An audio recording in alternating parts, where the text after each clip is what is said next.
Is there something about females that you wanted to know but could never figure out? Are you struggling with relationships? Do you feel like you're being taken advantage of by the women in your life? Do you want to know how to leverage the playing field to your favor? Well, did you know that the female mind and the female psyche are mysterious and unexplored regions like the dark web of the internet? For this reason, men need a method of decrypting or hacking the manipulative psyche or dark web of the female mind. Once a man has a deep understanding of true female nature, he will then be able to hack her programming. Access granted. The purpose of this book is to help grown males evolve into men so that they can treat the women in their lives accordingly. You win.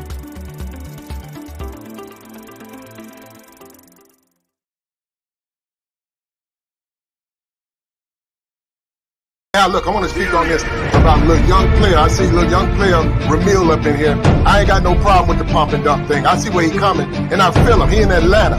Them hoes is going. You niggas be leaving that shit out. Them hoes is going out there. Them hoes is fucking all over the place. And niggas is getting at them. And niggas is getting at them. And you niggas start fucking me up with that weak shit, telling niggas not to fuck on the bitch. Nigga, I'm gonna fuck this bitch. That's what I'm gonna do, nigga. I'm getting tired of you trying to check my motherfucking game, nigga. I'm in this shit. I'm gonna knock on this bitch, nigga. Fuck you. And I'm getting tired of you, nigga. You can't take it. I'm in this shit to win this shit. And I'm sick of you weak ass, over the hill, dusty ass niggas. You wanna go smoke cigars with some old white boy in the exclusive Moose Club, nigga? Fuck you. I'm out here with these bitches, nigga. I'ma hold it on. I'ma get it in. I'ma get it in. And you niggas gotta be out there. It's about having your motherfucking game. It's about being a motherfucking player out here. It's about being a real nigga. You niggas don't understand what it is to be a real motherfucking nigga. You don't know how to talk it up. You don't know how to get it in. You niggas weak in this shit. I'm sick of you niggas. Them hoes over there fucking with Kevin. Them bitches looking to get married. Them some married-minded bitches. I ain't trying to fuck on no hoe like that.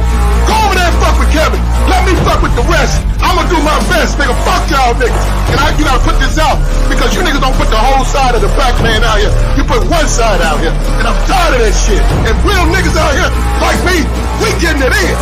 We ain't got nothing to cry on. We let the bitch lie on us. The bitch lied on me, nigga. That's what she did. And I'm gonna do it again. And again, motherfucker. That's what I do.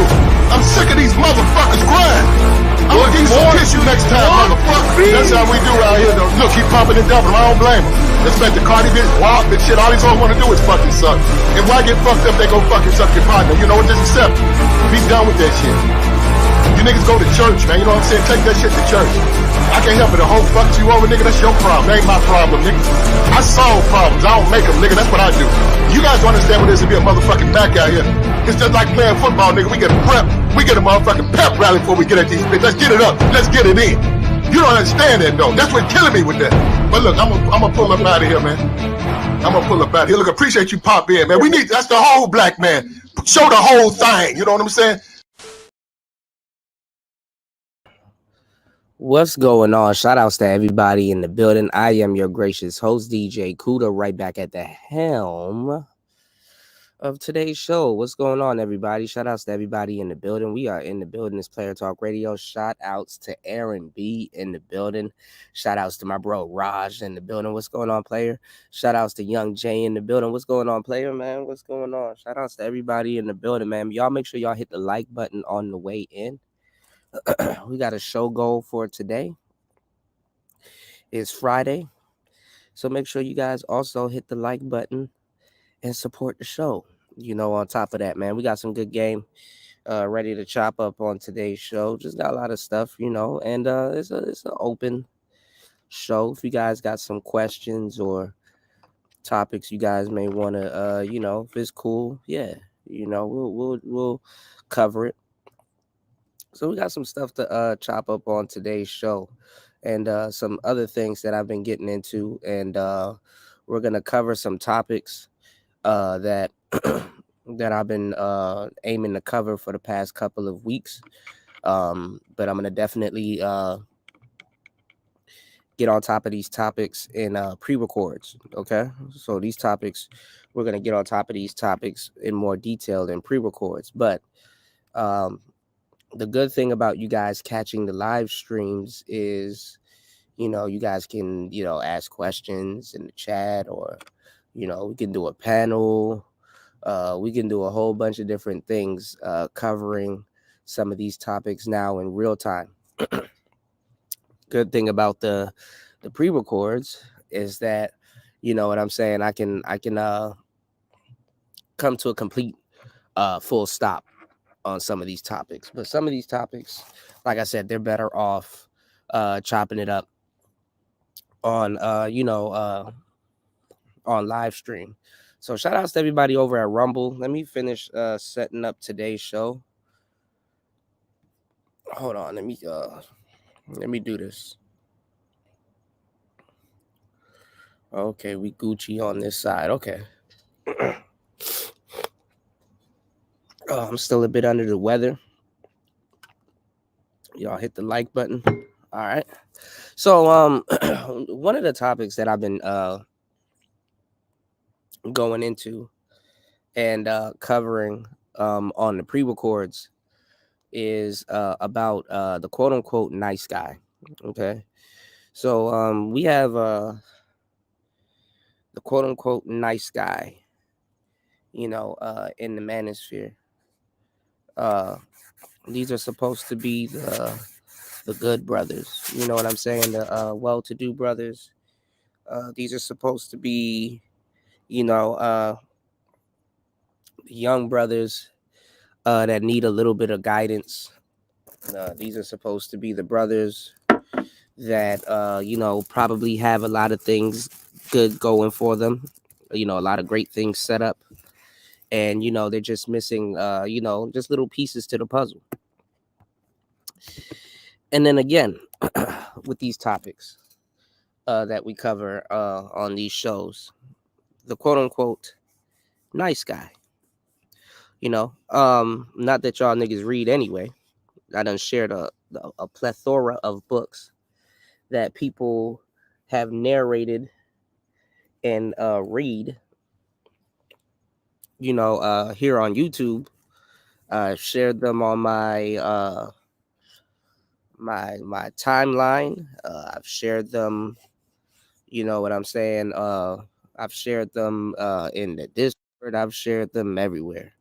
All right. Speaking of Discord, let me finish setting up today's show. But let's get into it while I attempt to multitask and set up the shows. Okay. So the nice guy, and this is just not in the black community, but it's definitely in the black community because where does the ratchetness and the ratchet behavior come from? But anyway, the nice guy. The nice guy, or quote unquote nice guy, I guess you guys know the cat's out of the bag, might not be the nice guy. Might be confused as to who you want to help and where certain people need the help when it comes to this information. All right. And I shared a book that came out a long time ago on this topic, and it's called Nice Guys Finish Last. Now, are these truly nice guys? Are these truly good guys? Now, we got a lot of stuff going on in the industry, in these spaces, and when it pertains to modern man, I'm not going to lie to y'all and say modern man is absolutely a nice guy, or by default, a nice guy, that deserves the best of the best. People are going to get in where they fit in. Now, the last couple of shows have been a little bit black pilled. I don't know.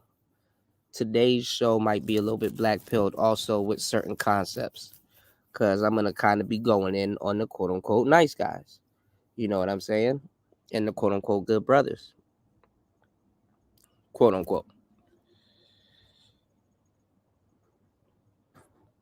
We have a problem with modern man, because for some reason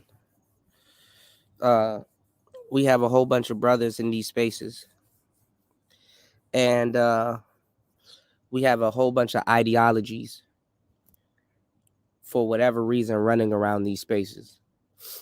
You know, whether people learn or not, you know, whether the dust has settled and everything's cleared, and you know, whether it changes how people look at certain things, whether it changes if people take the time to look at certain things. Some people, they're just watching people, they don't even know their own ideology. Why do we only got 2 to 3 likes, and we got 10 people here? Let's get these likes up, y'all. Come on now, let's get these likes up. Let's get these likes up, y'all. We about to go in on today's show. Let's get these likes up. All right, there should be no reason the likes should be this low. It only takes 2 seconds to click the like button. Hit the like button, y'all. I'll give y'all a minute to hit the like button. Y'all can hit the like button. I'll give y'all a minute.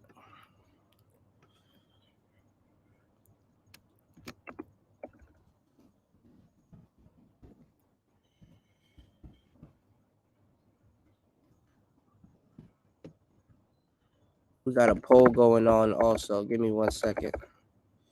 So while y'all hit the like button, I can do this poll.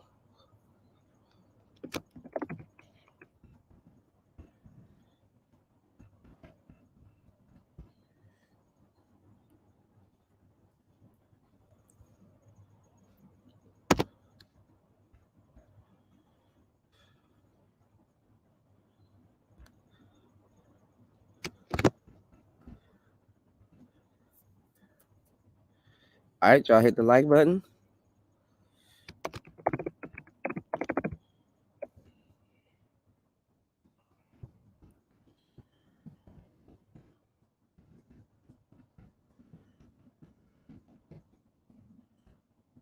Y'all know I can't type. Hold on.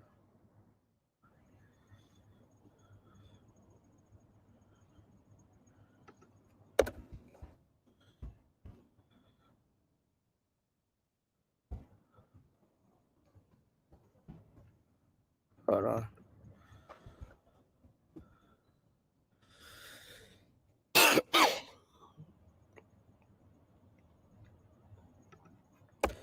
gotta shorten this.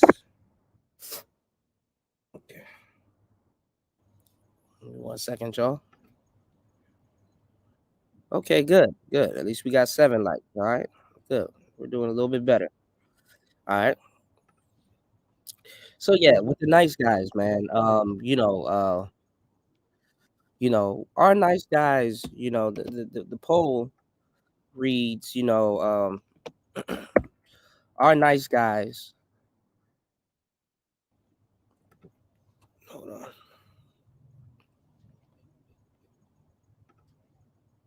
Y'all can support the show also. Uh-oh.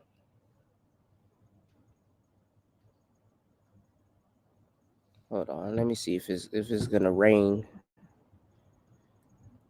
I pray it doesn't rain. Hold on, y'all. We got hit with some hail earlier today. Oh shit, it's gonna rain. I can feel it. Hold on, y'all.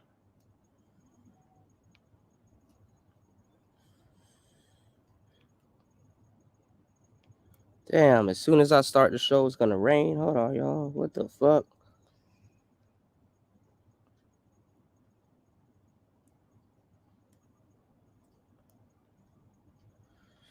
All right, hopefully the rain doesn't get bad.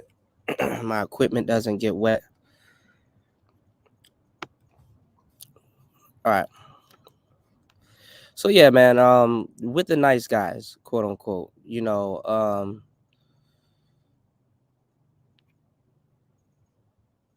are they wrong for being attracted to promiscuous women?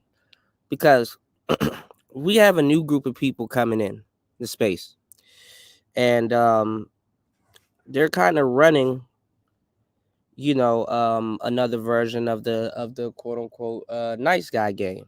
You know what I'm saying? We're dressed up like Kevin Samuels. We got the suits on. we don't like ratchet behavior, all the bells and whistles, they coming in tooting the horn of yesteryear. What's going on, Shannon? And us that been here and us that have put in the work, whether thanked or unthanked, shout outs to Bronze Flat Power God in the building. We know what's going on. We know that that's not the truth.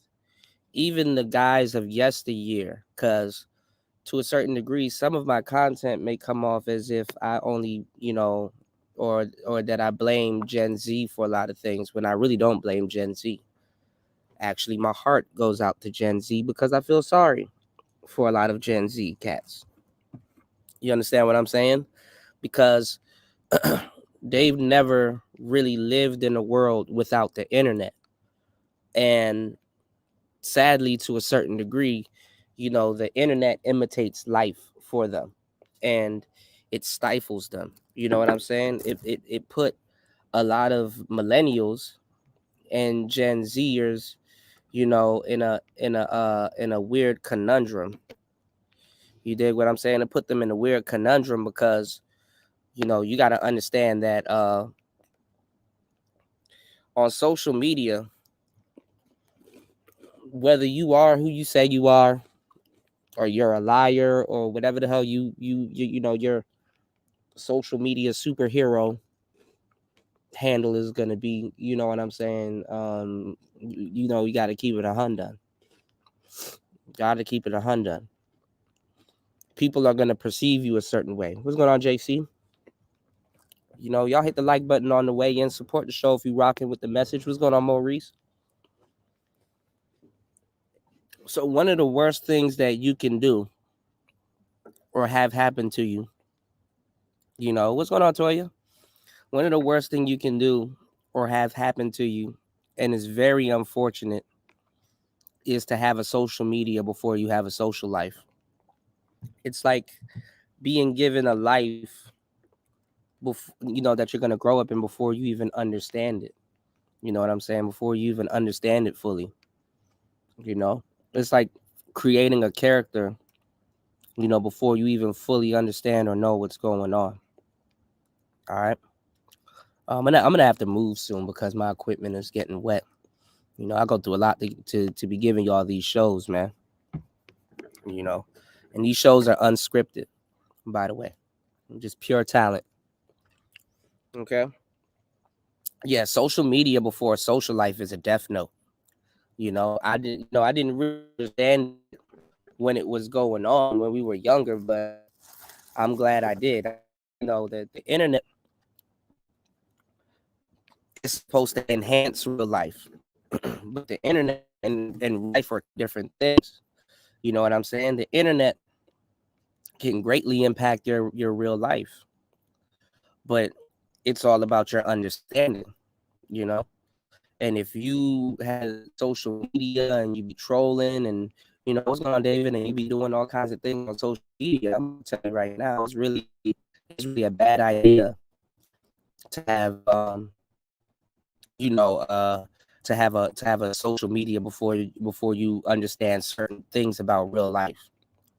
You know what I'm saying? Certain things about real life. Give me 1 second, y'all. Let me move real quick. Before my equipment gets destroyed. Give me 1 second. I'm just let me see. Give me 1 second.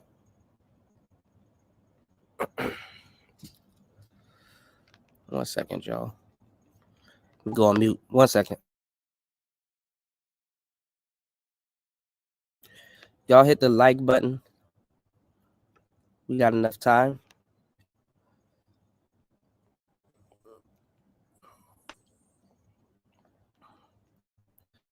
Give me 1 second.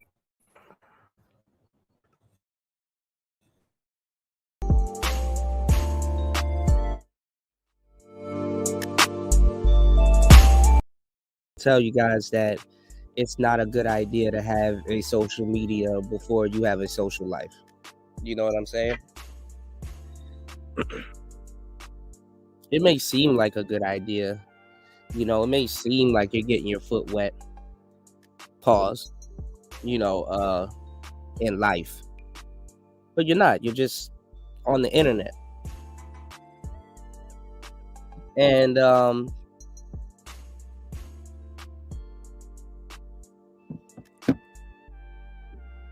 this isn't good for your dating life.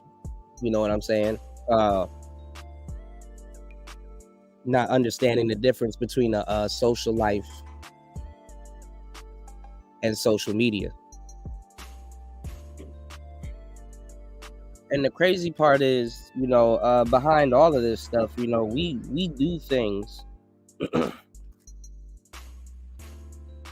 in our regular lives, like, you know, with our boys, with our friends.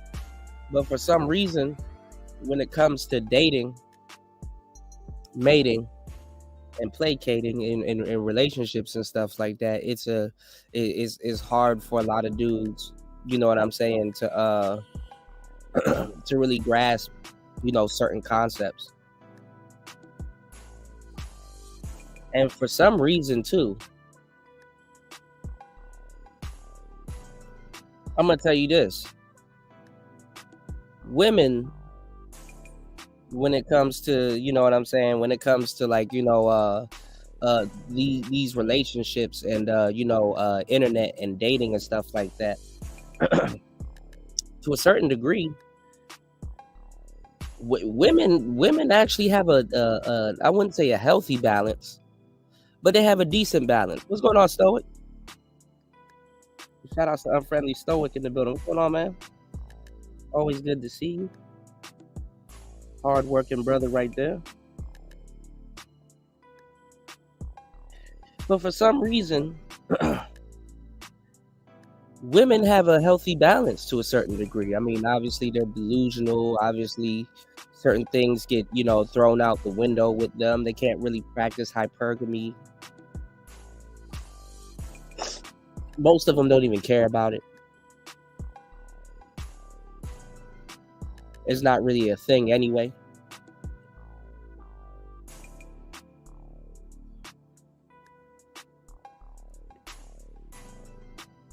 But when they need it to kick in,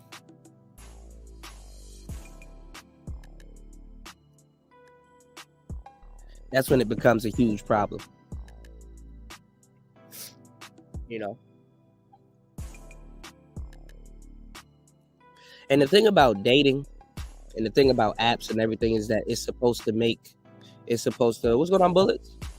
Shout out to Bullets Gotti in the building. What's going on, player? Good to see you. Is that these things are supposed to make your life a lot better. Like, for example, Tinder is supposed to make your dating life better, assuming you have a dating life. Hinge is supposed to make your dating life better,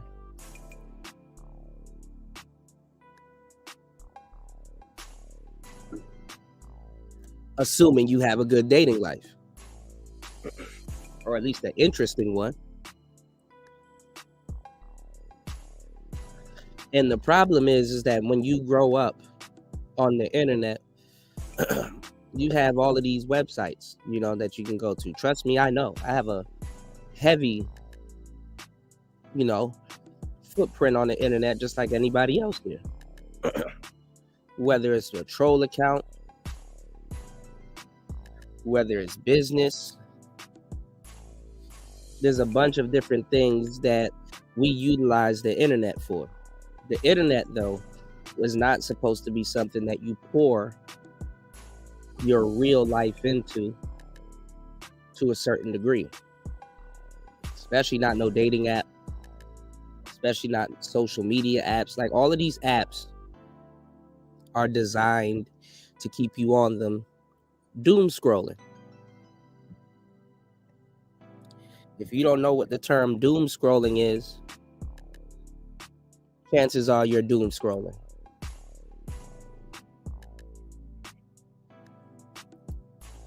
And the problem is, with the manosphere, the passport bro stuff, and all these different movements that you guys have right now, which damn near all comes from the manosphere anyway.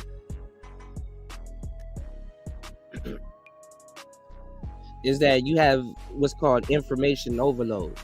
You listen to this person, you listen to that person, and then next minute you look up, you're not even listening to yourself.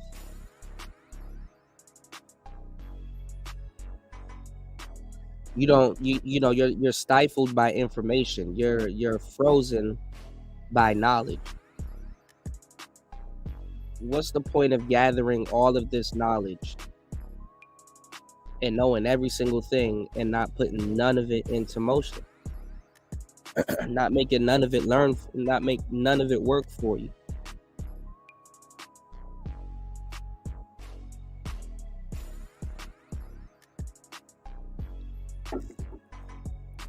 Now, are women on social media? Absolutely. But they're outside too. And a lot of them are inside also,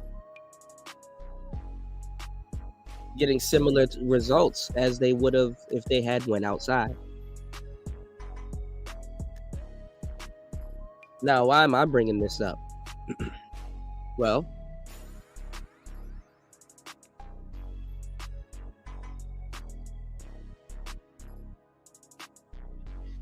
if you're a Gen Z and from a young man, your folks been putting nothing but screens in front of your faces. Computer screen, cell phone screen, touch screens, tablets, hand-me-downs, all kinds of, just technology, Wi-Fi. You're around all this technology. And the only depiction that you see of women that you can really go off of, because you don't really go outside, you're not really active, you don't really do too much. The majority of women that you're going to see is scantily clad. You're going to watch all the WAP videos. You're going to look at a bunch of women on, Instagram, Facebook, Snapchat, YouTube, Twitter, wherever.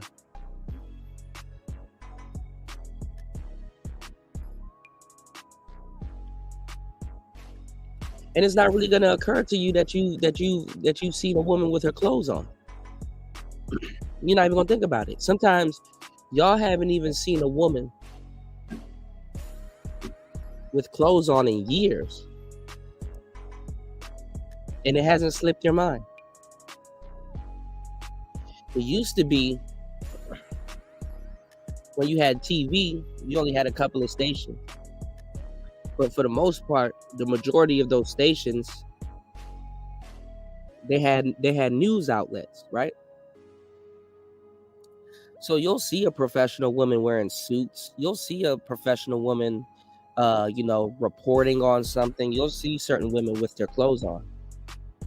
There used to be TV sitcoms where women don't dress scantily clad. But if you grew up on the internet, yeah, you heard about certain things, but y'all don't go look at the news. Y'all don't watch the news on the internet. Y'all barely watch the news. No, your source of news these days come from social media influencers who may have watched the news or not. Most people don't watch the news. And hell, The news, they're trying to get on Instagram. They're trying to get on Facebook. They're trying to get on YouTube.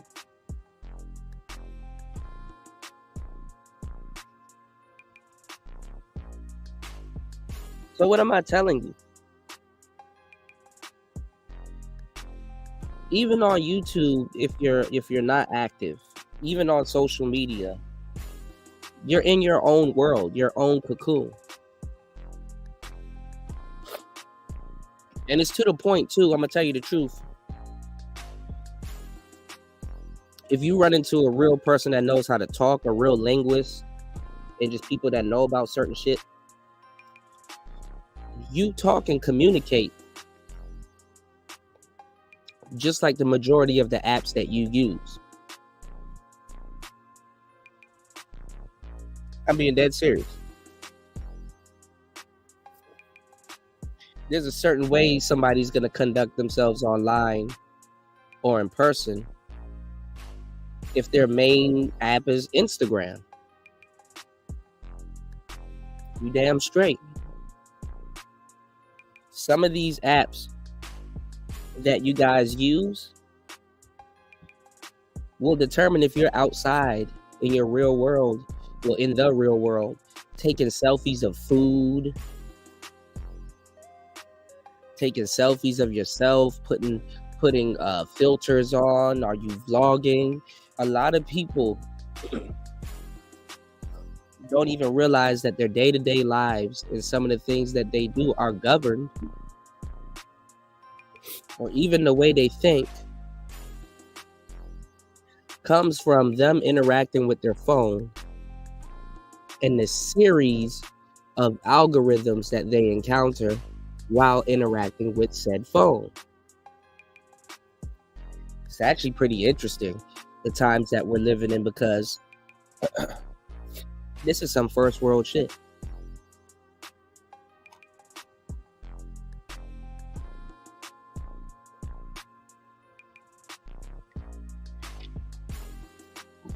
And some people, their internet life is way more engaging, way more advanced than their regular lives. So this is what they pour themselves into. But guess what?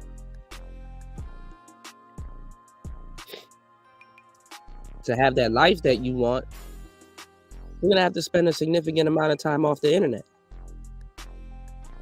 To nurture that relationship that you want and even go get it, you're going to have to do that off the internet. Even if you met that person on the internet.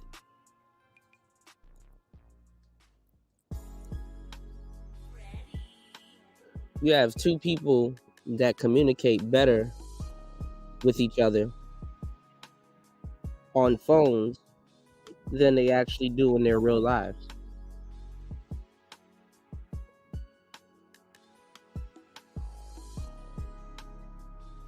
And then one of the problems too,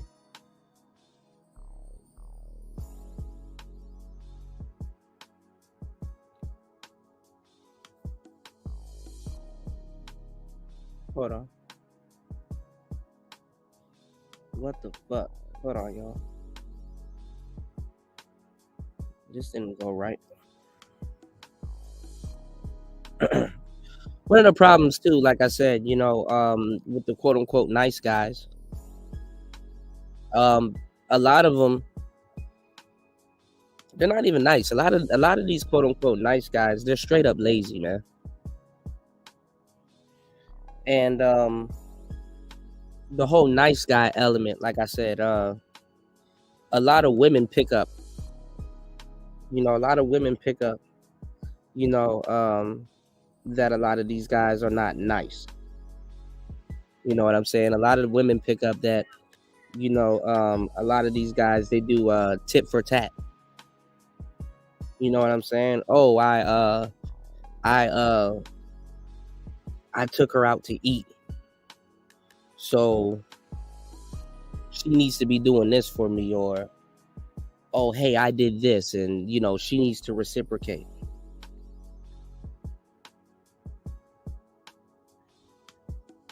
A lot of the guys that claim to be nice guys, they're really not nice guys. Oh, it's funny. I'm watching Kendra D go after Candace Owens. That's funny. You guys said on the show too that will be a good matchup. Let's see if it happens. But anyway, a lot of the nice guys of today's society are tainted if they are nice guys. Like I said, a lot of them are lazy. A lot of them claim they want something and they're not willing to do what it takes to get that certain something. We have a whole group of guys that claim, you know what I'm saying, to be passport bros, and they're running into basic problems that they don't understand. How much women do you have to meet before you realize you're the problem? What's going on, Vader? Shit get wicked, man.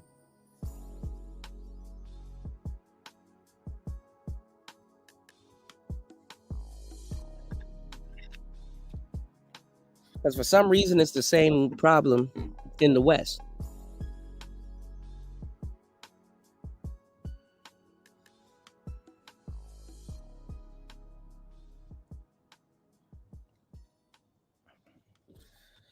Hold on, give me 1 second, y'all.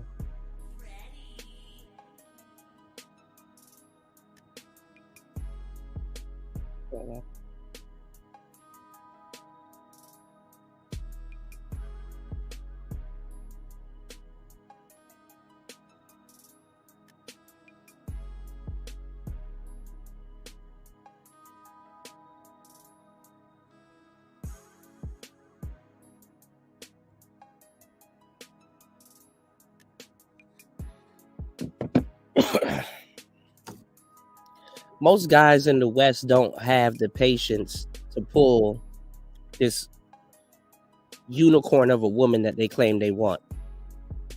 Most guys in the West they don't have this, you know what I'm saying? They don't have this,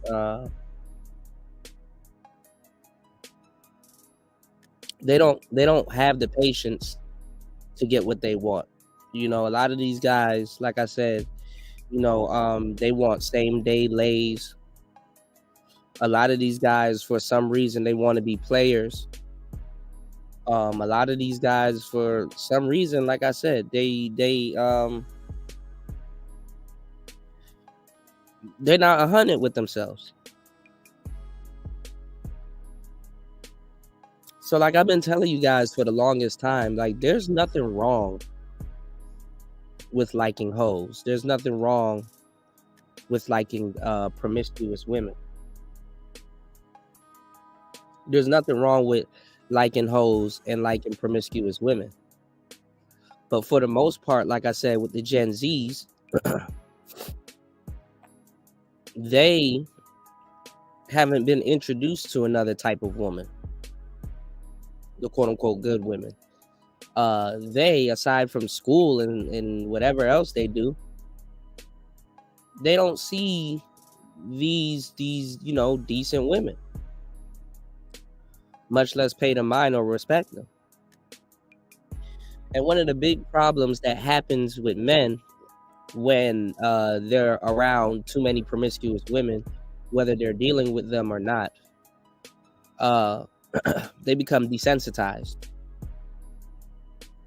We have a problem right now where, like I said, men, everybody's talking about, we talked about this before the pandemic kicked off, that, the legalization of, women in their bodies. When women say, hey, I want to sell my body, I want to go right on ahead. You know what I'm saying?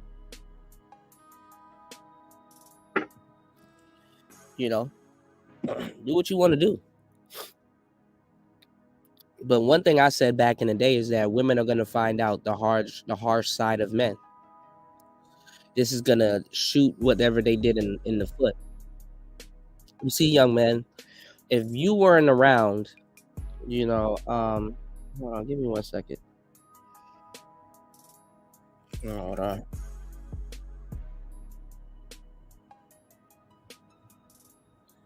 Hold on.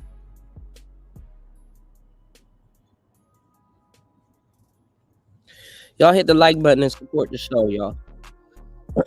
If you weren't around back in the day, you might not have no clue about what's going on today. And you may need somebody like myself, that's the missing link, that can give y'all the game as to what's going on today. So why would I say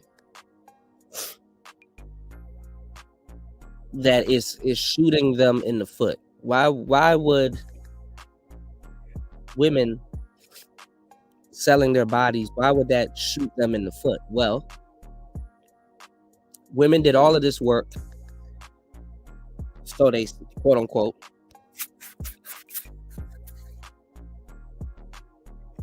to legalize, let's say, not even the internet. Back in the day, there used to be a thing called dime shaming. Now we just say you don't get no baddies, whatever that means. Baddies just another term. I wouldn't even say for dimes.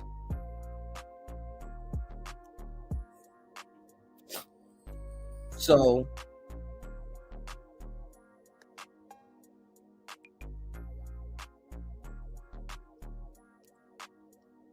men used to have like a different perception of attractive women. You know what I'm saying? Especially mixed with the hero complex. What average women did and feminist women did, because they weren't necessarily the good looking women, they were more average women, which average women get way more men than dimes. What they did with the internet was made everything all inclusive.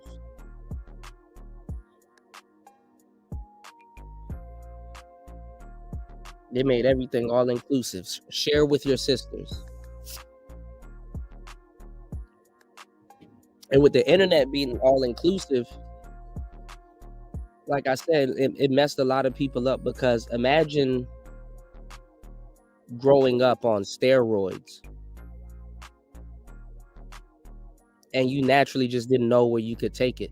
The funny part is with the Gen Zs, I'm gonna tell y'all some real shit.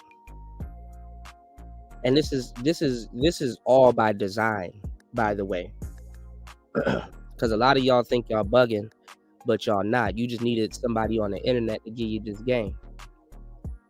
All right. Now make sure y'all support the guy on the internet that's giving y'all this game.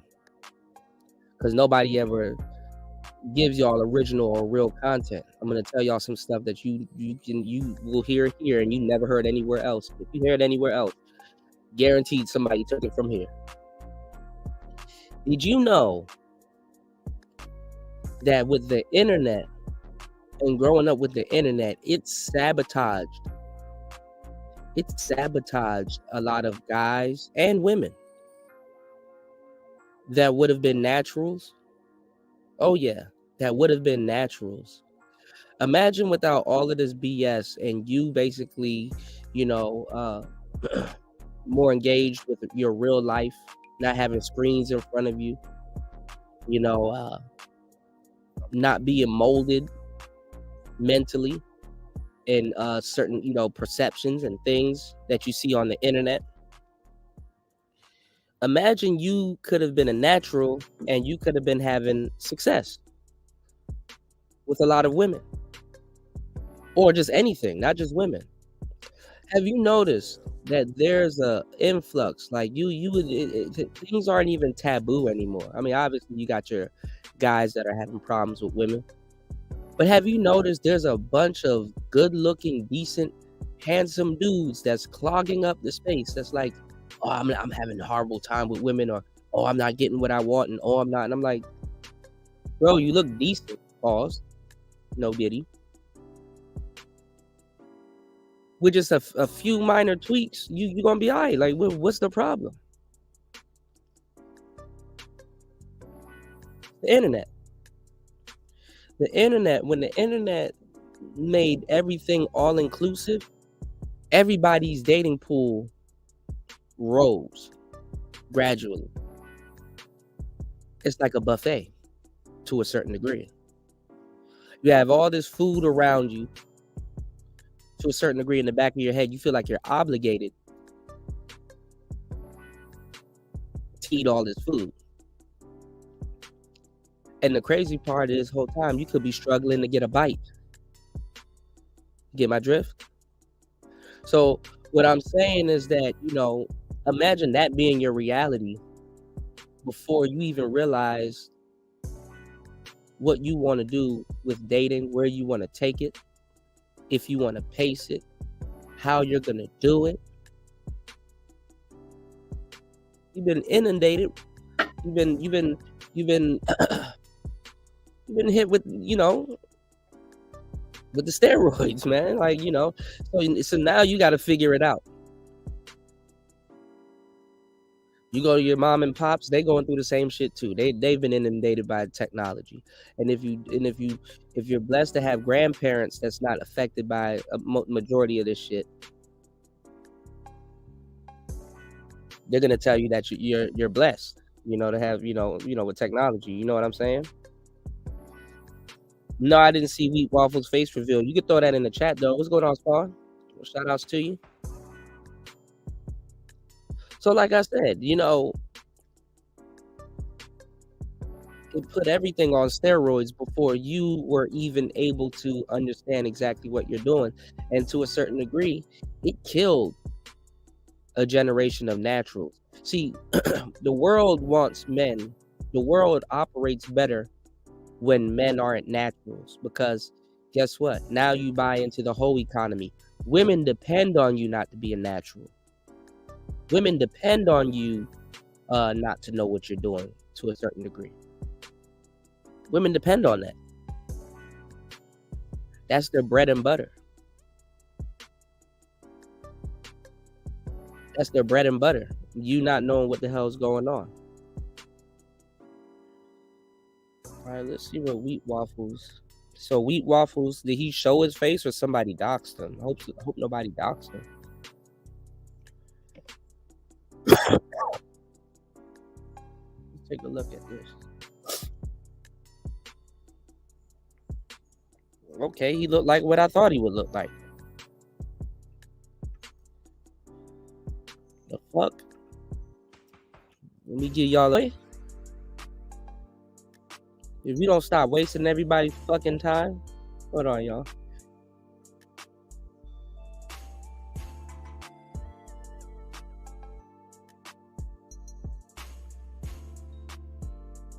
Give me 1 second, y'all. These niggas, all they do is waste people's fucking time.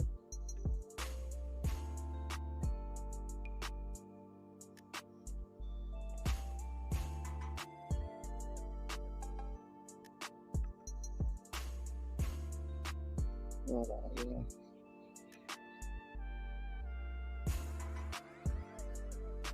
It's not letting me switch to my other. Hold on.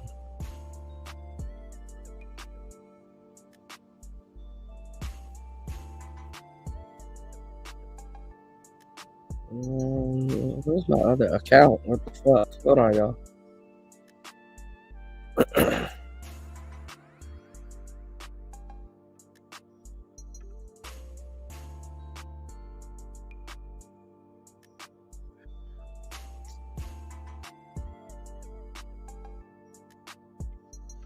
Whatever. Let me do this. What's going on, Link? Shout outs to you, man. Y'all hit the like button on the way in. Support the show. Hold on. Let me go to this Wheat Waffles thing real quick. I wanted to go on my producer page, but it's cool. Everybody knows my Instagram anyway.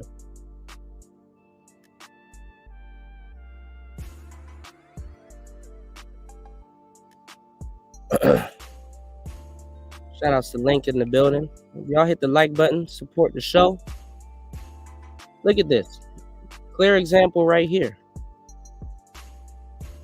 Broski does sports. He does all of these different ventures. Like, what's it like? Come on now.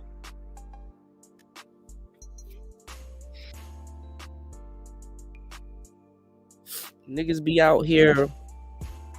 I'm not saying that niggas are fucking genetic specimens and shit like that, but like, come on now.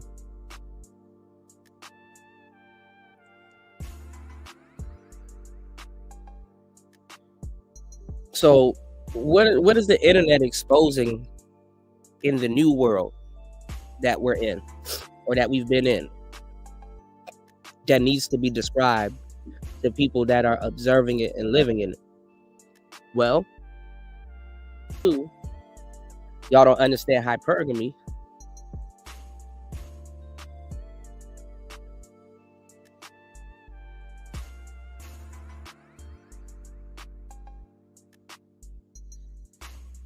But dude looks like the Chad Rones that you know that he quote unquote talks about.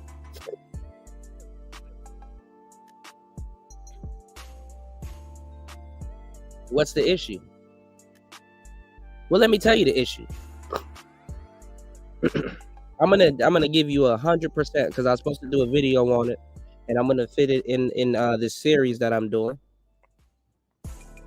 Granted that y'all support the show and get good feedback on this series, because good guys want hoes.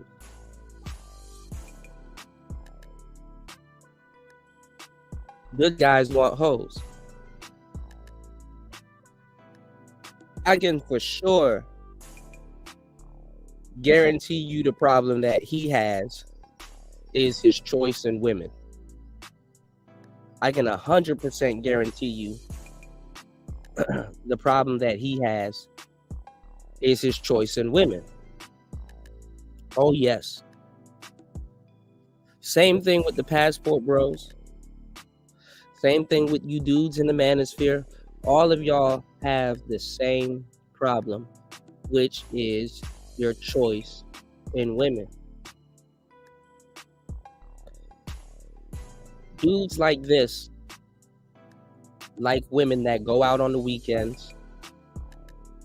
They're in the club dancing to Little Baby. They know all the words. They're twerking, having it up, having a ball with their girlfriends. That's what these dudes like. See, everybody be talking this whole, oh, we need to tell the women this and tell the women that. They need to get up out the club. Well, you need to get up out the club. Some of these dudes, you can't keep them up out the clubs. And a lot of them aren't even in the clubs doing anything. They're just in the clubs just hanging out and watching.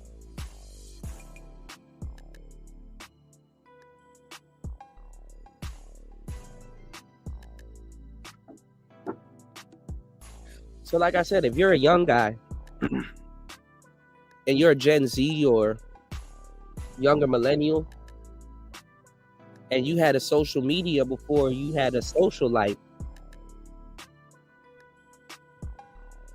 9 times out of the 10, the girls that you want, they're hoes. Even if she's the quote unquote good girl in your eye and stuff like that, they're hoes. A lot of them they have hoe tendencies. At least you are attracted to promiscuous women. And this used to be a trait that even square guys. What do I mean by square guys? Well, what I mean by square guys is guys that are quote unquote in the real world. Like I said, because people be like, oh, well, since you call them a square guy, you know, they're not as cool as the red pill guys or the guys that know about this stuff that's in these spaces. That's not true. Shit, the square guy nowadays, he's inundated with the same shit. Square guys nowadays are attracted to hoes also. Big whoop, right?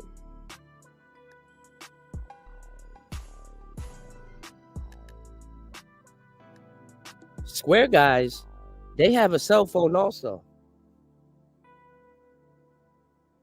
Square guys can access this information also, probably faster than you. Square dudes pay bills also. Square dudes deal with women also. Dudes be in this space thinking that somebody like myself or other men and other gentlemen gotta go out of their way to get them to you know what I'm saying, to square dudes be thinking that, I mean, dudes in this space be thinking that, oh man, well, Kuda, I don't think the game is real. Good for you, bro. Good for you, bro. You know, at this point, I don't. It's not up to me to live your life, bro. If you don't think the game is real and you don't think you need it, yet you keep finding yourself in these spaces looking for game and try to soak it up, that's up to you, bro. Because truth be told, y'all don't support the game anyway. I have one of the most unthankful jobs in the space. And there's gonna be in order for dudes to win, somebody's gonna have to lose. In order for dudes to understand something, somebody's gonna have to misunderstand something or misread something. So it don't matter. It don't matter. You know, if you want to be in proximity, your downfall is going to be your brother's come up at that point. You know what I'm saying? Because now it's just pure laziness and ignorance. Because all the game is out here for free. Honestly, not even for free, honestly. This is my goofy ass be giving this shit away for free. Y'all still don't get it. He said, I don't think most women would consider him a sub 5. I don't give a fuck what most women will consider him. He's wasting everybody's fucking time. He's a decent looking guy. Go get you some broads, bro. Even if you're a ginger, gingers are in right now. Like, you know what I'm saying? I don't give a fuck. Y'all hit the like button. Support the show. You can support the show that needs to be supported at $PTV888. We have a goal that we're trying to reach, and the show needs support. An hour into the madness, you can support the show at $PTV888. Y'all hit the Cash App. Support the show at $PTV888. Square dudes do have Cornhub also. Oh yes. So what I'm saying is that what's going on, Sin? You said there's a lot of square dudes who don't have an issue bagging women, especially when they become older. Absolutely.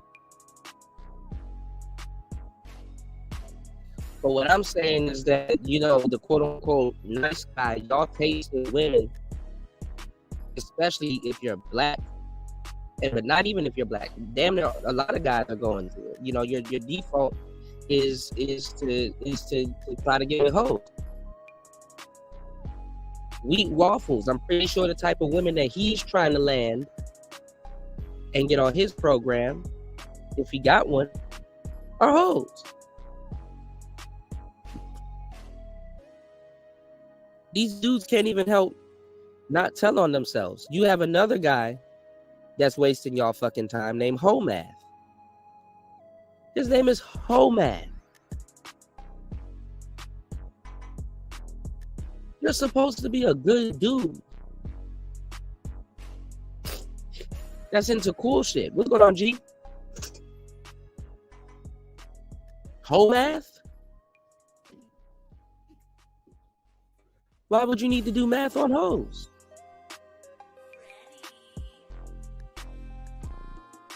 You never see these guys break down the ideology or the psychology of good women, because a lot of people will say, "Oh, good women are hoes too." There's some truth to that. Good women are into the whole shit also. There's some truth to that.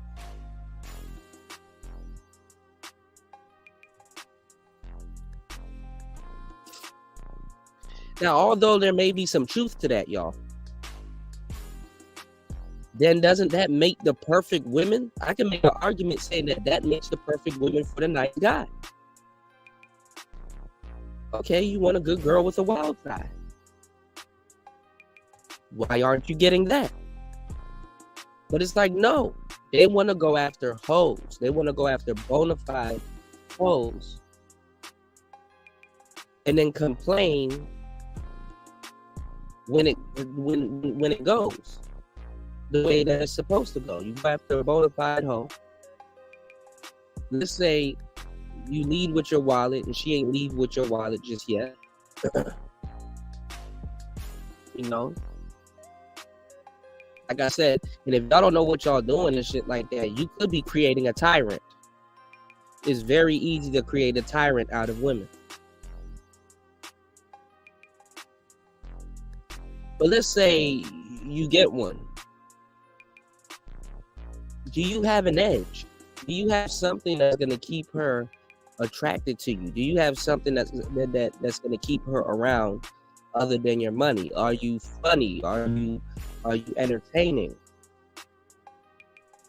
Whether she got whole friends or no friends, can she bring you around them? You know what I'm saying?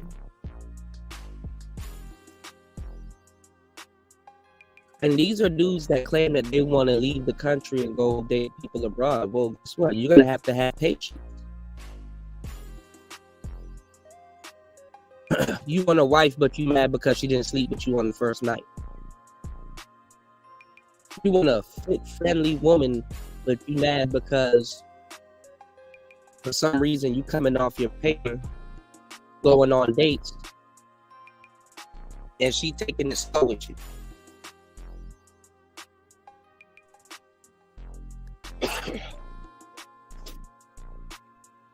Most of these dudes don't want no fucking long-term relationship. And if they do, they're not willing to put in the work to get it.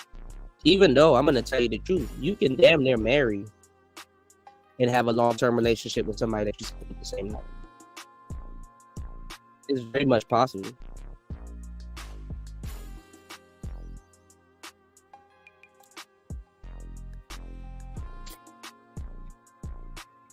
But you give a good guy a little bit of environment and a little bit of game,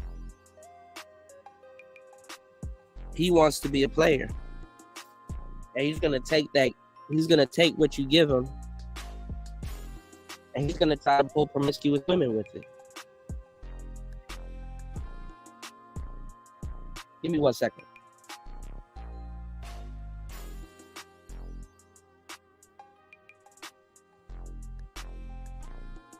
And then he's going to turn around and complain.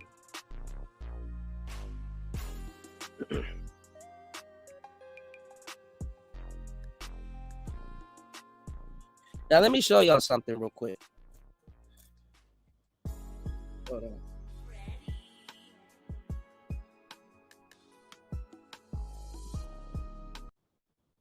Let me show y'all something real quick. Because I wanted to play this on the last couple of shows. Y'all hit the like button. Support the show. You can support the show at $PTV888. Let's open up this panel. If we can get at least 2 to 3 supporters, we'll open up this panel. Because I want to hear from you guys. Check this out.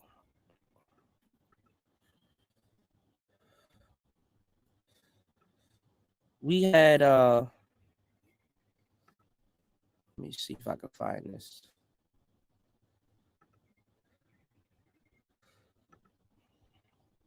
I gotta share this in this group.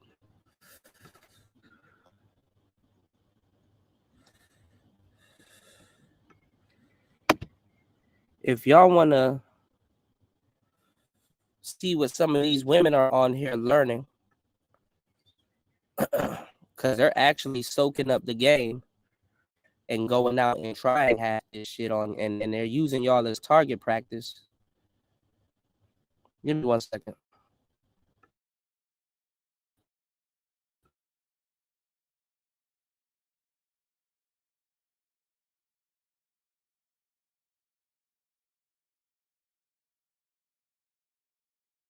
Practice.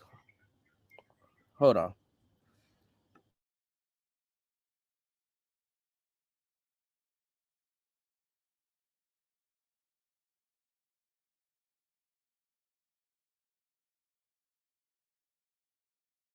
What you need, what you want, if that. And I've been giving y'all the game on She-Ra 7. But this is diva game. You know, this most women, I've been giving y'all the game on this shit. Most women can't pull off what she's talking about, but the knowledge is there, right? And I'm gonna tell y'all the truth too, because you know, hold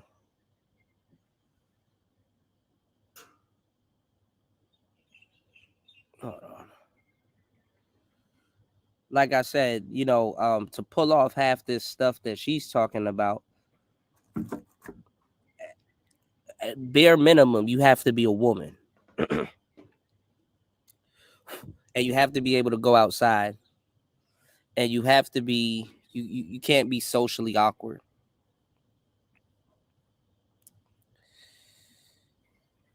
But the women that she's talking to, they can pull this off. Some of them. Most of them can't. But that's not going to stop them from doing it. And they get so much time to practice on y'all and whoever talks to them. Okay? So check this out. Give me 1 second, y'all. If you want a good life and a good marriage and a good relationship, he has to love you more. I don't care. That's just how it has to be. All right? Now, imagine using the internet to try to explain basic psychology to people that don't understand it or don't get it. Why does she say that he has to love you more? So at any point, you can guilt trip him, or you can guilt trip him, or you can manipulate him into giving more. This is why she tells you, see, her audience supports her and what she got going on. They support her to the moon. She gives them basic level rocket fuel and they support her. For some reason, y'all have a hard time supporting real brothers giving y'all basic level rocket fuel. Why would she tell her audience that he has to love her more? Well, common sense will tell you the person that loves harder in a relationship is the weaker person.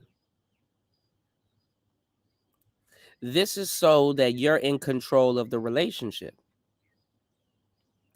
Problem is, women like to be the person that loves more. And to a certain degree, depending on how they go about it, they get very much irritated when they realize that this person is fawning over them and just for whatever reasons, they really can't look to him too much with respect.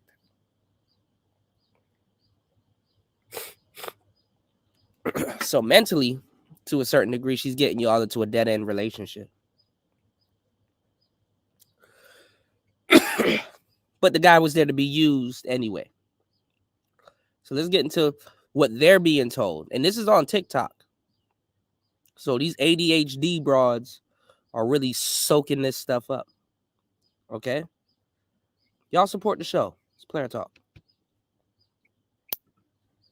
If you're on a date and they're looking at another woman, look at cars. Because a man can be cute and broke, and he knows you ain't going nowhere. But looking at cars is totally different. Oh my God, look, there's a Bentley. I wonder who's driving that. You know, that way he sees. You're not looking at looks, you're looking at money. I mean, yeah. Don't look at other men, look at cars. That'll get them. Girl, let them big hoop earrings go. Throw them in the trash or sell them or something, girl. Don't. You're not J-Lo, and they're not coming back. They're not classy. Like, they're like, I've worn them, and I used to love hoop earrings in the 90s. They're so 90s. But I can't, like, when you see people with hoop earrings, especially in America, I don't know if it's like this in other cultures and countries, it's just, it screams ratchet. That's it. I lied and cheated in school and my jobs, and that's how I got ahead. Exactly. You know how they try to trick you. They say, oh, cheaters never win, and losers never prosper. I mean, and cheaters never prosper, and don't lie, and karma. Everyone who is anyone that has something is a liar, a manipulator, a cheater, or whatever you want to call them. Okay? All the timid people who don't have much, they're the ones that are so honest. And so and this is to get you to feel good about what you're doing. This is to get you to feel good about what you're doing. Not even good. This is so if you feel any type of guilt, doing some of the stuff that you would be doing, this is to get you to not feel bad about doing certain things to certain guys. Quote unquote, good guys. Follow where I'm going with this, y'all.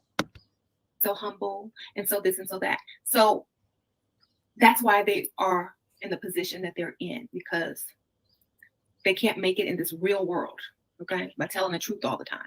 I'm not bringing nothing to the table, baby. Sprinkle, sprinkle. If you want a woman to bring something to the table, go to IHOP, go to the restaurant where you can tip her, baby. Sprinkle, sprinkle.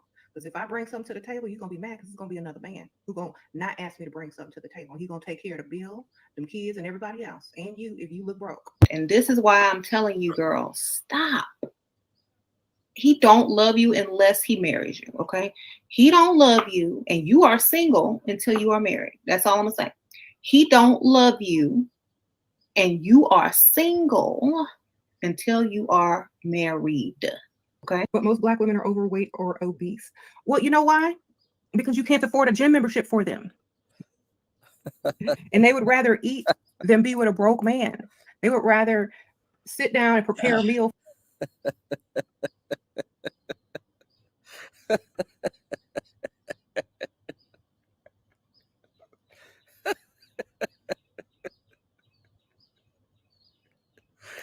Oh my God, you can't make this shit up, bro. God damn it! You can't make this shit up. You can't afford a gym membership for them. That's for their kids and their family and eat and get fat because y'all aren't worth big skinny for. What we gonna be looking good and snatched for to go get some coffee? Oh, I got to go to the gym. I might get invited out for some coffee tomorrow. Let me go get my brows waxed so I can get this coffee. Ooh, girl, I gotta go. I can't. I'm fasting, girl. I'm going to Applebee's tomorrow. What do we have to be skinny for? Y'all ain't taking us nowhere where we got to fit into something to look extra good. Y'all ain't taking us to no fundraiser. We ain't going to no gala. Y'all ain't getting no private jets. Y'all ain't surprising us with plane tickets nowhere where we got to be snatched. Y'all trying to take us to Applebee's and to your mama house. How do you know if you're the ugly friend? Sprinkle, sprinkle. How do you know if you're the ugly friend? Ask a child that don't know you. Take a picture of you and your friend. Hold it up to some child. Who's prettier? Who's ugly in this picture? Okay. I've been with him 4 years and we still ain't moved out or have a ring, and currently he has no job. Then you a prisoner. You've been kidnapped by a broke man. Honestly, I don't even know why you're still there. How do you get out of a situationship? You're not. If it's a situationship, then you're not in anything. You know what I'm saying? You don't have to ask how to get out. it's not even a relationship. So you don't have anything. You can just ghost. 4s and 5s want to be treated like dimes. And broke men want to be treated like kings. Guess we at a standstill. Bye. And broke men want to be treated like kings. Okay. But see, a 4 and a 5 can still be spoiled and get treated like a queen and get their money right here in America. We ain't got to go nowhere. We still gonna get it. Okay. Okay. You said you will knock me out?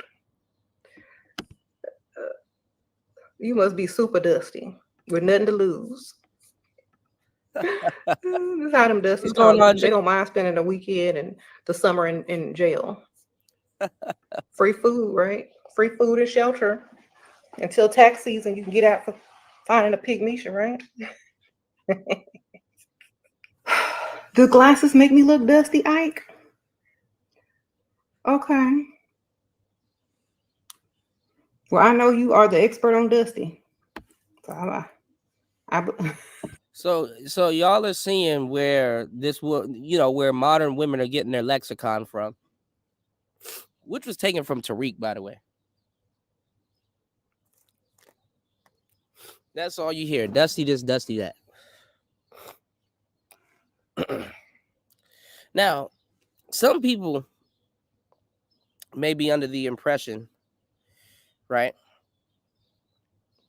that I don't like OnlyFans or I'm against women that do OnlyFans. Look, I don't care. Do what you got to do, right?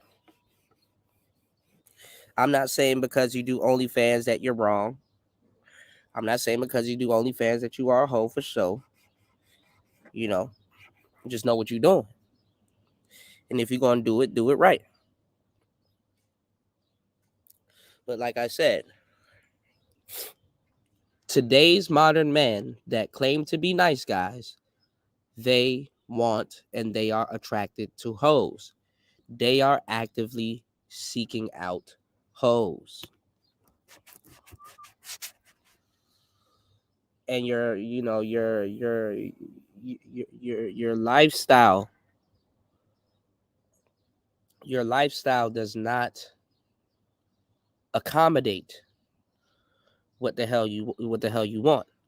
Now, I got a friend. Cool as hell. He was on the show a couple years ago. Right? And y'all hit the like button, support the show, y'all. Right?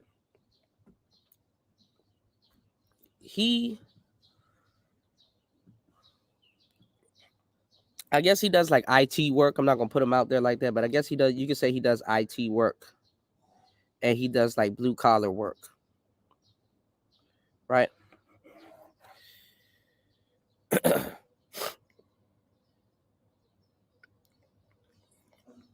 He does little things or has little things around him that I guess makes sense, but it makes no sense. For example, he has a Subaru. He has a WRX STI, a nice little souped up Subaru. So, safe to say, he works hard for his money, like we all do. And he took his money and he dumped it into his car.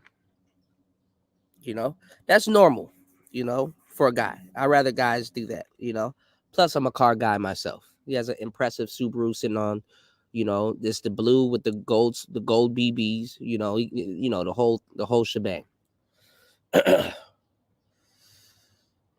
He also is dating this wild Latina chick that likes to drink tequila, get drunk, and just start destroying shit.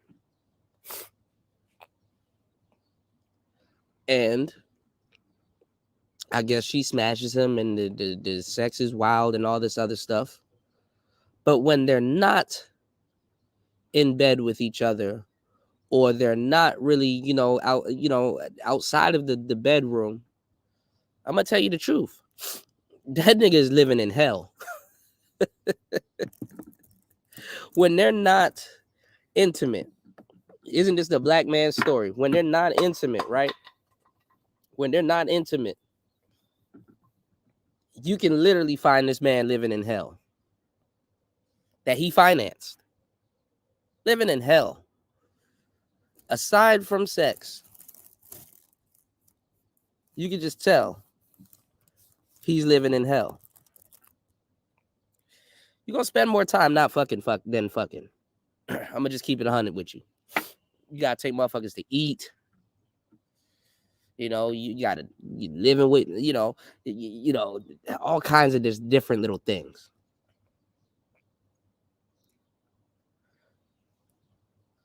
And it doesn't match your life. It's not worth it, you know. You can find you a decent wife. You know, you're gonna, you know, she might be lacking in certain areas, but that's where you kick it. You know, I don't even blame. It's not even about de-policing. I'm just saying, two shoes doesn't match. If you're a nice guy, you're a good guy. You know, you deserve nice things. Why torture yourself like that? You know, even if it is what you want, but that's what he wants. You know what I'm saying? He got a girl that that will get him into trouble. Imagine being Kevin in sales or you know, going from, you know, just a tech guy during the day, just talking amongst your comrades, doing your thing, to now fighting at gas stations and shit. Like the two shoes doesn't match. Furthermore,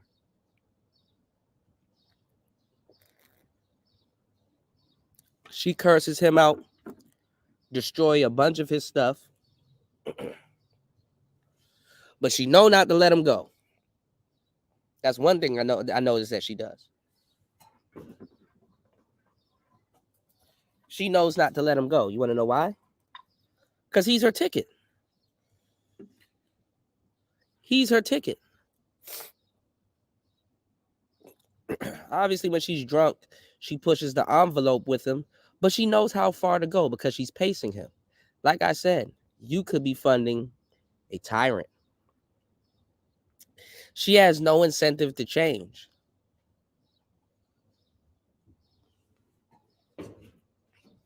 Now, some people would say, oh, well, Kuda, well, if she leaves for the next guy, isn't that hypergamy? No. Nah. That's not even necessarily practicing hypergamy. Because she gonna go after, if she gets rid of him, 9 times out of 10, she going for an asshole. And then the irony of it, which so many women fall into this trap, is that the irony of it is that if she does get rid of him, or he gets rid of her, or she goes for an asshole, what is she going to be spending the rest of her life trying to turn that asshole into him? Tone him down a little bit. Get him a little bit docile a little bit. You know what I'm saying? And what a lot of those women don't understand is that the asshole sees this. The asshole, if he's worth a damn, which most ain't, but they are aware, they see that. Why the fuck would I turn into him when I saw how you treated him? Rodeo all over again. You said that broad would have to pay me to gaze upon me. Lower level used broads talking shit. Get the F out of here with that BS. I agree. But what I'm saying is, okay, so what are the type of women, in y'all opinion, because we're going to get to the poll, what type of women should nice guys be going after? Where can nice guys find these quote-unquote nice women? Because to a certain degree, these quote-unquote nice women are at the clubs. They know these songs. They're twerking. Where do you find them? I know where to find them. I know where they would be at. But are these guys that claim to want these type of women, are they willing to go to these places? Are they willing to put in the time? Most of these guys want short-term relationships. And you have people like She-Ra here that will ruin a woman's hypergamy by turning you into a target to get seduced and reduced. You see some more tactics. Yeah, I was the expert in the house. Lazy gold diggers. Thank you. That is a compliment. Like, who wants to be a hard worker that doesn't get any money from their man? Like, who want to be that? Call me a lazy gold digger any day. And you ain't gonna call me broke. Whenever they say they don't want commitment, say, good, I don't either. Reverse psychology. Okay. See? A man always wants what he can't have. Don't ever eat. Your form of commitment means sex. Sex is a commitment. So when he says, oh, I don't want to commit, I'm so glad you said that, because I totally agree. I don't think we need any type of commitment, not even a physical commitment. There you go. Commitment to you means something totally different than it means to him. So y'all need to figure out what commitment means to each other. I would recommend pretending like commitment means sex to you. And I bet you he gonna commit real quick. All right, so now that's some of you guys also not soaking up this game. So imagine going on a date or linking up with a chick and you, okay, let me say what Lucario told me to say or Alpha Male Strategies told me to say. Which is, if you know anything, you guys X yourself out. So if you're like, okay, let me use this false disqualifier. Let me say to her first so that she don't think I'm looking for sex like that, even though I am. I'm not looking for no type of commitment.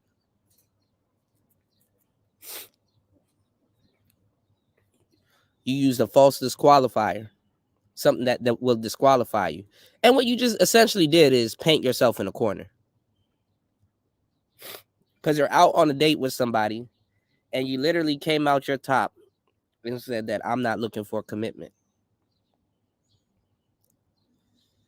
And she like, oh, shit, good. Took the pressure off my back. So now you can sit here and spend money on me. You just X yourself out. Stupid. Thinking that you smart. Good. Now I don't have to fuck you. That's how she going at it.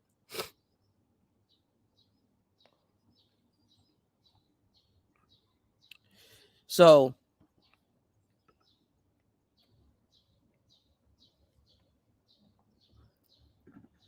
look how that works. Good. Now there's no pressure on me to sleep with you tonight.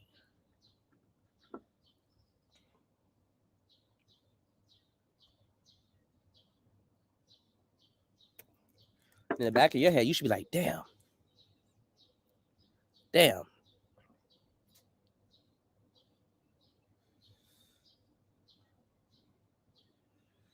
Now it depends on how you say it. Because you can say I'm not looking for no commitment, meaning that, yeah, I'm trying to get a one-night stand.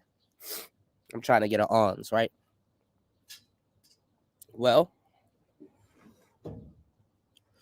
y'all need to soak up this damn game. You don't false disqualify yourself like that, not early, at least. Because you damn near, you got to even understand if you're talking to somebody that's attracted to you or not. What's going on, Ism?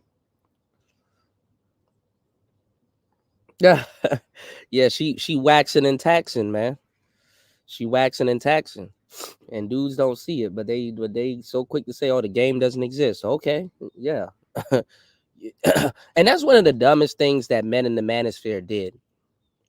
Even if you don't play games, you don't make a declaration like that. Because a woman's like, okay, I know you just made yourself a target. Look at how much times in days in decades, not even decades, but look how much years I've been sitting here giving y'all this game, right? Look how much years I've been sitting here giving y'all this game. And she just sitting here right off the bat. Yeah, use reverse psychology. Yeah, guilt trip them. Yeah, dude. Like she's literally running down to women how to easily manipulate you.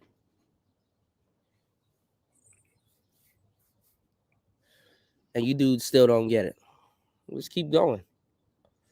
But the funny part is that not all women can pull this off. Again, some women don't have the looks. Most don't have the personality. Most women aren't ladies. They grew up with the same internet you did. Let's go. Because y'all have two totally separate definitions of it.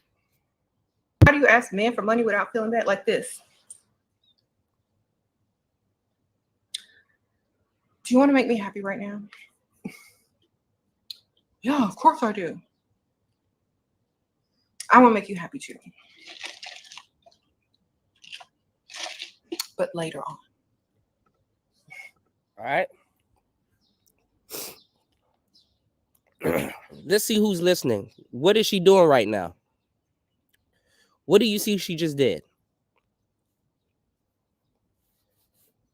Because she's covering a lot of ground with less. What did she just do? Let's see who knows what the hell they talking about in the chat. What did she just do?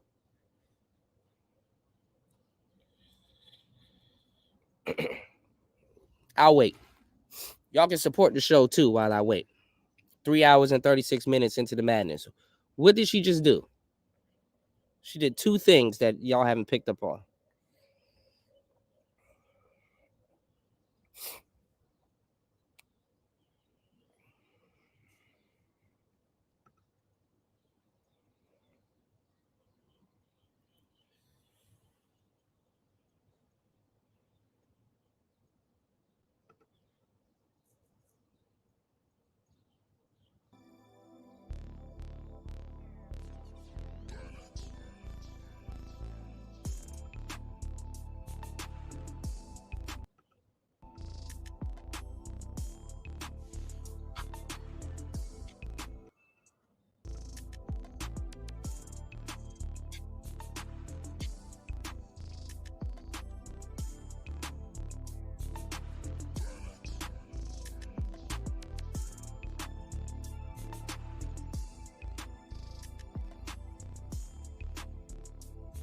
What's going on, Mr. Foster? 10th floor, right back at you.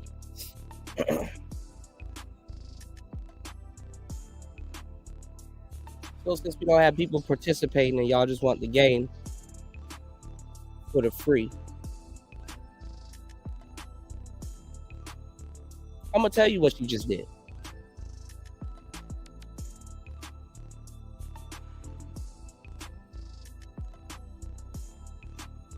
She did a whole compliance test. She did a state break. She stopped for a minute. She looked at you, blinked, said, "Do you want to make me happy?" Obviously you do. So you're in compliance. She got you to agree with something. Then she made you a false promise. I want to make you happy also, but later.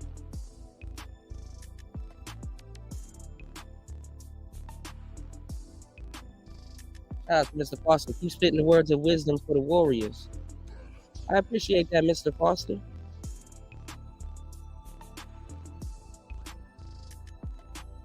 My problem is that the warriors are not supporting this game. And I got to repeat myself 50 times, but Shira only got to say it one time. We did. How much do the warriors actually value this information? I'm literally breaking down what happened. You know, she literally got y'all to take a compliance test after a state break, and then made y'all a false promise. I can run that back. It happened right here in real time. How do you ask men for money without feeling bad? Like this. Do you want to make me happy right now? Yeah, of course I do. I want to make you happy too. But later on. Well, what do you want? No, I don't know. I don't know if I should tell you yet. Come on, what is it? Then whisper in his ear like this. I want you to take me to the ATM and give me as much money as you choose. Now she up here joking with you, but she's being dead serious. Basically, I want you to do something for me. Insert favor here. That's going to cost some money. Because she already locked you in with the compliance test. And you said that she wants to make you happy. And she made you some bullshit promise for later, which will never come. This is called dangling the yarn. What's going on, Gems?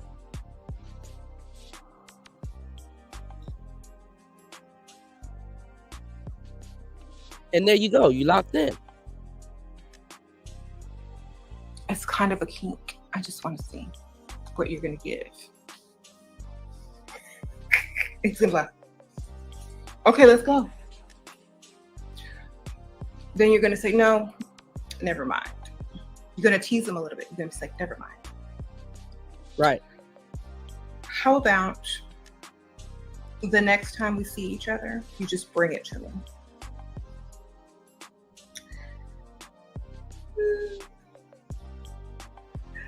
There you go.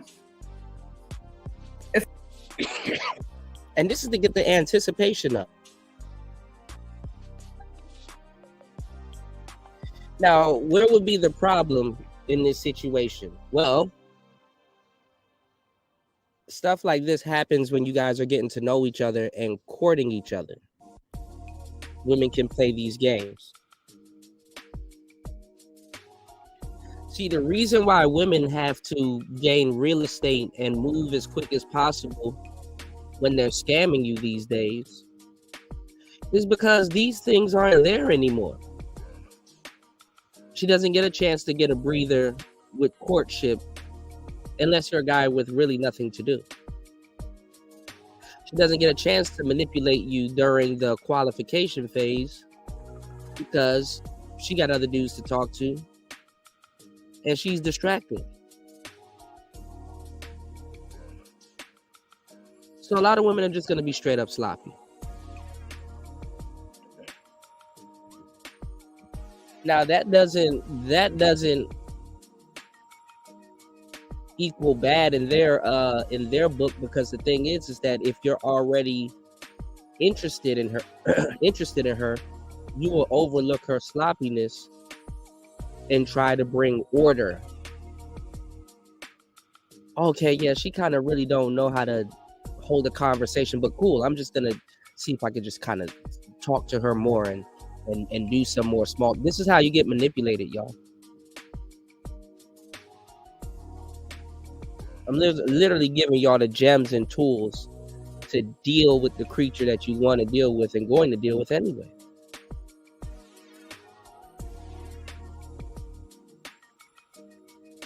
But you need to be able to understand this. You need to be able to not work your way into this BS.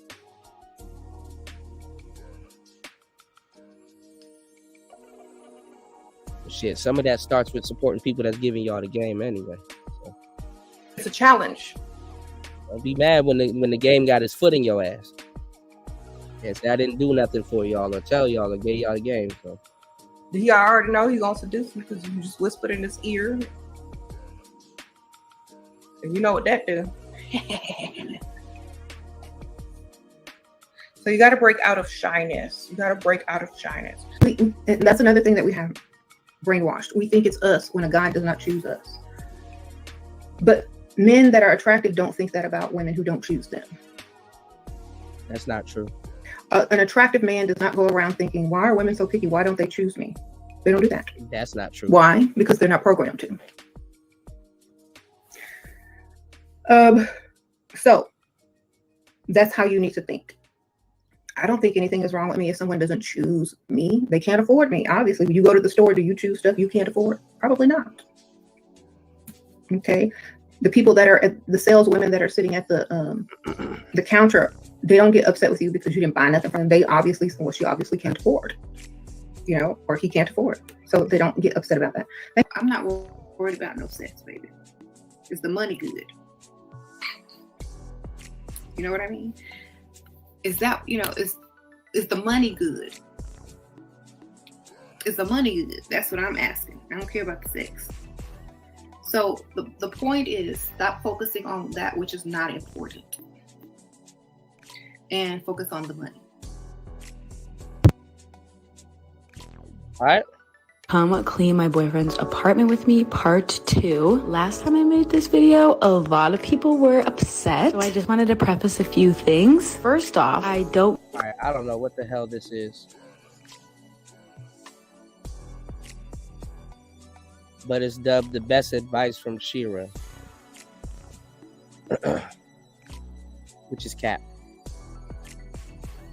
So y'all see what they training the women to be. They're training the women to seduce and reduce you. Tap them pockets. Y'all really think y'all need another guru in the manosphere telling y'all to lead with your wallet?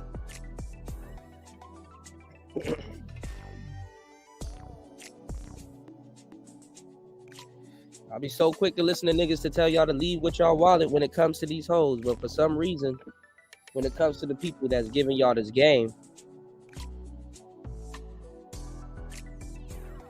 y'all don't know what it means. So look at what dudes are. One thing we talked about. Look at what dudes are talking about. How men have been boxed out of the sexual marketplace. Really? Have men been boxed out of the sexual marketplace, y'all? You got muskets and samurai swords and cool guitars and skateboards behind you.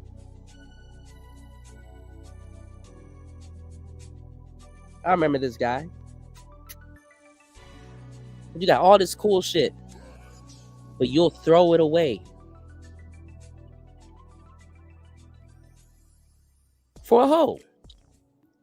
Yes, modern men, good guys, want hoes. When you go on the Fresh and Fit, you go look at Fresh and Fit. The majority of the women that's on Fresh and Fit that you guys are so interested in their opinion, what are they doing? You don't hear a bunch of dudes in the chat like, okay, can we have like a different caliber women on here? Like, can we have like all bank tellers on here? That bank teller ain't going on Fresh and Fit. Guess what? She got to go to sleep to get up to work tomorrow. Can we have corporate women on here? No. You get OnlyFans girls. Let's get it. Quite a bit is how dating apps have altered the market and resulted in incels and to a certain degree femcels, but less so. A lot of data showing that young men are more likely to be virgins. I remember we had... And you don't know what you're talking about because incels aren't on dating apps.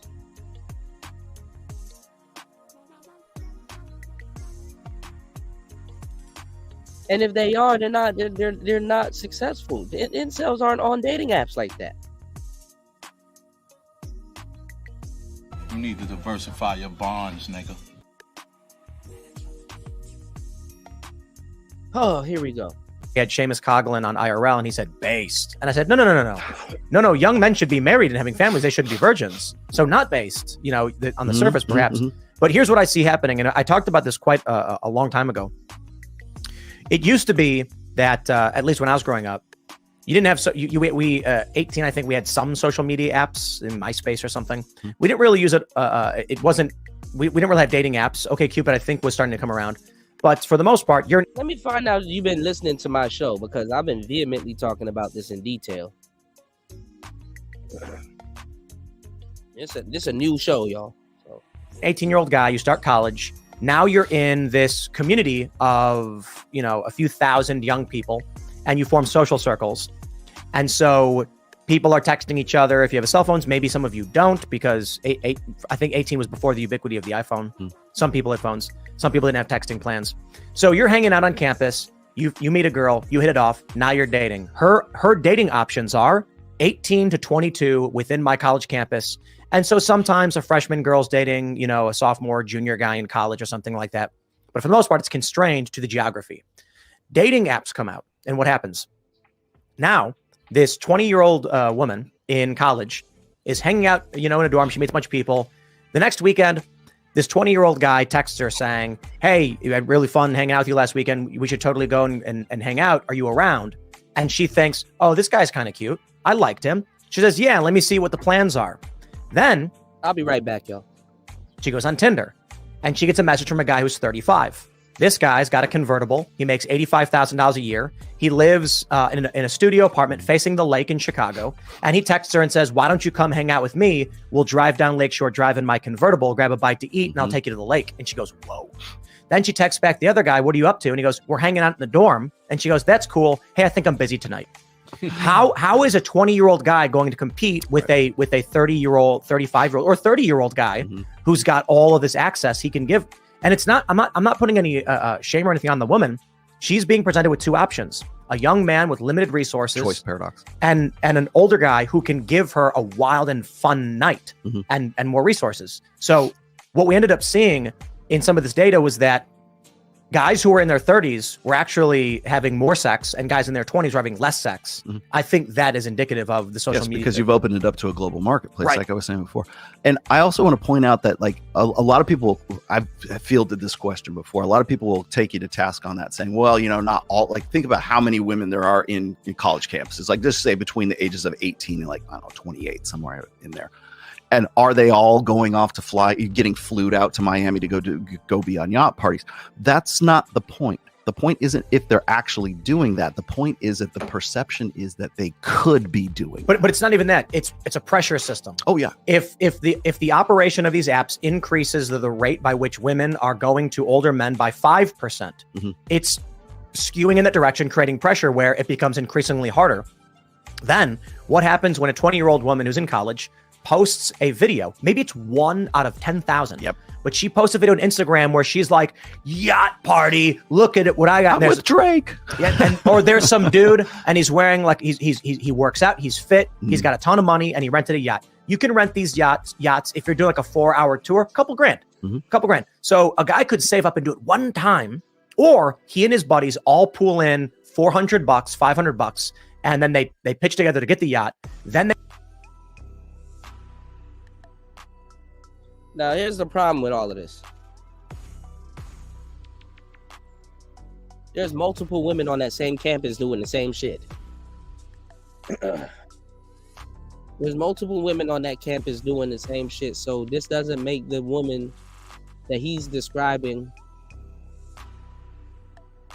it doesn't make her special.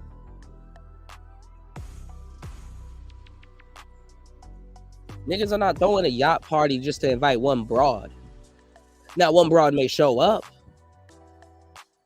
There's a difference. But come on now. they tell these young women, hey, I'll fly you out here. For them, it's a quick hookup. That young woman then posts on social media, look what I'm getting to do. Other women are like, why aren't I getting to live this glamorous life? I'm hotter than that bitch. I could do that. But then here's the darker side of that. All of that 100% agreed. Then you get the Tinder swindler. Oh, right. So but because essentially what he's doing is he's like, it's never been easier to fabricate the cues of higher value today. You can go rent a Lamborghini, go take an Instagram shot of it, or like you have all these guys or these women who are like, they literally have these these dummy private jet interiors where you can go sit down and pretend like you're like on your Lear jet going somewhere. It's bullshit, but like people you can go pay a fee, go get your Instagram shots, and then hey, real jets. Yeah, they rent out real jets for photo shoots. Someone pointed this out in a viral video on TikTok and Instagram. The jet covers were on, and the woman was walking. Let me tell y'all something. They don't even tell you how the guys are also looking at the dudes like, man, it would be crazy to throw a yacht party. I was so glad when I was in the industry and was making music and stuff, because the thing is that when I was in the industry and we were making music videos and stuff like that, I'm so glad we didn't need a yacht. Because Lord have mercy, we have sat around a couple of times smoking in the studio like, damn, where the hell we gonna get a yacht, bro? Thinking we have to shoot a big pimpin' music video and shit. Like, where the hell we gonna get Rolexes and a yacht?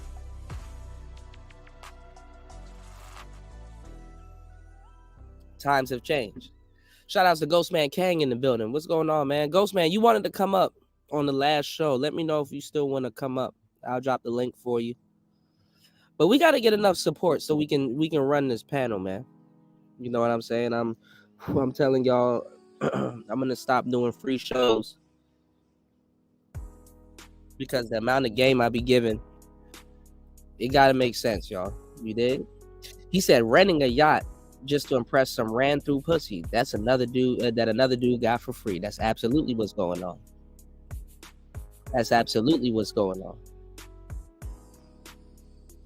Shout outs to everybody in the building.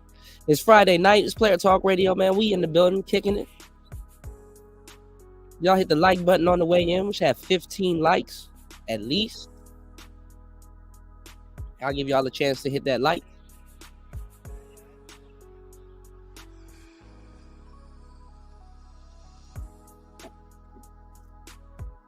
And definitely support the show at $PTV 888. That's $PTV 888.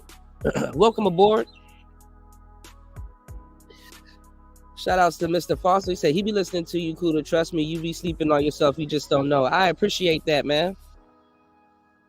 Now everybody all of a sudden wants to talk about the internet and how dating apps ain't working.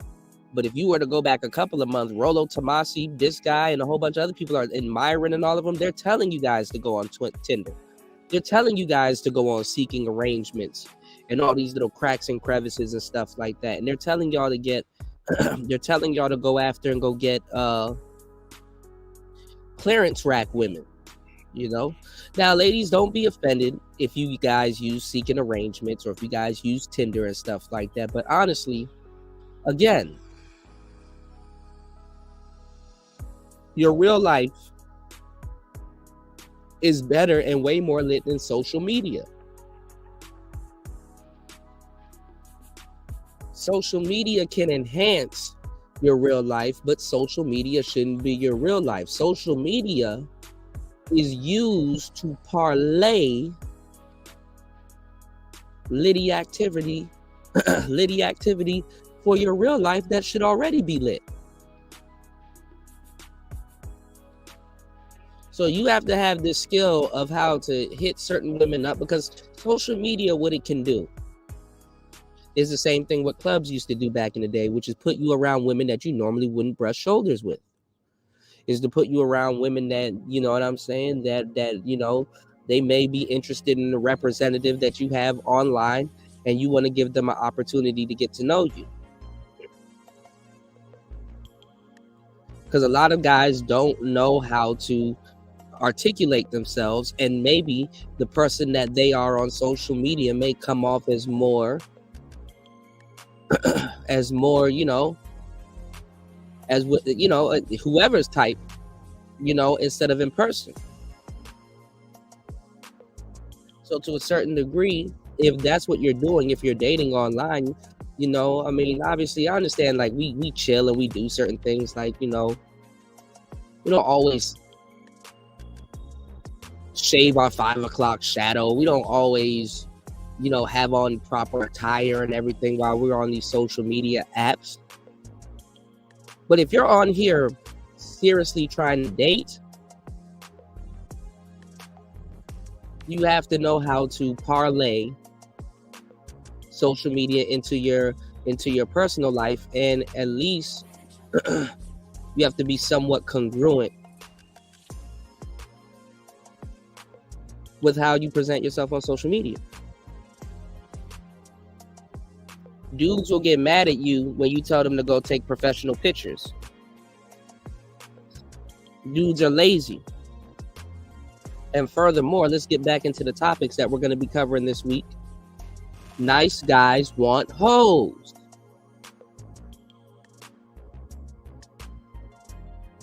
And if you are a Gen Z and you are quote unquote a nice guy, you don't know anything else. That's all you saw coming up. Hoes. And some of y'all haven't even looked in the mirror and actually really assessed what I'm talking about. Some of y'all hate that you want hoes. Some of y'all hate that you are attracted to promiscuous women as much as you are. Some of y'all don't even have a barometer to measure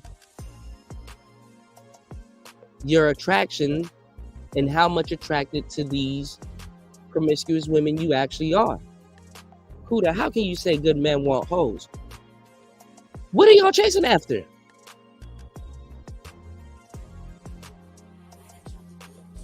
You niggas are supposedly good dudes, but you want bitches with tattoos on their face. You want the girl that works at the strip club that got a whole sleeve.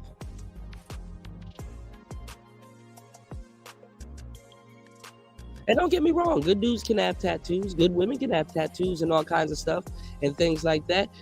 Who's to say you're judging a book by its cover, Kuda? Well, certain things are a hoe's uniform. Sad to say. And if you're a good guy and you want a hoe, well,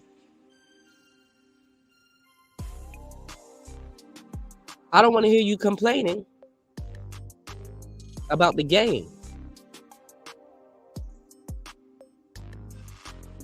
Because you should know by default that you're choosing to play the game.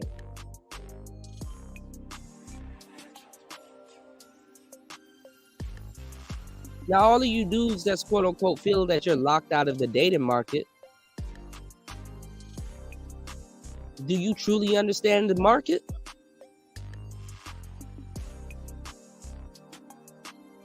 Because how are you locked out?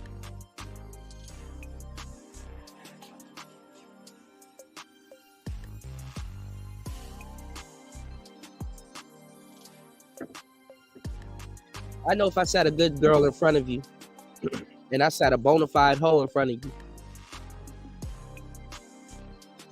you're going to go after the hoe.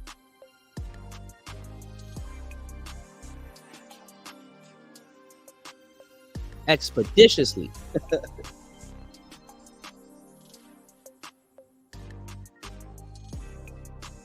Let's get it.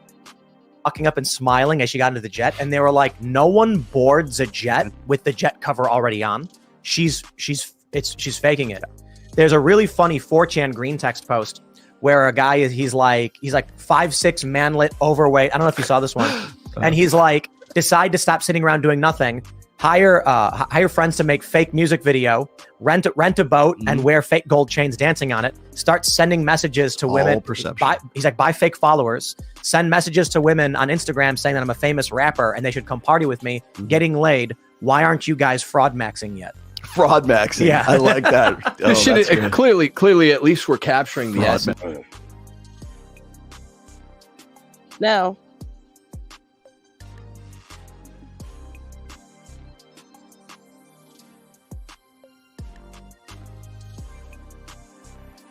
there's a couple of things that could be going on with this picture. It's funny, the term fraud maxing. That's hilarious.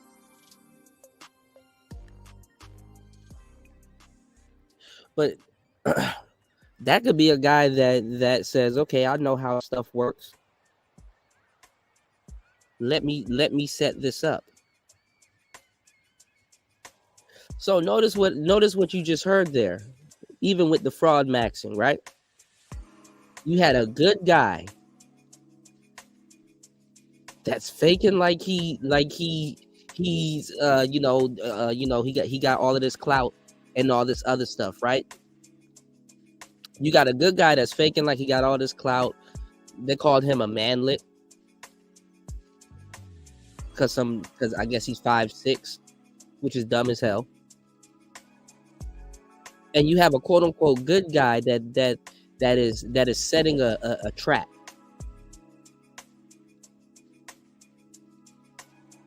Why would he have to fake like he's a rapper? What have I got?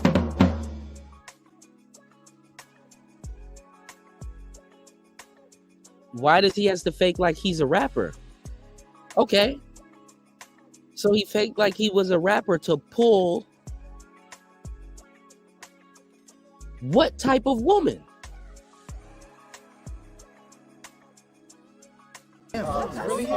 You're a victim. Here we go, CSI. What type of woman do you have to fake like you're a rapper to pull? If Jesus can't save these hoes, why are you trying? What make you think you greater than Jesus?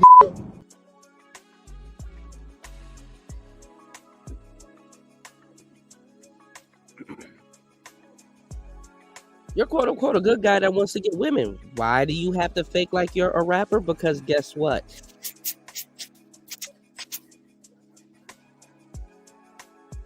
I think you guys already know where I'm going with this. What's going on, Vincent? I think you guys already know where I'm going with this. Because good guys want hoes.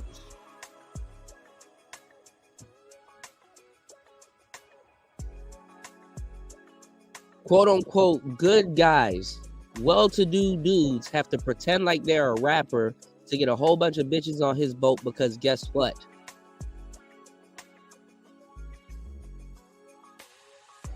Good guys want hoes. If Jesus can't save these hoes, why are you trying? What make you think you greater than Jesus? Oh shit, what's going on, John? Shout outs to John Jones. What's going on, player? Good guys want hoes.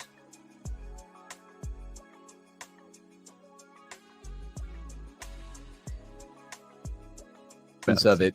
This shit is bread and circuses. It's Yeah, degeneracy, seriously. and the people that want something more, which is a resurgence, can find something more. They're like, we started a matchmaking site, which it functions on a biological principle called assortative pairing, where basically a 4 out of 10 should match with a 4 out of 10 or a 5 out of 10, and people with similar body counts will find each other. This is a Again, this person does not know what he's talking about. Y'all hit the Cash App, hit the Rice Fund, y'all. I'm dropping flames, all right? John Jones said, I got braids now. Uh-oh, he ready for the summer. He cold. He cold. All right, shout outs to John Jones. John Jones said he ready for the summer. He cold. You identify my bitches with APs. She ain't got an AP, she is not mine. You cold. He cold. She belongs to the streets. All right. Giving y'all some good game, good entertainment.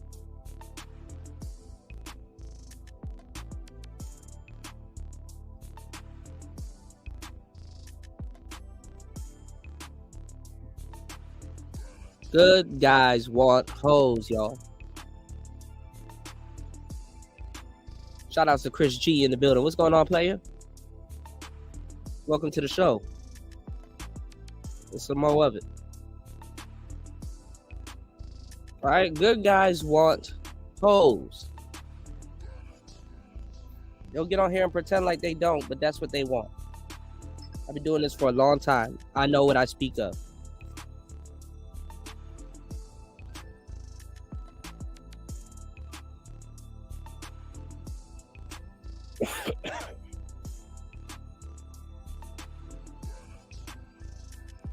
And dudes just want somebody to complain about also. Let's just keep it 100.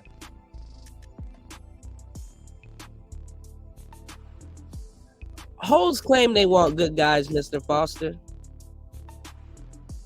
But they play good guys. They want good guys They need good guys to come up off of. They usually play good guys because a lot of good guys usually ain't good guys. And a hoes dynamic can turn what would be a good guy into something completely different. He cold. You know what I'm saying?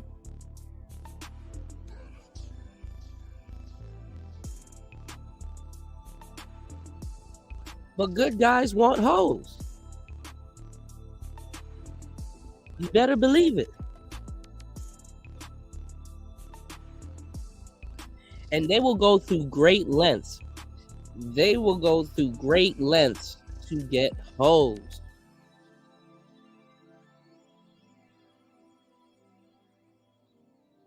Whereas back in the day, you wouldn't dare catch a good guy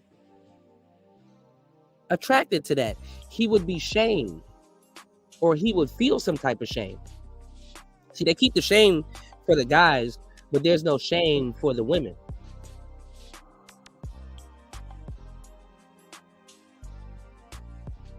You dig what I'm saying? There's no shame for the women. It's to the point where good guys had to go get hoes in secrecy.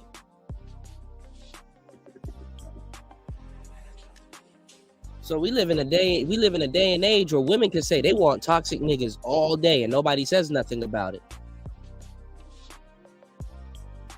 But the good guy gets shamed. You see how that works? It's to the point where they still gotta lie to y'all today. Oh, I want to go be a passport bro and go get traditional women. That's cap. You want to go get some hoes. And let me tell y'all something too with y'all good guys. Eventually you'll grow up.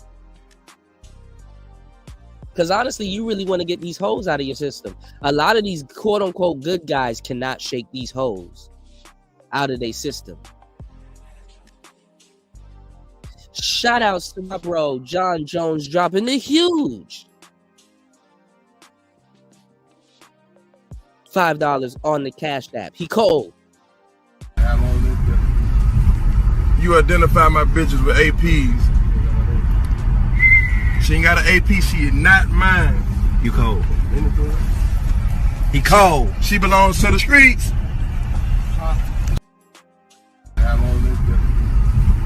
You identify my bitches with APs. Ooh, ooh, yeah, big bag.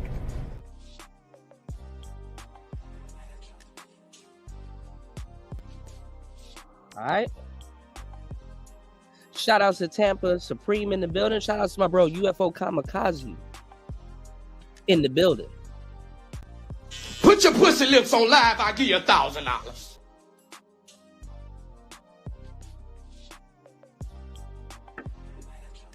Shout outs to the bros in the building. UFO said, I'm a God guy. I feel you. Hoes are definitely overrated, but this is what good guys, quote unquote, want. They want hoes. They want them.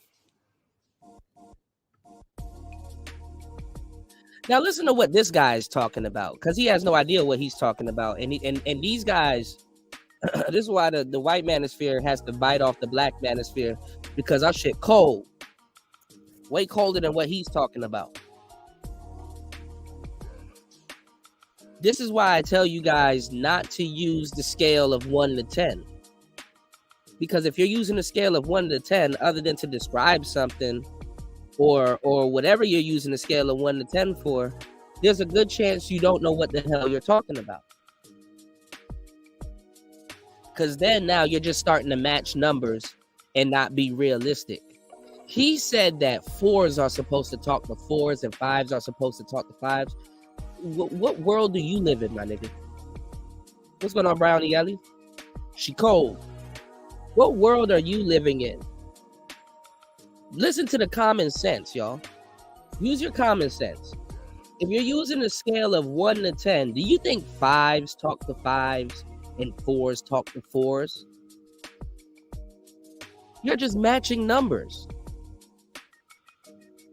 Again, You don't understand the dating game. Because in the real world, 5s talk to 7s.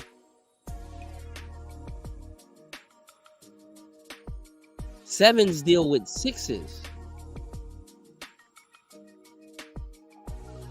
Hell, you got 10s that deal with 4s and 5s. You got 6s walking around with 10s.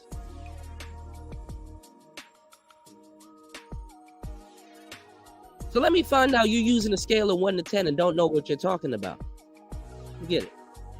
Evo psych and biological perspective that people are with social media not doing their best to steward their own options, to collocate their own options. Young men are wanting, they have a higher threshold for a lower threshold for hooking up with chicks. No, the problem with it, Brownie Ellie,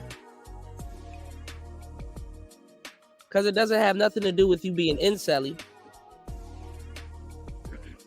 The problem is most people, when they appraise themselves, if they do, most people want a number that's either a half or higher than theirs or what they believe they are. But here's the thing. You may be accurate with your number, but you've never seen yourself without a mirror. Like, you've never laid naked eyes on yourself. You've seen reflections of yourself in like car mirrors, car doors. You've seen reflections of yourself. But you know what I'm saying? And then this is the thing about the number thing. People give people that they're attracted to more credit. You understand what I'm saying? So the thing is that you're like, oh, okay, well, I'm a 7. Let me kind of just be modest and carry myself around as a 7. But somebody's that's attracted to you, they think you're a bona fide 8, 8.5.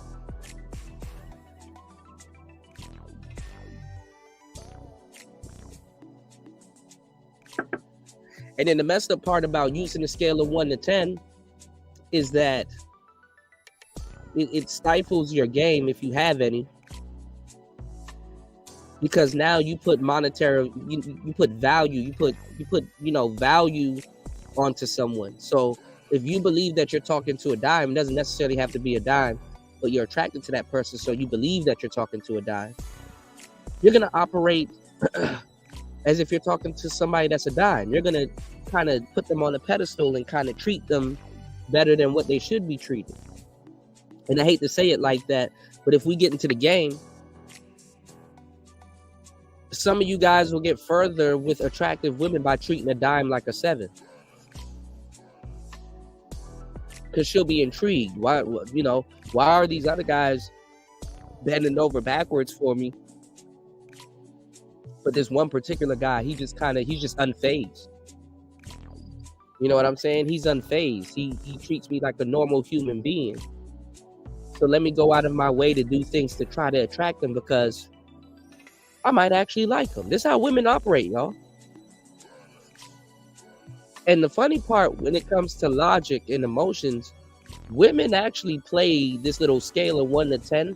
They play these games better than y'all dudes.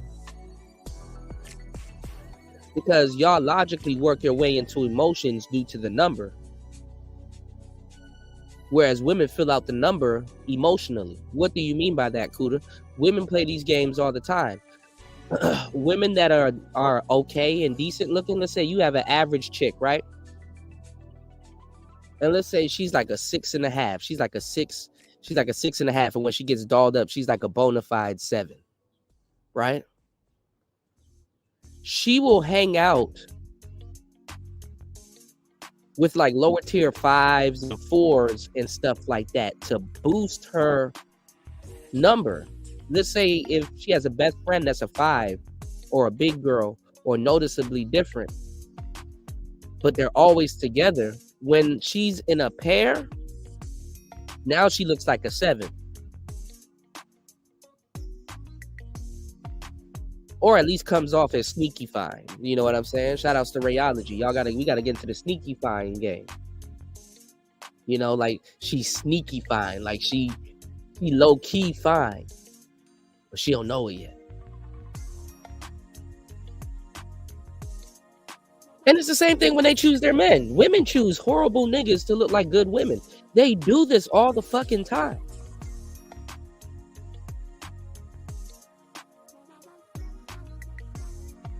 Lord, I need to put this shit behind the paywall. Y'all don't hear me? Shout outs to everybody that supports the show. This is how they operate. They're playing a numbers game better than y'all niggas, and y'all niggas swear by this shit. Because the numbers game is also a manosphere talking point. We'll talk about it later though. They do love big girls. Sir Ism. UFO Kamikaze said got a rating of 8 in a few private female Facebook groups that rate dudes but never took it seriously. That's what's up. And the number don't mean shit, by the way. It could be potentially a compass, though. We'll talk about it later. Shout out to Chris G. He said, I've seen that boo stuff. I've seen pictures of this. Yeah. Chris G said that small sexy chick be real nice next to that big chick. Yeah. We used to go and pull girls, we used to call the big girl a ton of fun. You know what's going on, Andre? We used to call the big girls a ton of fun. And to your surprise, before your eyes, the big girl sometimes is a better woman than that small girl.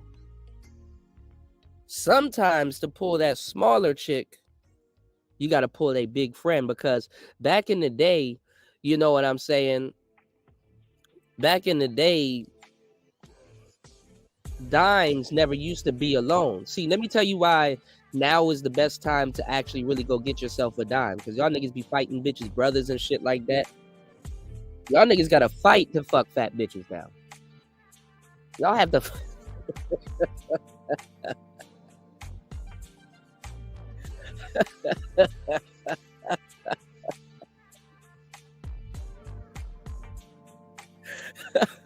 Journey, what are you? A bit. Oh yeah? What are? Oh, are you? Oh my god, y'all niggas gotta fight to fuck back fat bitches now. Y'all niggas be fighting for your lives, man.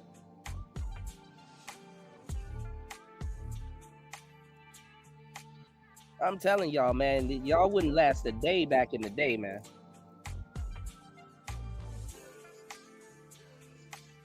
Y'all wouldn't last a day back in the day. Yesteryear was not built for Gen Z, y'all. So anyway, you would rarely see beautiful women by themselves. You know what I'm saying? And beautiful women rarely traveled by themselves, and they rarely think for themselves.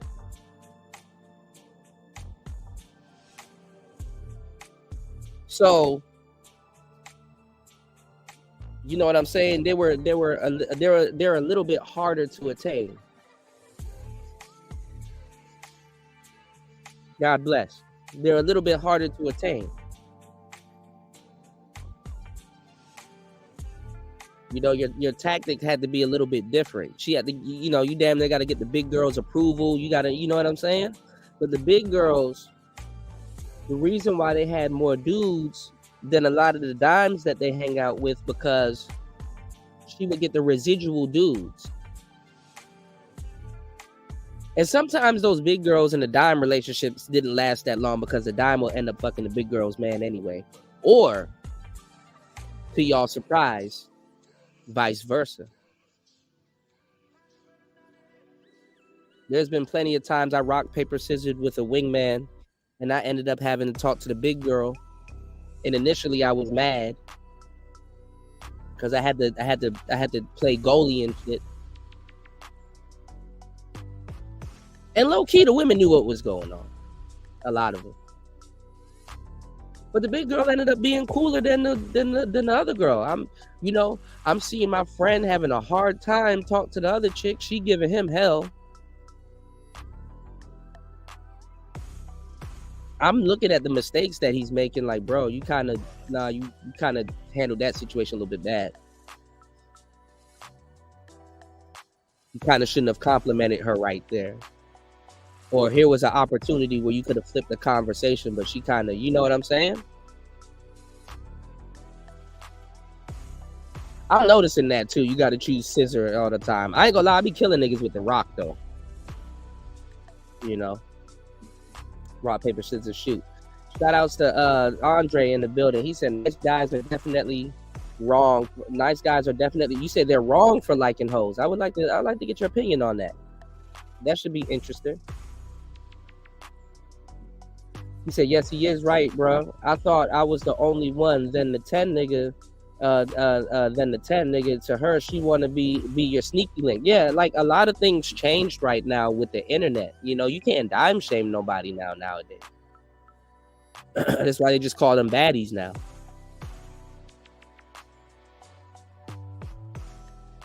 And shit, back in the days, you didn't see 10s. You know, everybody would assume like beautiful girls had money and they were taken care of and stuff like that. Now you just like beauty is common nowadays. Beauty is common.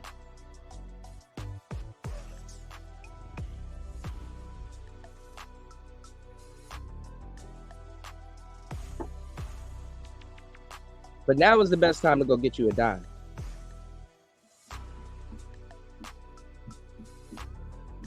He said a big woman and ugly girl is 1,000,000 times better than your hand. Yeah. Hannah Hand and Linda Loshan.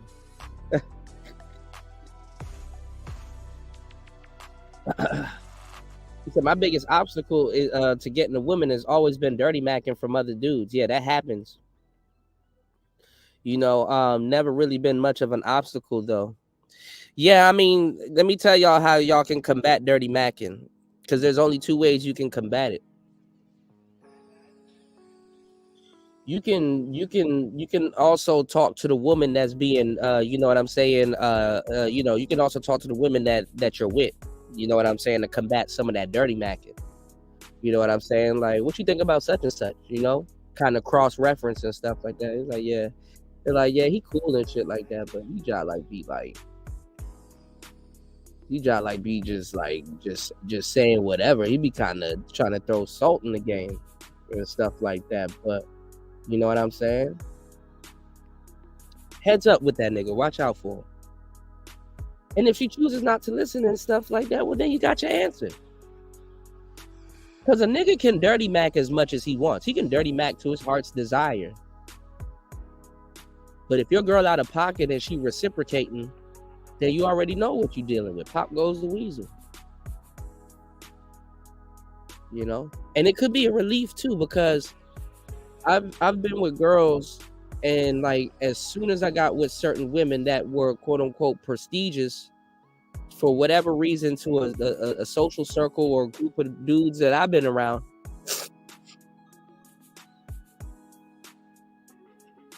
it opened up a lane for me to get different type of women, because other women knew this woman, you know what I'm saying, and they knew who she was, and she was more like a networker. But me and her was getting it in and kicking it real tough, so that when dudes start dirty macking and stuff like that, that's good. If she reciprocates, you know, some dude dirty macking on her, then it's like good. Now I'm not obligated to you know, fuck with you long term.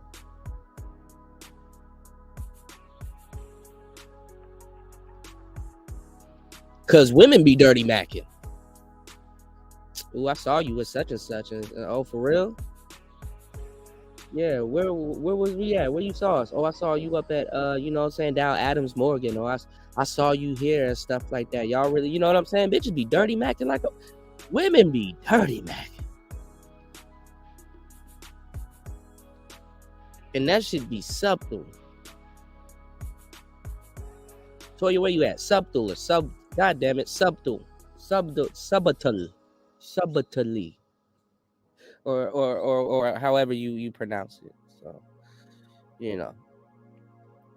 All right, let me catch up on the chat. You said if they claim to be nice guys, why are they checking for hoes in the first place? That's what I'm saying. You know. about obvious hoes in the street ones, yeah.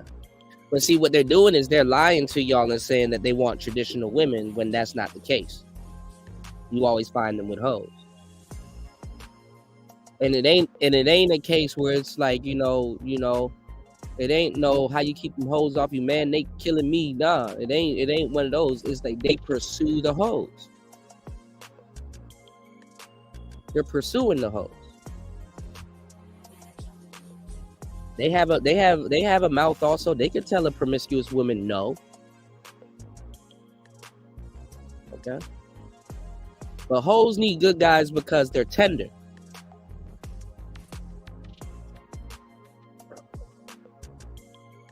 He'll get played thinking that he's being courteous.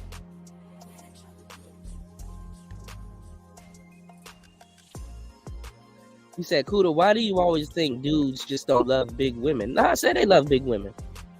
You know, everybody don't like little batches like you, homie. You said just because they not little don't mean they better playing. No, I understand that. I told y'all, I know dudes like the bigger women. I am at no point trying to pass my preferences off to y'all.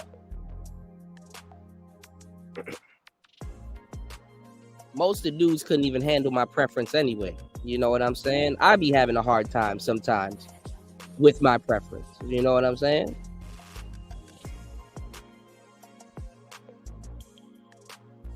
My thing is that when you give these guys some game, and if they do actually go after something and you see what they go after, it's like, bro, what the fuck? You was better off.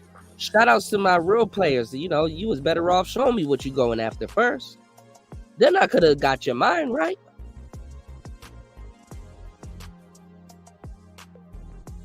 Oh yeah, you only need to be operating at 70% with this chick.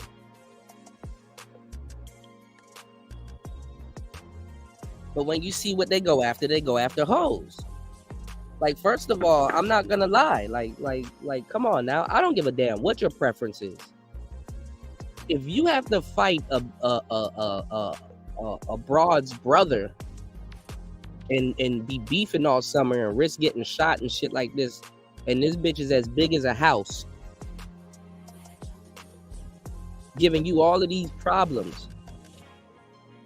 Let's just keep it 100. Listen to what y'all are saying. Like, the fat girls never used to give niggas these type of problems back in the day.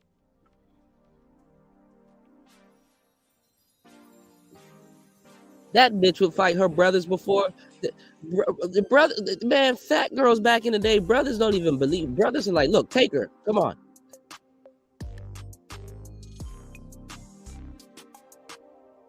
She getting on their nerves. The niggas wasn't protecting no big girl back in the day. Not like that. I mean, obviously, it's your sister you want to protect. You know what I'm saying? But nah, y'all niggas be getting shot at and shit like that. It's fucking funny. I'm not saying that you wrong for liking no big girl, but nigga, I'm just saying for all of that, you could have got you something nice, bro.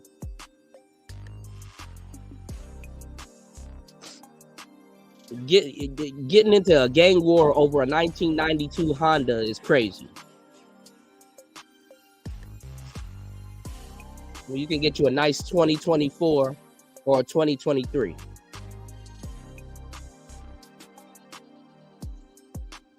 I'm just pointing that out, you know. And they all do look the same, you know. Niggas' fitness standards is on a downtrend because them big girls have always been able to pull fit dudes.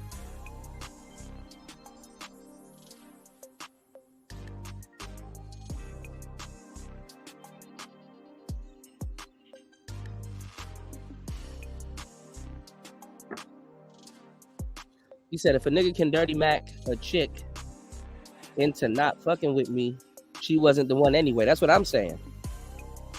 Thank you, Brownie.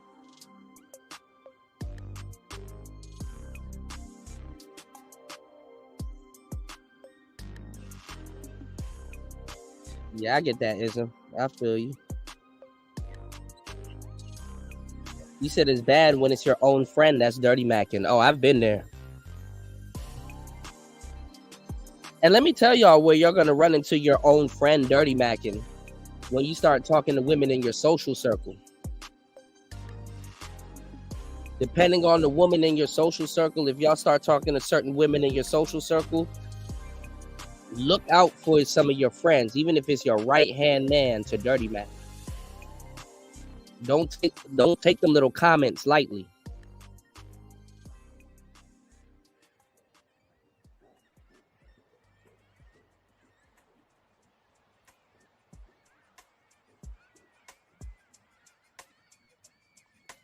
Well, some dudes do dirty mac.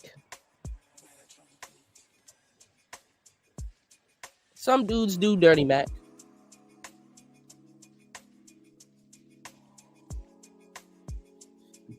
And to a certain degree, dirty macking is a part of the game. You know, if somebody trying to knock your girl from you, you know, like I told you guys, you know, I hate to say it, some of you guys, if y'all want to get a decent, pretty girl, if y'all claim like, hey, cool, there's no decent, good girls in you know, in my vicinity and stuff like that. I say some of y'all niggas, if y'all gonna be lazy or don't want to do a little bit of traveling, like go to the next state or the next couple cities over and stuff like that, or in the burbs and go meet some shorty. If you're thoroughly convinced, you might have to pull her off another man's arm. But then again, then you're going to have to look at it. Is she still a good girl? And then you got to look at it also at the same time. It's like, is she still a good girl? Or you know, do I have to look over my shoulder? Because how you get them, in a lot of cases, is going to be how you lose them.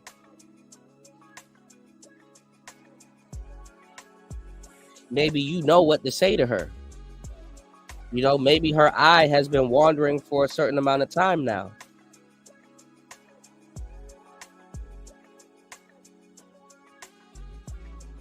So you have to pay attention. Shout outs to Mr. Foster. Ism said, why can't a big girl be a 2024? Again, you putting little batches at the top. I'm not telling y'all to go after little broads. I never said anything about no little broads. You assume that. But yeah, you can get you a big 2024 big girl. You can go get you a full-size sedan or a little SUV. I'm just saying, if you're going through goofiness with that chick, there's a problem with you. You will laugh. Also, Ism, if you see a guy out here in the streets fighting to get with a Precious, you will laugh also. You would laugh. En las profundidades del Congo, un envejecido guerrero lucha por el futuro de su familia. Macumba, un gorila occidental de tierras bajas de 200 kilos de peso. Macumba es el protector del grupo y puede resultar extremadamente agresivo. Cuando extiende los brazos parece que va a cogerte.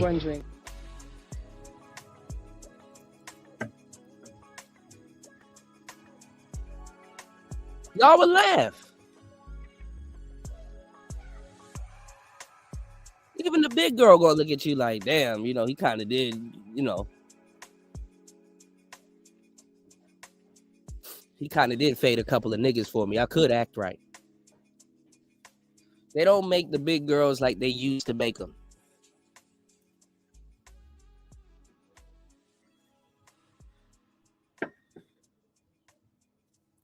It's foolish that a lot of them are pretending to be Beyonce, but that's today's internet. That's what you guys have grown up with. Big girls are Beyonce now. Big girls are Beyonce now. Whereas back in the day, it gave that lady you know what I'm saying, a room for character growth, you know? She'll know how to cook. She'll know how to do certain things. You know, you got some freaky big girls. They get into writing. Look at Zayn. Look at Sister Soldier. You know, they be having porn collections, all kinds of stuff. Big girls used to be lit back in the days. I don't want no big girl pretending to be Beyonce. Used to be you had to put a wig on a pig and put a raw fig. She putting a wig on a pig by her damn self.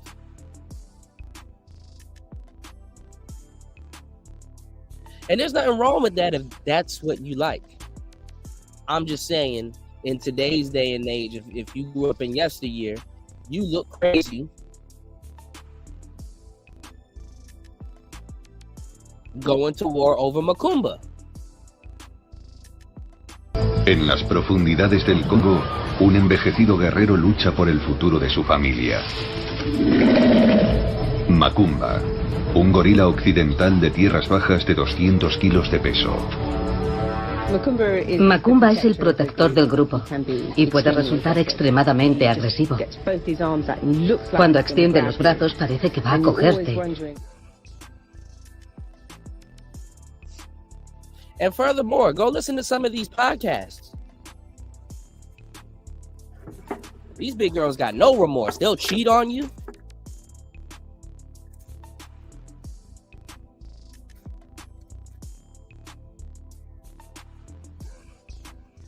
These big girls cheating on y'all. They got endless options.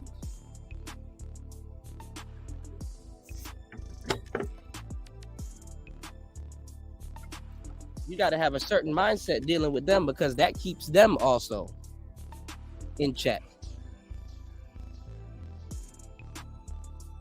But they know this.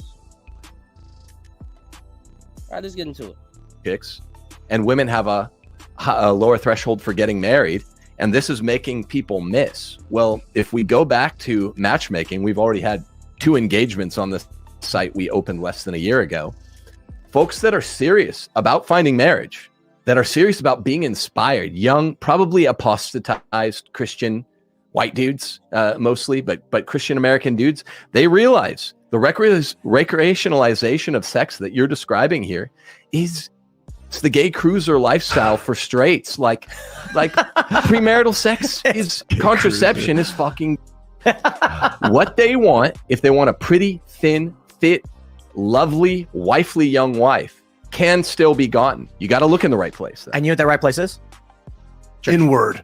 Barnes and Noble. Church is part of it. But church has been infiltrated partly. I agree, but I do believe that there is a if we're looking at the solutions that are available, one of the strongest and most obvious is go to church.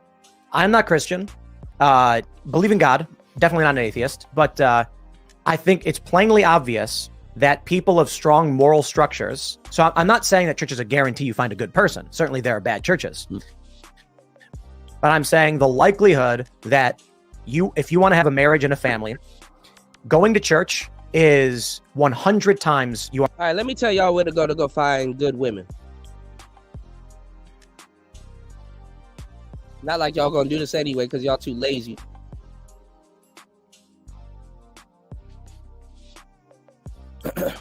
Take up an interesting hobby.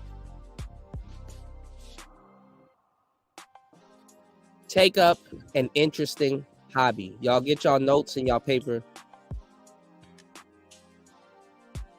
Hit the like button and support the show. I'm about to give y'all 5 places y'all can find a decent woman off the top of my head. Number 1, I don't know how much times I got to keep saying this. You can go to different branches or wherever the hell you want to go. Number 1, the bank.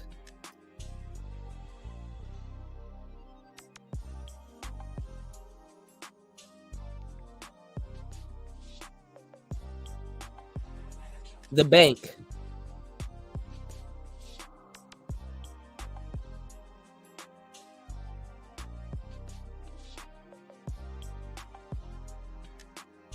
Number 2, when I say take up a hobby, I'm talking about run a marathon. Go find out where they're running, where these people go out and they run, or they go to these little forests and they play in the mud and or they move logs and shit like that. Go run a marathon or a place where you got to get dirty and you get the number put on your chest and stuff like that. A marathon. or get into biking. Go buy yourself one of them damn Lance Armstrong bikes.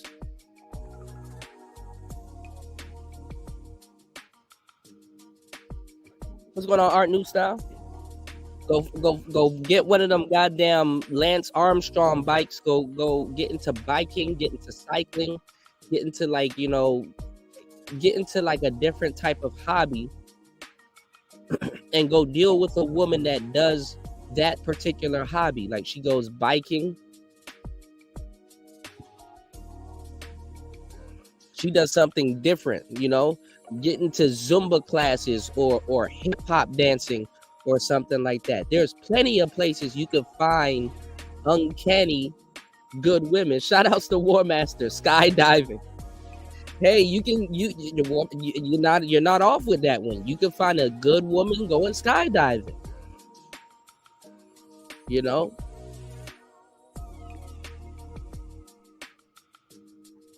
Get into something different where you can find a different type of woman. Shout out to Art New Style in the building. Always good to see my brother Art New Style in the building. You did? And if you aren't subscribed to Art New Style, you tripping, man. Art New Style be doing the what's the series that you do now, Art New Style, with the I get your notifications, you know, every so often. I'm on the way to sleep when you come on, but will you be driving? I forgot, you call it something else now. Like, yeah, go do yoga classes. You dig? What's going on, AB Media? All the good brothers in the building today, man. Is it the red pill, like driving morning thoughts, red pill? I forgot what Art New Style calls it. Art New Style has a really good series going that y'all should check out, man. You dig? Shout outs to everybody in the building. Let's get the likes up. We should have 24 likes. Y'all hit the support the Cash App. Yeah, the Road Pill podcast. Yeah, I know you was tweaking it. Yeah, the Road Pill podcast. Yeah. All right. Yeah, y'all be careful driving and doing content, man. Or be trying to tell Ed, man, just bruh, pull over. You know, but nobody want to hear it. So, but hey. But yeah, there's a bunch of places where you can meet decent women that are into the same thing that you're into. Now, like I've been saying this whole show, good guys want hoes. Are you gonna find hoes that go bicycling? Of course. Are you gonna find hoes that work at the bank? You damn straight. Are you gonna find? But these are a different level of women. These are a different caliber. Challenge yourself. Go after women in higher places and stuff like that. That you can deal with. That's like she's not even fully feminine. I'm gonna tell y'all something too. A lot of y'all guys in these spaces. Let me tell y'all something that a lot of these manosphere cats ain't gonna tell y'all. When y'all actually really get out here and start dating. You're gonna be attracted to, and you're gonna run into a bunch of feminists. Oh yeah. You dating a low-key feminist is not gonna be a coincidence. It's actually gonna be normal. You're going to run into a bunch of undercover feminists. And the crazy part about this whole thing, too, is that she might not be a feminist towards you. But how she interacts and some of the things that she say and stuff like that, you're going to start to see a little bit of that feminism bubbling up. A lot of y'all manosphere cats, when y'all start dating, feminist women are gonna be, it's gonna be like white on rice. Ism still stuck on the little broads. I'm not telling nobody to go after no little broads, Ism. I'm just saying you look goofy fighting over some big chick. You look goofy fighting over some big chick. That's all I'm saying. You know. You know, you got some really good big girls. You know, I get it. You did, but like I said, you know, War Master said, Kuda thinks everybody has bad luck like he does driving. I don't have bad luck driving. People just be running into me. They run into me all the time. And it's fucked up. Because I got to explain that to my insurance. And it looks bad on my behalf. Shout outs to War Master in the building. Shout outs to my truckers. You look goofy fighting over a big bitch. Because there's just certain things you shouldn't have to do. Big women used to be accommodating back in the day. They weren't like Beyonce. Like, y'all sleeping on the big girls. The big girls got the best personality. You know what I'm saying? If we had a restaurant and shit like that and they ain't got no sauces and this motherfucker pulls out some Tabasco sauce and some shit out of her purse, I'm like, oh my girl. You damn straight.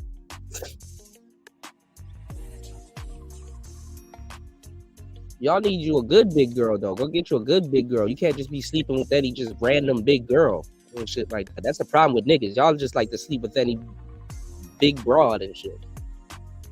No, you gotta have you a big girl that's fucking worth it.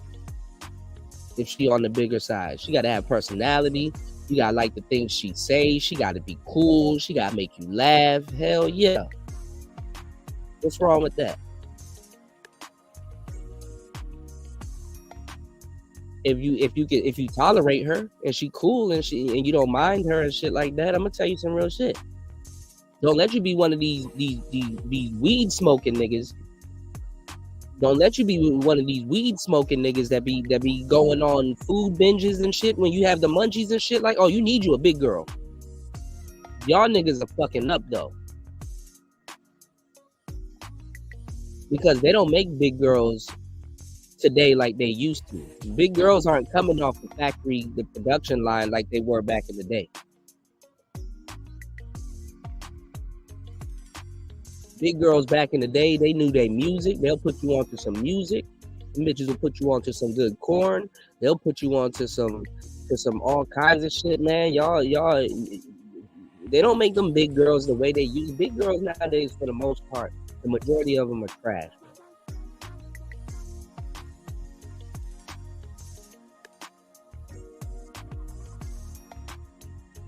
I don't need no big girl trying to be Beyonce. Be what you are, big girl, and you cool as fuck.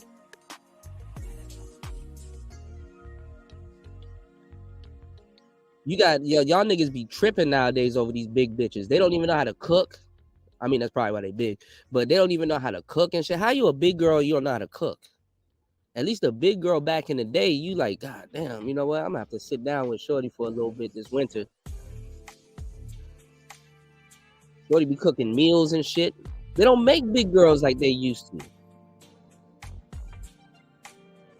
And you know, when you in a good loving relationship, you gonna get that love weight. I don't give a damn who the fuck you are. You gonna get a little bit fat.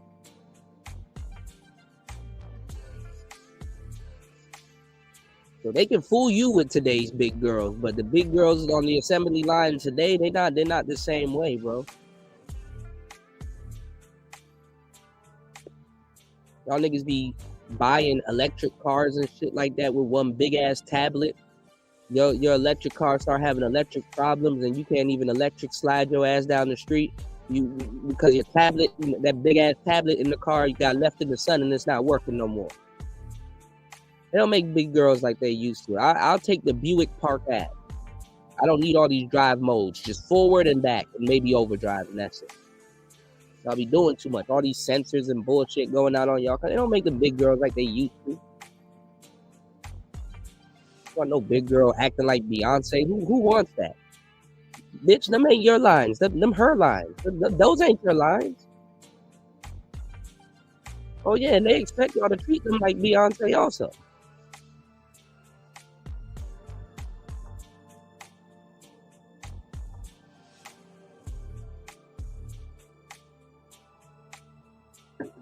Now I'll take me a real cool, wholesome big chick. That's not annoying. Lord knows these big girls nowadays is annoying. So.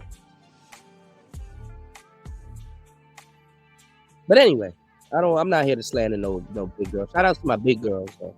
Don't Don't get me wrong, but yo, you know, we got to make a distinction, man.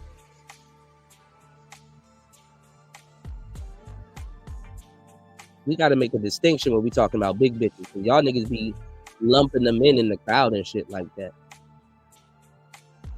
If you seriously try to sit up there and build a business or a bond with some 400-pound bitch that thinks she Beyonce.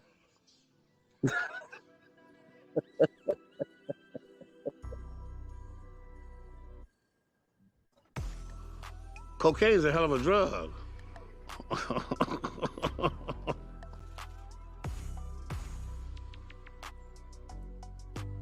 All right, let's get it.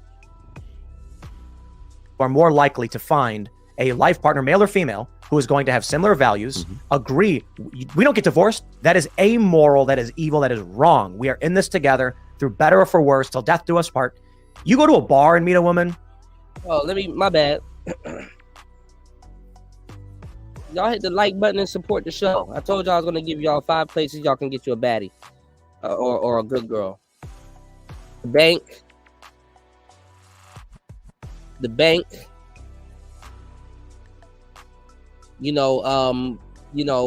marathons, Zumba classes. Some of y'all, instead of going to the gym, go take a martial art for a month. See what girls are coming into martial arts classes and stuff like that. Go take capoeira for a month.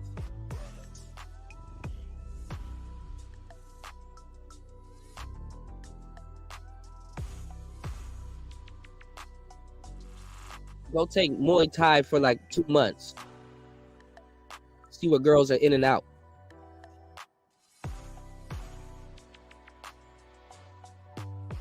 Join a chess club, or a lot of y'all niggas like comics and shit like that. Y'all don't go to the Comic-Cons and stuff like that. Start going to Comic-Con. Go to the car shows. Get out your comfort zone. Yeah, the church is the worst. Don't go to church. I mean, go to church for yourself if there's a good message and stuff like that, but come on. Don't go to church. Because the church also serves the public. You understand what I'm saying? So anybody could be at church. And let me tell y'all something. The devil be at church. The devil damn near the one opening the doors.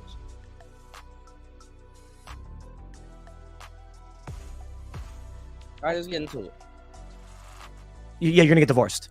You meet a woman in church, like you said, with praying, substantially less That's likely. what Vinny Oshana was saying that. I did his Unusual Suspects down at... Shout outs to War Master in the building. He said Kuda chose violence today. He cold. Shout outs to War Master. You identify my bitches with APs. She ain't got an AP. She is not mine. You cold. He cold. She belongs to the streets. He cold. But that's what you can do. Start hiking. Y'all niggas be scared to hike and shit. I know some of y'all niggas be scared of bears and shit.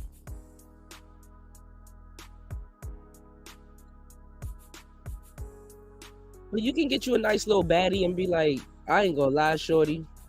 I don't know why my black ass is here. She gonna laugh. Y'all hanging around the fire and shit like that and be like, listen, if a bear comes out, I might grab you and run somewhere, but honestly, I'm gonna run. And she gonna laugh. Y'all niggas need to start humor testing some of the women that y'all like. What do you mean by humor testing, Kuda? Tell her a joke that you would laugh at or something that you find relatively funny and see if she laughs. Some women might not laugh because they're like, okay, who's this guy? That joke is kind of funny, but who's this guy? Some women might laugh.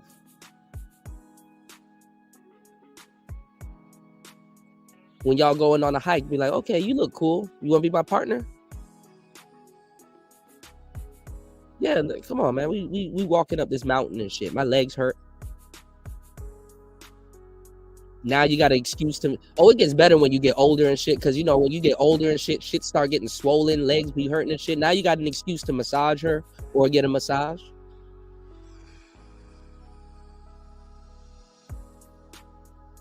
You met some random baddie in the woods, and she helping you set up your tent and shit like that. Y'all niggas do something.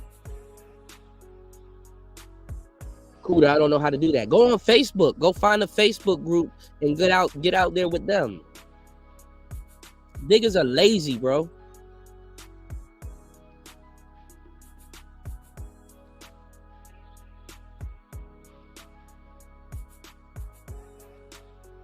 Yeah, I don't know if I could have a goddamn coyote or bear chase me. That's some West Coast shit. I don't want no parts. I don't want no coyote or no wolf chasing me. Woo child, the ghetto. Imagine me running from a wolf. Yeah, you got the Meetup app, but I wouldn't use no app. But hey, I mean, you know, it is what it is. I mean, dudes are gonna not listen to me anyway. But there's alternative, guys. You don't have to be lazy. Shout out to everybody in the building. Let's get the likes up. All right, let's get back into this. Men are locked out of the dating market. Really? Are men really locked out of the dating market, or niggas just lazy? Valuetainment, and he was like, "But what do you do? Do you like you believe in God? Like how long you believing in God over there? Like how do you hit on someone at church?" But I understand what you mean. You put By the yourself in way, Sunday morning. You night said club. return with a V. That's the name of the site. We just founded it. It's return with a V. RETVRN. I don't like .us. This is where people can go and meet other serious young people. This is all we taught. I interviewed 170 young women, all between last summer and fall. And again, none of these are perfect people, but they're all, for the most part, thin, Christian. A lot of them are recent reverts. They're not like they've been living their lives in church. And all they say the same thing. They reflect the same desiderata for male. You want, if possible, 6 feet and 6 figures. The dating apps 666, baby. 6-pack abs, 6 foot tall. But here's the thing. Here's the thing. They want men who are they're slightly more giving on this. They want men who are virgins or low body count, just as the other way around. And we pair them on RETVRN.us. We pair them with someone that nature should do before social media fucked it all up. A sortative pairing. I have Google I have that. 2 anecdotal stories for you. First one is I agree with you, first of all, but I also disagree. I'm on both sides of this. My daughter met her husband at church. Okay, so she just got married. Okay, look. So these are older cats trying to explain social media to y'all. I grew up in the crux of this, so I know exactly what I'm talking about. Hear what I'm telling you. The internet was to enhance dating. But let me tell you how fragile it is. It's to the point that if you do not know how to use these dating apps, or you misuse these dating apps, or you don't have a department or compartment, like if you don't have a usefulness for a certain feature on that dating app, if you're not utilizing it correctly, it is easy for you to fuck up. Very easy.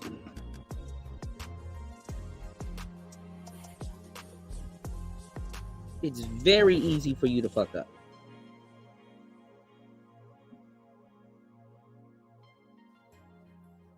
If you don't vet somebody right, it's very easy for you to walk into a setup. If you don't do certain things, if you're not utilizing said dating app correctly, it's very easy for you to fuck up. That's what I'm saying, Andre. I grew up with Black Planet. I grew up with AOL. I grew up with MySpace. Grew up with all of that stuff. So we know firsthand.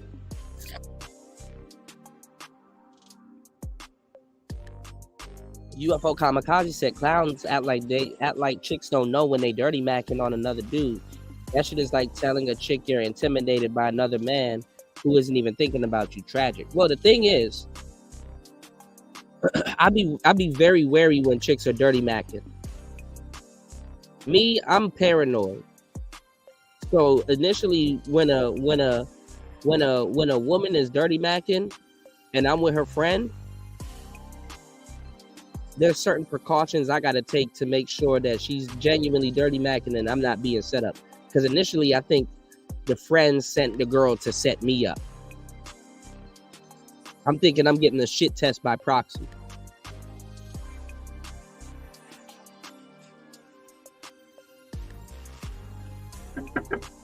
Until I realized women really don't have no friends.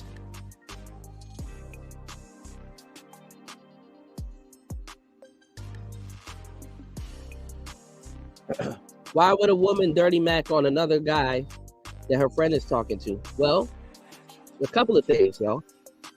Women are players. Some women know exactly what they're doing because they know the girl's interested in you. Other women don't think it's a thing because it's like, well, she get a lot of niggas anyway. So let me kind of go after this one because she might push him to the side. She don't know how, you know, and even if she does,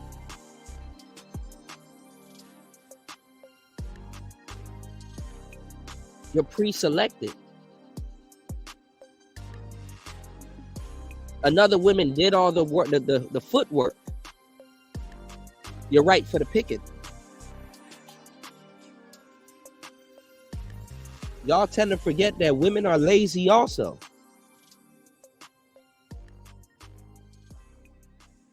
And it's their failed attempt of going through their social circle. You know that your girl is interested in me. And you know I'm worth something. And then unbeknownst to y'all, a lot of these women are fucking their girlfriends anyway. Oh, y'all ain't ready for that type of game.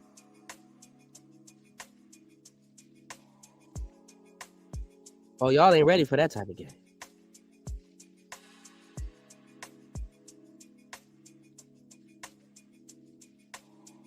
So that's what's called pre-selection. I told you guys, if y'all want to get women, go to the middle of the mall, spend $60 and go get you a fake wedding band.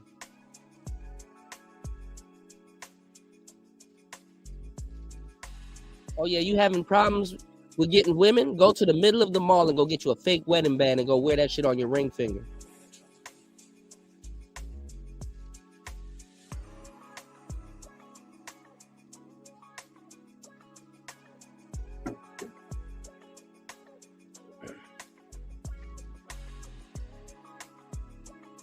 There's too many niggas in the manosphere that want all of these women and they don't know how to direct traffic, i.e. handle a stable. Most dudes here ain't able to handle a stable.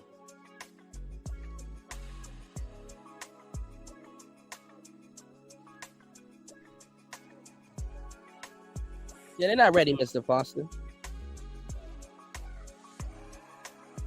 He said, I was referring to dudes who dirty mac on other men and believe chicks don't peep their insecurity. Yeah, I know what you meant, UFO kamikaze. That shit is that's some low ball shit. But it's to be expected. You know what really throws it off, UFO kamikaze? Is when it comes from people you didn't think it will come from.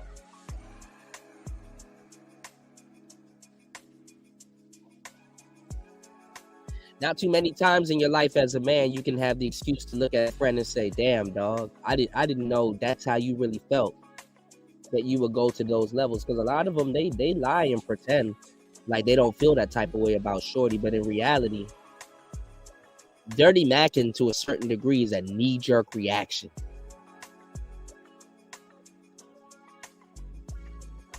I've been the guy in my social circle and in my group that always had bitches. I always be bringing bitches around. Always had bitches. They be like, Kuda, where's that girl you had? I'd be like, bro, which one? Oh, shorty. Oh, yeah, I remember her. I used to always bring bitches around. So when I knock something or have something else, a lot of dudes would look at you like, bro, you always get bitches. Why do you need this one? And it's like, first of all, She giving me action. Second of all, I didn't know you felt that way. Third of all, you over here being weird. You're not even talking to her. And let me tell you the kid, because UFO Kamikaze, this is some player shit. I'm not gonna talk to you about this shit. It's like, then you don't even know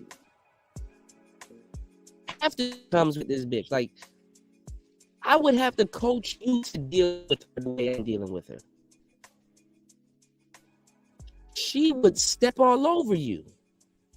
So you're willing to throw away a little friendship or whatever we got going on. You're willing to throw all of that shit away for some bitch that will seduce and reduce you anyway. And you know a nigga like me is just gonna spend a weekend with her. But you thinking about spending a lifetime. Again, good niggas want hoes. And then let's say it's a friend that you gave some game to. Oh, them be the worst ones. Bro, I gave you the game to get something like this, if not better. Then I'm your homeboy. Instead of focusing on the broad, you could have focused on me and soaked up some game. Yo, hey, look, why'd you do that? Like, why'd you say that? Like, why'd you, I'm watching how you maneuver and shit. You watching me and hating, but you could soak up the game and get something better. Oh, no, let it be a girl that got friends and shit like that. It's like, bro, her friend actually, because it be like this sometimes too. It's like, bro, I know I'm talking to Shorty and I brought Shorty around, but I got her to bring her little friends around too, bro. You need to talk to a friend over there with the green, bro, because she's actually better. She's actually soft-spoken. And I'm talking to old girl over here, and old girl already done told me a lot about her little friend and shit like that. I brought her around the guys.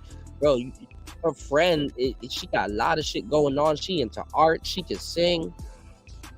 I just can't get at her because I'm talking to old girl right now. Be impolite. Instead of worrying about me and this alpha chick that I've done, she's not even an alpha, but you know, compared to a friend, you could get you a more little soft-spoken, docile, good girl.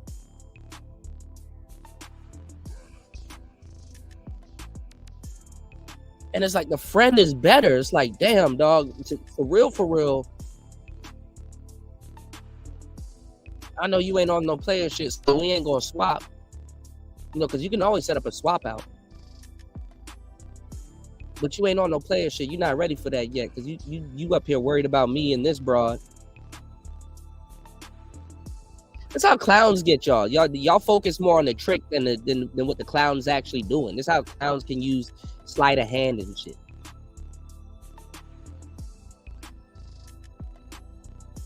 Sitting up there talking about some, man, a clown should be entertaining me. Actually, you should be learning the game.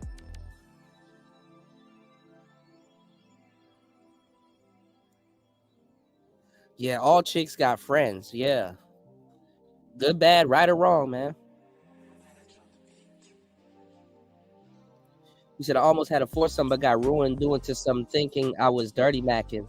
Anything can come off as dirty macking nowadays, man. Some niggas fumble bitches, let's be real. Yeah, and dudes will hate on you because you didn't give them the opportunity to fumble a obvious bitch you knew they were going to fumble.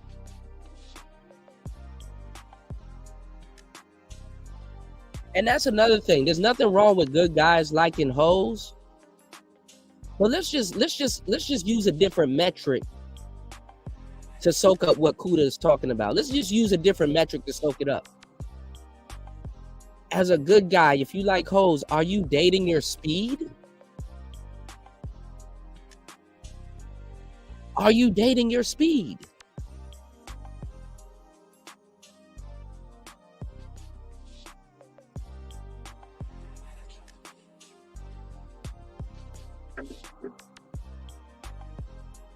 Yeah, see, your cousin, that used to happen to me every so often, Andre. Your cousin, what he has to get good at is building comfort. He could probably small talk. He could probably get a woman to give him his number. He could probably get her to laugh and stuff like that and qualify herself. But then when she really takes out the time to be around him, it's kind of like smoke.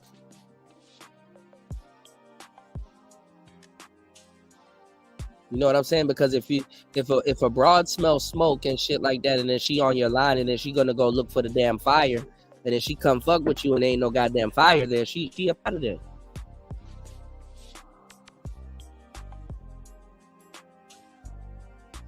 So when I was learning how to attract women, the way I was attracting them using speed seduction, I had to relearn how to build comfort with them. But I've always been good at building comfort with them. It's really the engaging.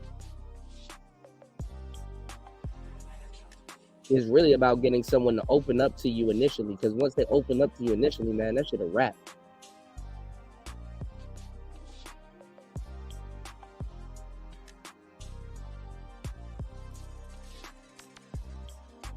Yeah. And then that's the thing, you don't do no swap outs unless these new bras. And then that's the thing too, because usually when you guys are engaging, if you're getting hate from like best friends and stuff like that, other than new bitches and shit like that, it's usually some broad that's in y'all social circle.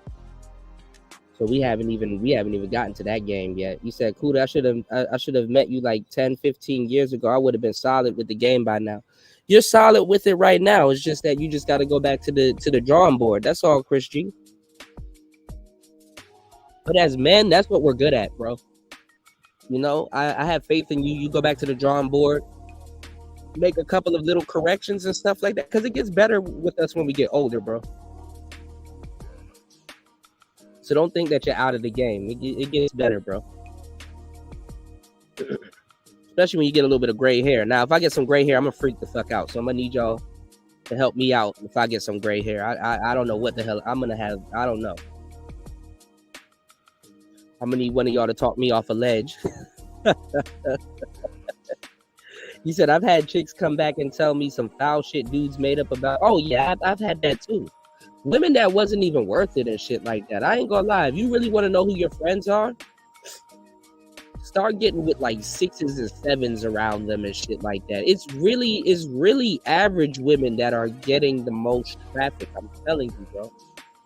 Some of these niggas don't have the balls to pillow talk with dimes, because they've never been in that position.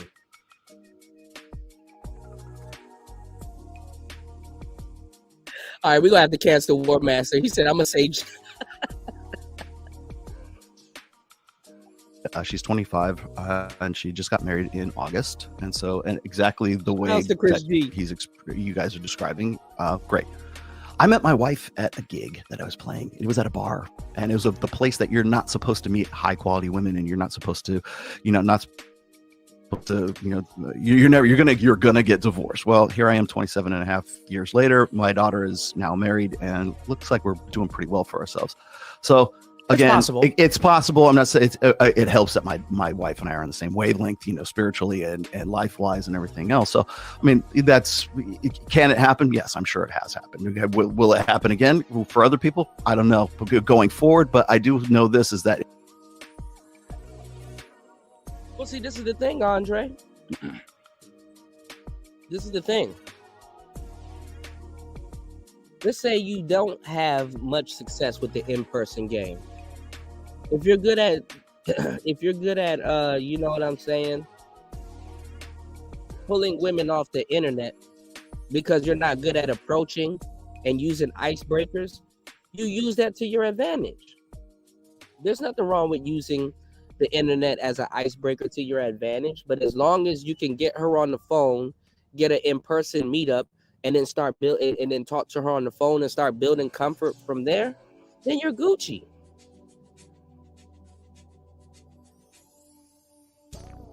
You don't have to make the process harder than it needs to be, but a lot of guys in this space does. He said, first gray hair, Kuda's out of here. Yeah, man, rest in peace, third shift. It's over.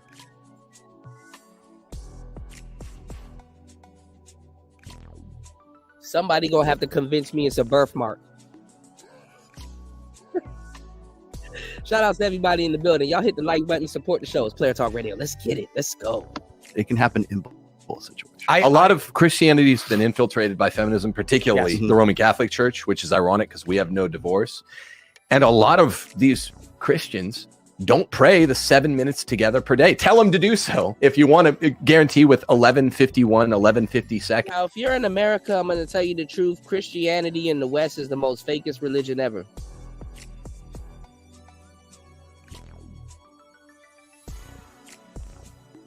You're better off getting inducted into the Nation of Islam. Christianity in the West is the fakest shit ever. They're working on Islam right now, but Christianity in the West is the fakest shit ever. Don't do it. That they won't. I want to say this as a matter of fact, not opinion. There is a strong likelihood, a strong correlation between church attendance and higher rates of happiness, just based on all of the ancillary factors around what it is. I don't go to church. A lot of people who work here do go to church, and that's and it's a big deal. But it's not so much about faith for their. Shout outs to Toya. Toya said Kuda got highlights. Nah, man.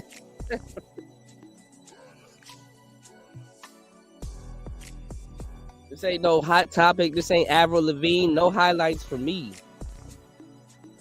Yeah, Christianity and Islam, depending on where you are, is the most fakest shit in the West ever. Don't say I didn't warn y'all. If your church periodically is not going to Egypt or Africa or all these other places, man, you tripping.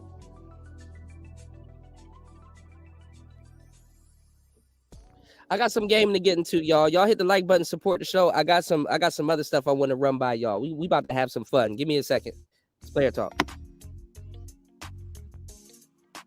There is a component of having faith and having higher rates of happiness. It is quite literally just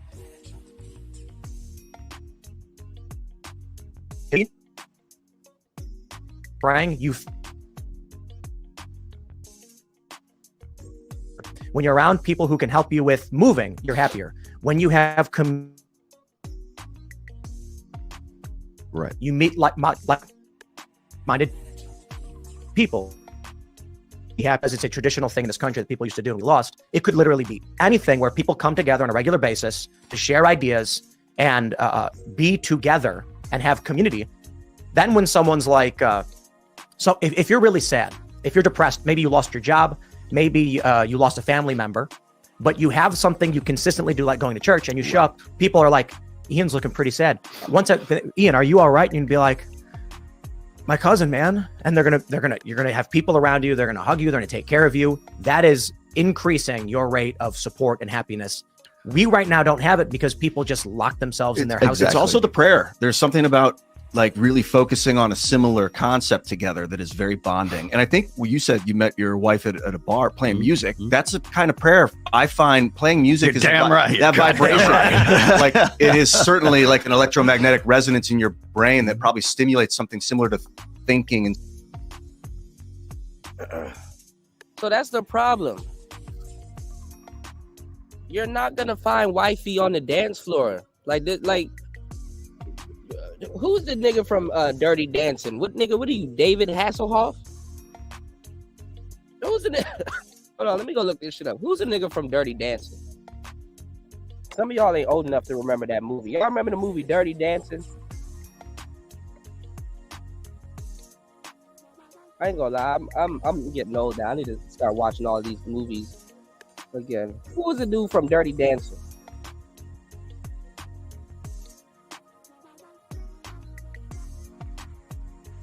Patrick Swayze. There we go.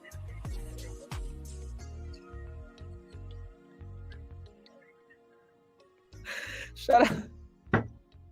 Y'all be knowing, bro. There we go. Shout out to the woman. Yeah, shout out to Chris G. Patrick Swayze.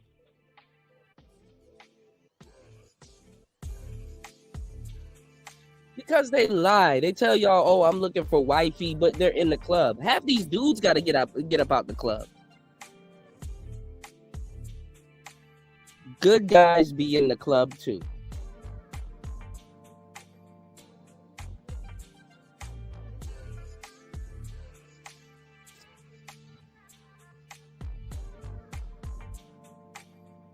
there's a deficit in relationships, and it goes back to this conversation that I'm telling you guys about the internet. Because let me tell y'all something else that happened with this internet thing, right?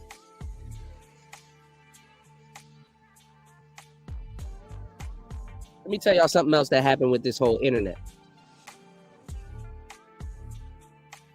The internet also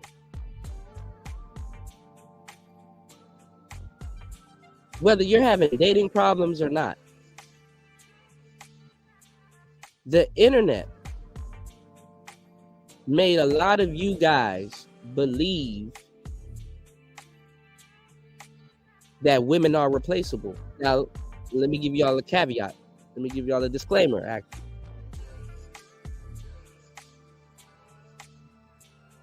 Women and people are definitely replaceable. But what I'm saying is that the internet made you guys feel that it's not worth it to work on relationships anymore. All because you get into a fight with a woman that you're probably attracted to, or let's just say she is doing some bonehead shit. Of course she's replaceable.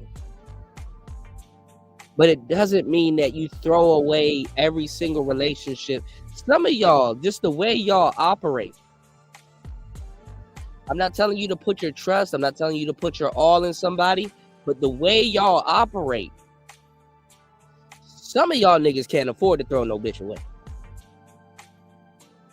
Vice versa with women.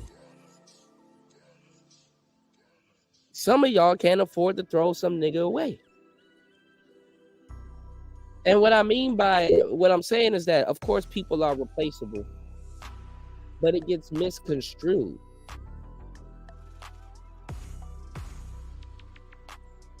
You're throwing everybody away and then running back to being single and complaining, bro.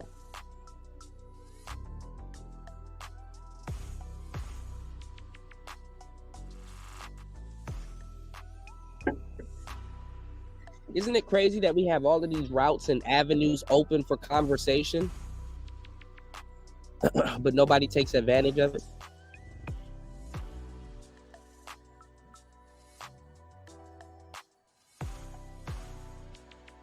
Right, War Master, women that you want to smash are replaceable, absolutely. But I'm talking about like relationship-wise, you know? UFO said, I can't imagine what it must be like to have to censor your thoughts about shit you've actually seen in fear of women not understanding it or finding it interesting to them. That gotta suck. Oh, absolutely. Andre said, shit, I've tried to fix shit with my daughter's mom multiple times, but she let her friends and feminism lead her astray. That's very common. Very common. Especially nowadays, because most women don't think for themselves.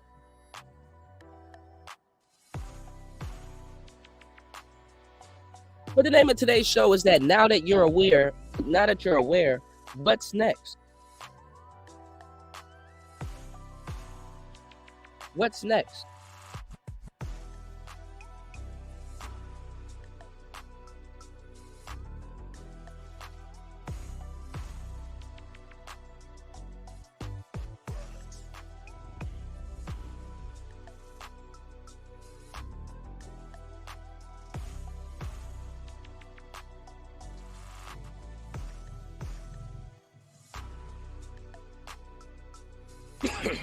What's next?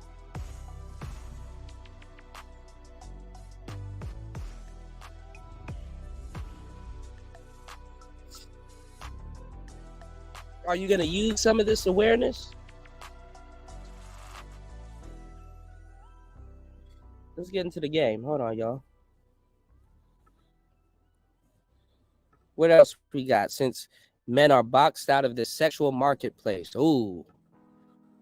We need to do something about that, y'all. Men are boxed out of the sexual marketplace.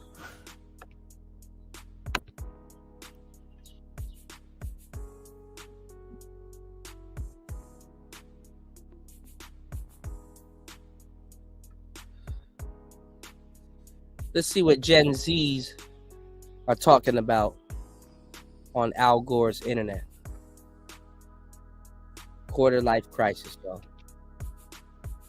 Of all the Gen Z, our youth is fleeting. Hey guys, what's up? It's Emergency and welcome back to my channel. Today we're back. We're talking about something spooky, something real spooky actually, and that is the Gen Z quarter life crisis epidemic that we are currently going through. That's right, you heard me correctly, a quarter life crisis. Now, what's the quarter life crisis? Put a 1 in the chat if you think that Gen Z is doing all that they can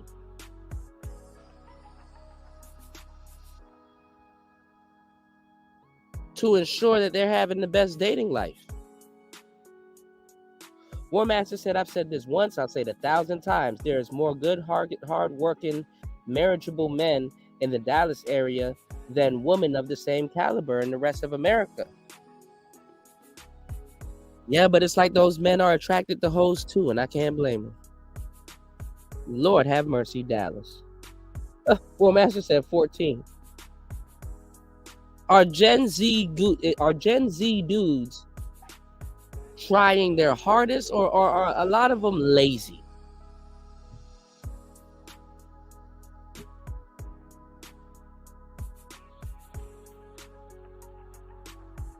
Or a lot of them lazy? So you're like, where they at though? So you're like, I'll take that drive to Dallas. Dallas. Andre said, Gen Z women are my main targets. I feel bad for Gen Z men. I've had their women do some net. Man, listen, Gen Z women are disgusting. Call me.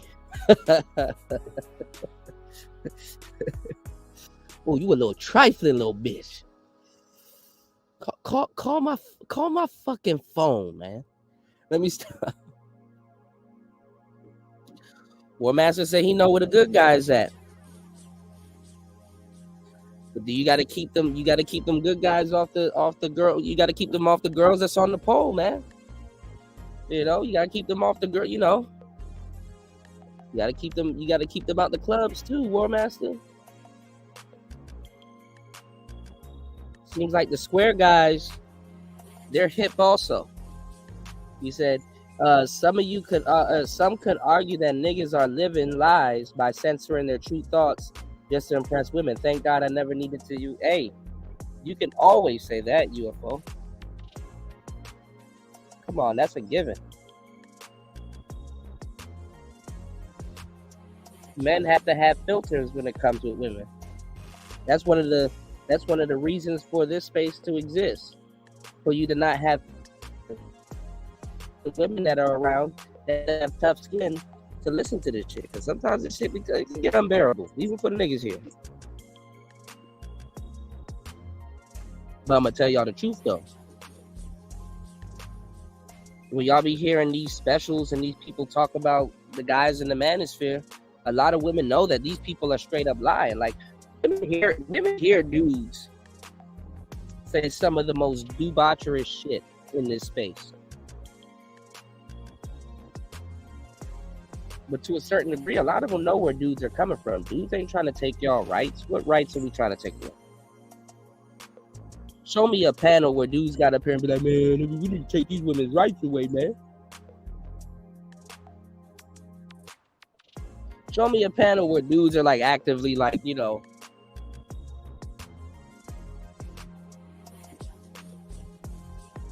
trying to abolish shit.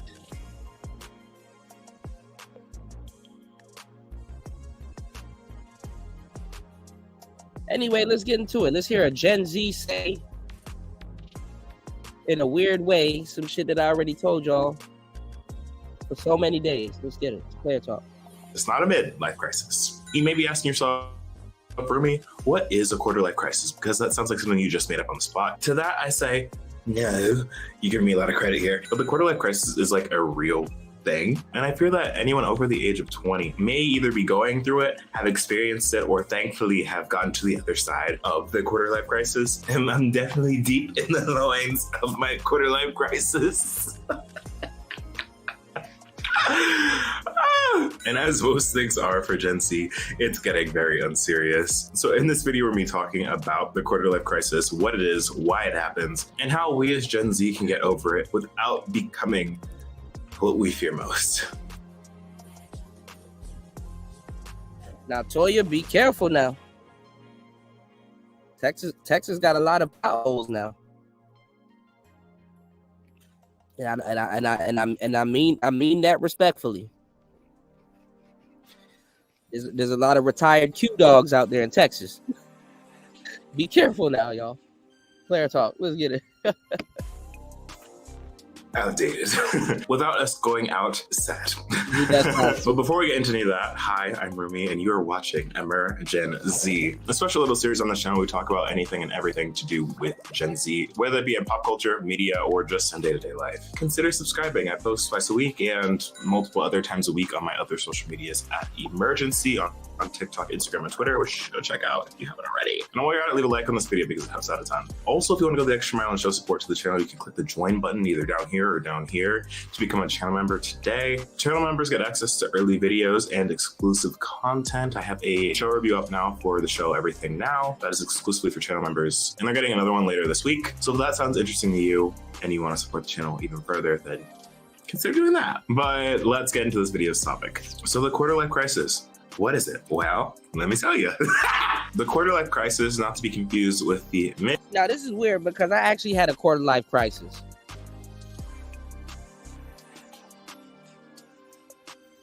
But it was for a completely different reason. I talked about it a couple shows ago. But let's get into it. Mid-life crisis, which I feel like we're all kind of familiar with. If you're not, it's basically when older people, the middle-aged likely, go through like this emotional crisis, really trying to find themselves because they're like, oh my God, I'm like halfway through my life or whatever, and I just don't know what I'm doing with myself. So like, called a midlife crisis. Go out and buy this expensive car, change my whole life around, really try and wrap myself in the glory days of it all, you know. I'm kind of making a joke of it right now, but the midlife crisis really do be hitting the middle age pretty hard, because I fear when you hit your midlife crisis, you're at a point in your life where you're kind of too far gone to really change a lot of the fundamentals of yourself, because you're middle-aged and you're kind of able to look back on your life with this hindsight of being like, oh wow, things could have been so different, but I can't really change those things now, so I'm gonna try and change what I can as drastically as I can, which is why you see like a bunch of 40-50-year-old men buying these expensive cars out of nowhere. And then for a lot of the girlies and gays, the reason why you got a Studebaker, see a lot of older men on these dating sites and on the street that try and hit on younger people. Yeah, girl, that's a midlife crisis. They're trying to get some fresh meat to feel young too. That midlife crisis, yeah, that's what they got going on over there, girl. That is not what I'm talking about when I'm referencing a quarter life crisis, which is mostly different, but some of the fundamentals are the same. Now I'm going to be real liberal and dramatic with the age ranges that I'm including in the quarter life crisis, because I think that the quarter life crisis means different things to different people. I'm specifically talking about Gen Z going through the quarter life crisis, but this is 100% something that millennials have and are currently going through as well. And I think that the youngest millennial right now is around 26 or 27. But for the sake of this video and for the sake of the quarter life crisis, what the fuck?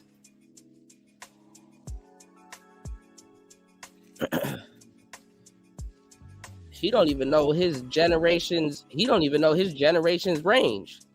Like the youngest millennial is probably like 31. The young millennial is probably like 31, bro.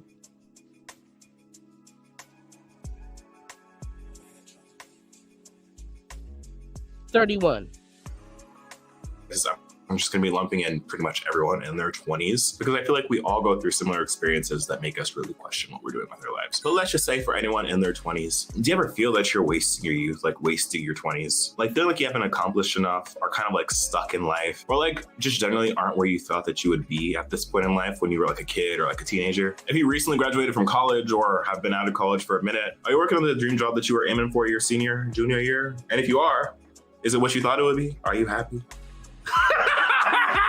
Girl, let me stop. These general fears, worries, y'all been late too. Y'all could have known that college wasn't gonna go the way y'all thought it was. Millennials showed y'all that. Oh, millennials are fucked up with college debt.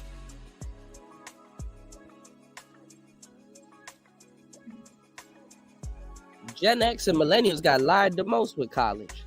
We got lied to the most. Y'all didn't really have parents on your ass talking about some get your ass in college.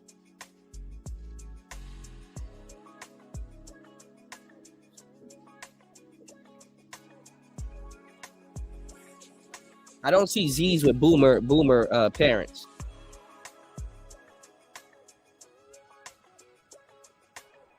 What's going on, Degenerate? You said it's confusing, but millennials are still in their 20s. It's confusing, but millennials are still in their 20s in 2024. Millennials are not in their 20s in 2024.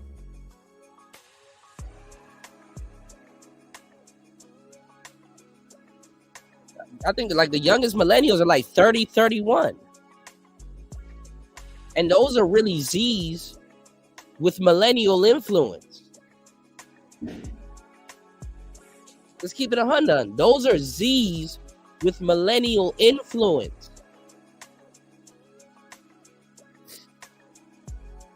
Millennials are like 30 right now.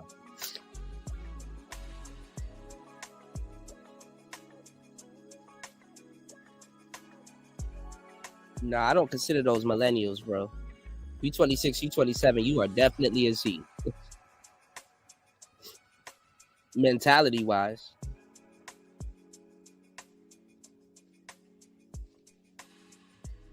Everybody calling him Zesty.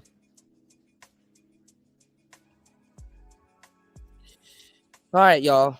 3 hours and 40 minutes into the game. Y'all hit the like button.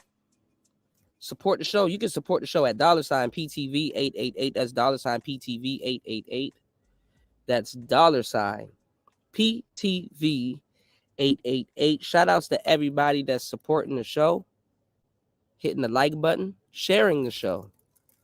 I appreciate everybody that supports Player Talk Radio. We are in the building. We got some other topics we're going to get into. Charge me up, y'all. Charge me up, y'all. Let's get it. It's Player Talk Radio. 3 hours and 41 minutes into the madness. Let's get it. Contentments and just confusion are all part of the quarter life crisis. That's absolutely true, War Master. That is absolutely true. As one article puts, and that's another thing too. Your time is a lot different. Your time is a lot different too. Because niggas be taking nigga naps and shit during the day. I know what I'm getting on. I'm taking nigga naps.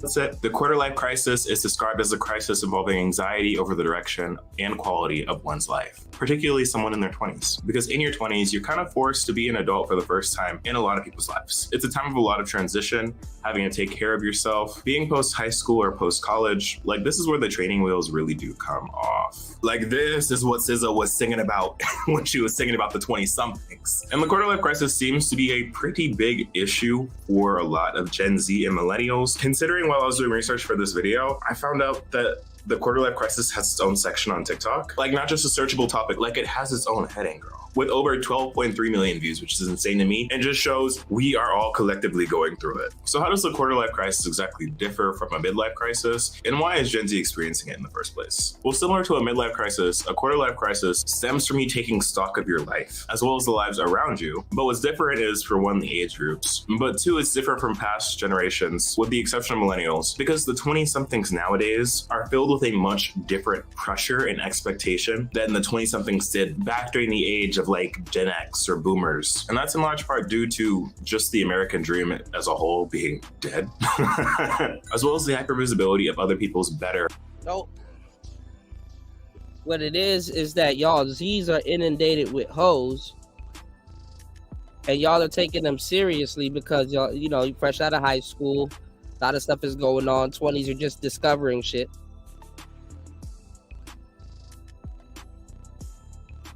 And a lot of y'all are into exhibition type trick sex. Young dudes back in the day never took young hoes seriously because they were smashing them. Young dudes back in the day, they're saying, I would rather buy a pair of Jordans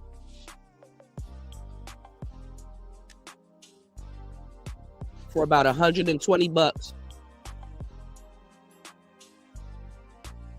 Keep them bitches clean.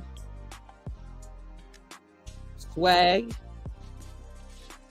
And go pull a whole bunch of women with the $120 that I spent on these Jordans. Instead of taking that money and go paying some broad for one time for a little bit of sex. Niggas back in the day was like, I would rather take my little McDonald's paycheck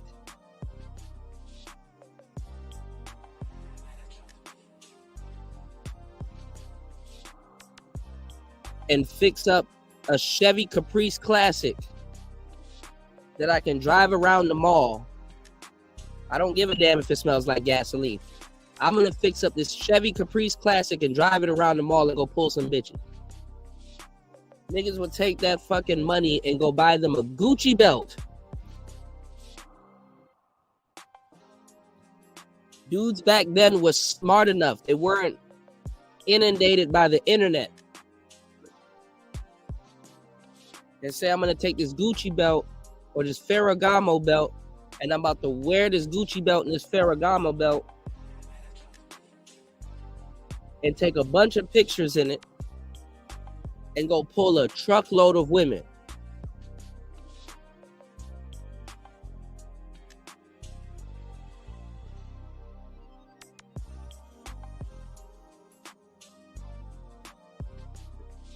I am not sitting up here paying no broad that I went to math class with.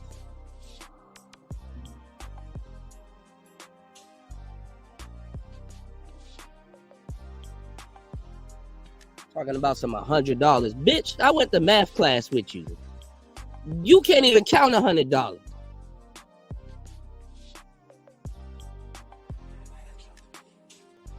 Put your pussy lips on live, I'll give you $1,000. Shout outs to War Master dropping the huge. War Master easily is always sponsoring the show. He said, I can't listen to bad audio. And I know that's right. And my bad if my audio has been lacking, y'all. We fixing that. I know my audio been lacking. What's going on, Vinny? It's like, shorty, I went to math class with you. The fuck I look like handing $100 to you? Put your pussy lips on live, I'll give you $1,000.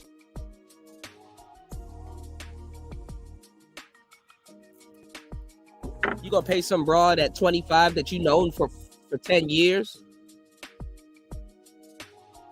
Plus, you already know she done slept with other people. He cold. You identify my bitches with APs. She ain't got an AP, she is not mine. You cold. He cold. She belongs to the streets. Young dudes never fell for that shit.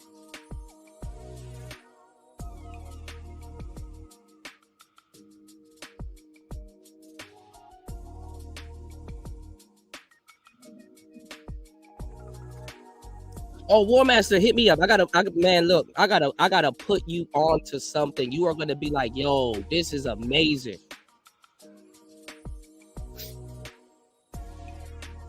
Especially if you don't like room reverb. I got a party trick to show you.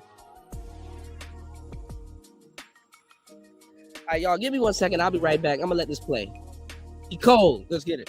Or seemingly better lifestyles on social media. And I do think it's interesting to note because I feel like whenever I talk about things involving like the quality of life of Gen Z, I get a lot of comments under these videos from non-American Gen Zers, and a lot of them saying that they don't necessarily relate to a lot of the pressures because of cultural lifestyle differences. And to that, I want to ask you, if you are not American in your 20-somethings, have you gone through are you going through a quarter-life crisis right now? And if so, what does that look like for you? Because I don't want to say that this is an American-only experience, because I don't feel like it is. But I feel like being a young adult in America adds a different twist to the crisis of it all. So let me know down in the comments. And I feel like one of the main pressures of the quarter-life crisis is this need to have your life together and to be incredibly successful, incredibly young. And I feel like this is a pressure that a lot of Gen Z experiences even as early as high school, and especially after college for those who go. A feeling this need to know exactly how your life is going to go, or the stresses of not having that feeling or that knowledge of knowing where you want your life to go. But I feel like ultimately a lot of us just wanted to come into this era being able to make a certain amount of money, live a certain lifestyle, be in certain relationships, whether that be romantic or platonic, and to have a certain job with job security. And when your reality doesn't necessarily align with the reality of other people you're seeing in your life, in your immediate circles or online, you feel bad about that. Like you feel so bad about that. And it's kind of crazy to think about, like, why am I comparing myself to someone I don't even know and that doesn't know me? Like, I can speak for me growing up, even as soon as like directly out of high school, I have always felt behind in life and always felt this need to be grinding or to have like some sort of side hustle or to be trying hard on social media to get my life how I wanted it. And that's why I don't necessarily understand why older generations say that Gen Z is like lazy. I go as far to say that we're a very hardworking generation, if not one of the more hardworking generations. Like, of course, that work looks different than it did, say, like 50 years ago. Like, we're not, like, the majority of us aren't working blood, sweat, and tears in a machine factory during like the Industrial Revolution. But that doesn't mean that we aren't working hard. A lot of us work multiple jobs, have very long hours, have full-time jobs and a side hustle, and can't afford shit. Definitely not the kind of stuff that our parents and grandparents were able to afford at this age. Like, I just remember trying so hard in college to try and make my post-grad life as possible. Like, I took so many internships during the school year and tried to apply to some of the most prestigious jobs that were paying the most.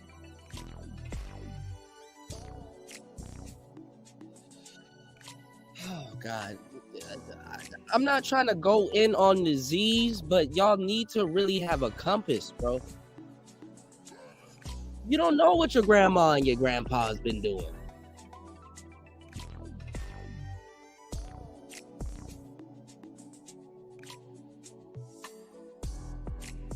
Y'all are using social media trying to rebuild the world of yesteryear you never lived in.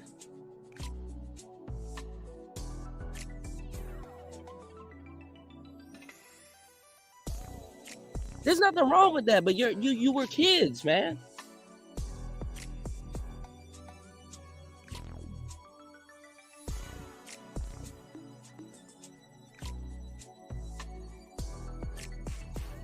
You were kids.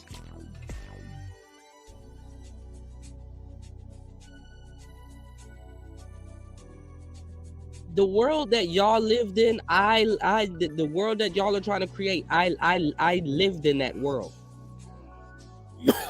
I was actually active. I didn't know what the hell. I mean, I did know what the hell I was doing.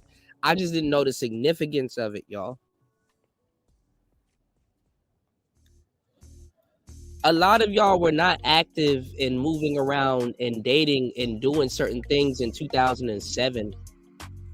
Right, I'm talking about on the cusp. I'm talking about right before phones really took over. I'm talking about 2007. I'm talking about before the teens, bro. Some of y'all weren't even active around 2011.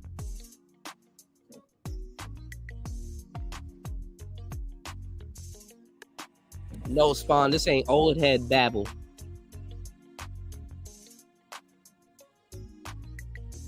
Y'all have no compass. Y'all have no idea where y'all going. This is why y'all are the lost generation for real, for real. The grenade that was, it dropped on the millennials, but it really dropped on y'all. This is why America needs to get immigrants and shit coming in and stuff like that. Y'all really trying to get rid of. They're trying to get rid of millennials too, but millennials are dumb. So to pick a number, welcome to the club.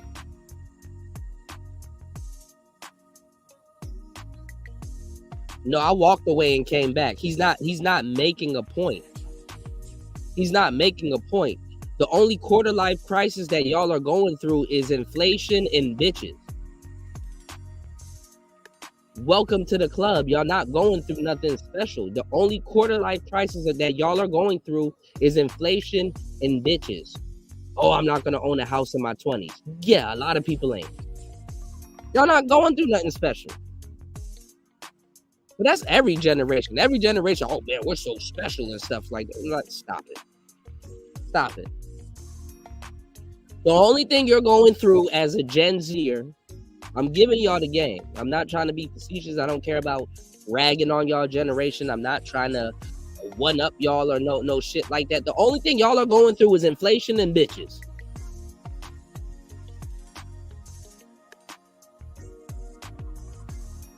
That's it.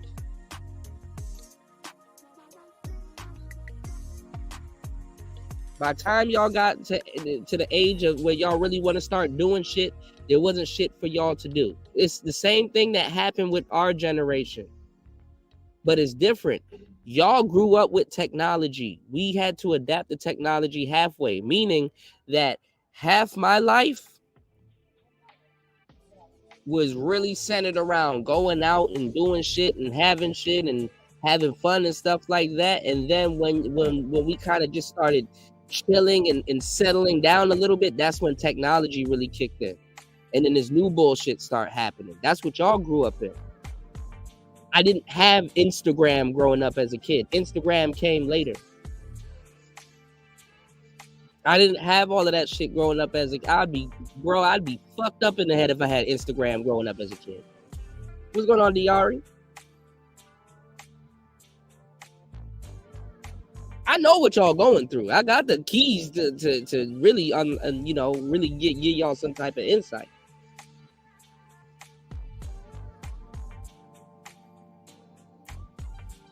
Y'all are trying to recreate the world that a lot of millennials I seen. I don't blame y'all, by the way. I'm just telling y'all what y'all trying to do. Y'all are trying to recreate the world that a lot of millennials took for granted before and because of social media. And the same thing with Gen Xers and what you call it, boomers.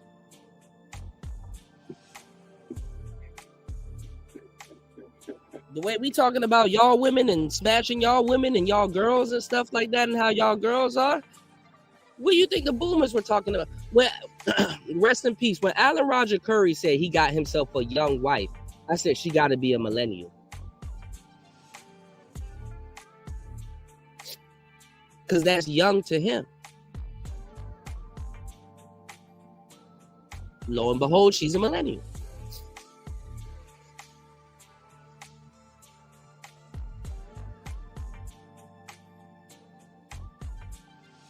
So y'all problem is inflation and hoes. That's a crazy combination. Because a lot of y'all generation is sold that you got to have money to fuck with hoes. And I've never seen so many young dudes listening to some of the most violent music on the planet. I know everybody says this. And still trying to save up their money to deal with it. Imagine saving up your money to fuck with a broad for 10 minutes.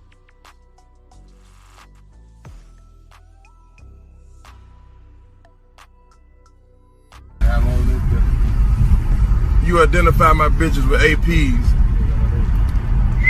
She ain't got an AP, she is not mine. You cold. He cold. She belongs to the streets.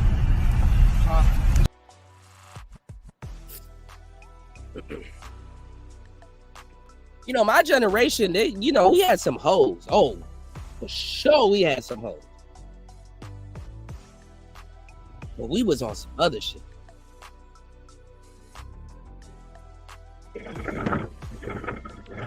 I wasn't saving up no money to go fuck with no bitch in no hotel and shit like that. Y'all still gotta buy hotels and shit.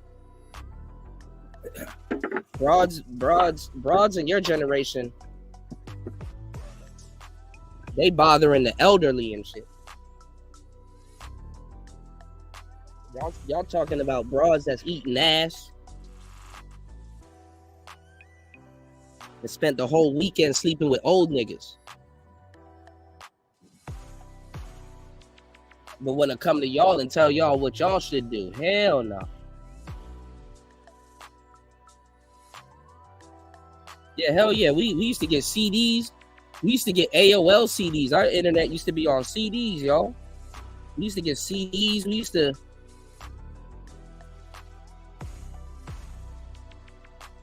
Yeah, they think a quick visit is a date.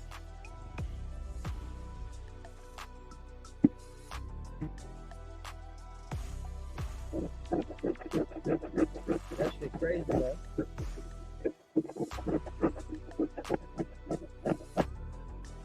Our women wasn't charging us to be with them. And if you had a little bit of money, our women was a little bit generous on your wallet. You hoes nowadays, they want to eat tomahawk steaks and all kinds of shit. They ordering some shit you didn't even order.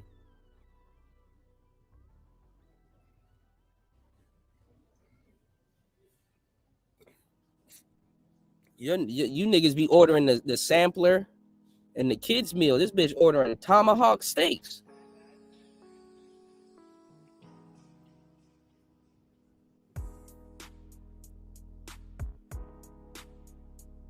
And then how generous of your generation, like how generous of the Z's. Y'all are trying to romance these women, because I feel bad. Y'all got locked out of romance. I'm from a generation where I can still get a little bit of simping in before it's really labeled simping. For what it's worth, you know what I'm saying?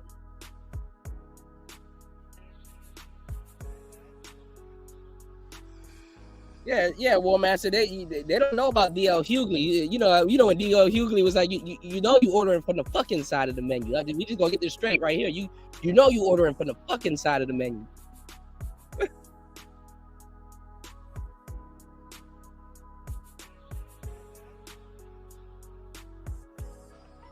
Like shit. I'm from a generation where women would be like, look, if we have sex, you're my boyfriend now. And you just say, okay, just cuz.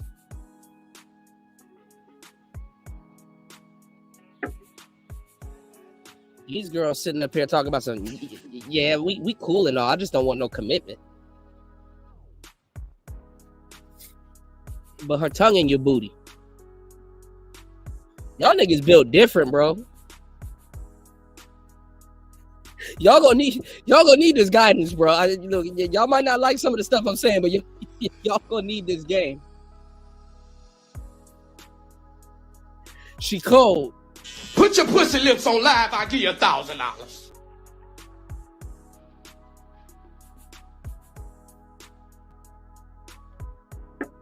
What generation of broads you think Boosie saying that to?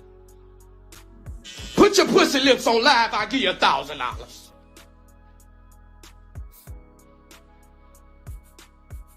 Nigga told her to put her vulva online. He gonna give her $1,000. She'll do it for free. What generation you think he talking to?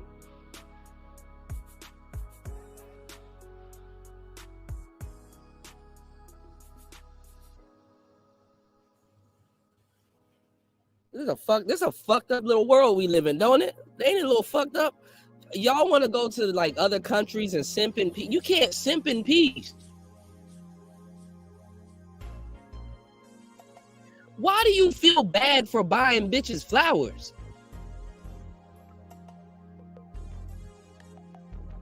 That you can't light and smoke.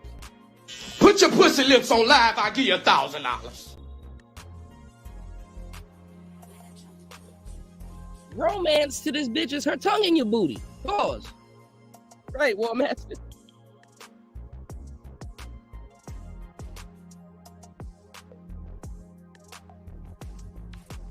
Imagine getting kicked off the Pineapple Show because you don't eat ass.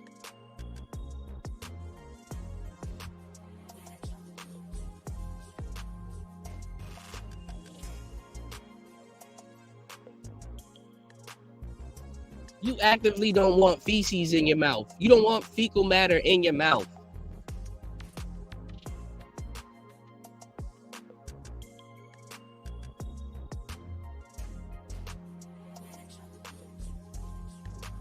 Man, I swear to God, I ain't never gonna run out of work the longest Gen Z exists. Y'all gonna need this game, bro. I feel for y'all, the real ones. You know, we got a bunch of knuckleheads. I get that. We got a bunch of dumb knucklehead millennials. Trust me. Millennials are some of the dumbest people you'll meet. You'll only meet two types of millennials. One is dumb as hell. So sorry if I come off as dumb as hell, but hey, y'all gonna learn this game. I assure you, I'm not one of them dumb ones. I assure you, I was very fucking active.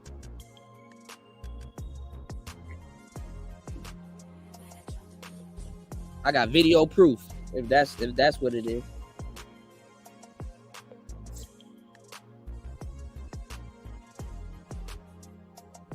So I don't know what this nigga talking about. Y'all can feed into that quarter life crisis. I understand. You'll look up from 15 and then you'll be 25 if you haven't got gunned down with a Draco yet.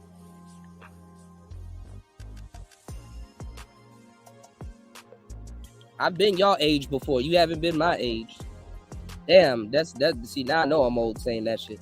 But I'm gonna tell y'all the truth, bro. If you're a Z and you haven't got gunned down with a Draco yet, y'all niggas lived through the little Chief Keef era.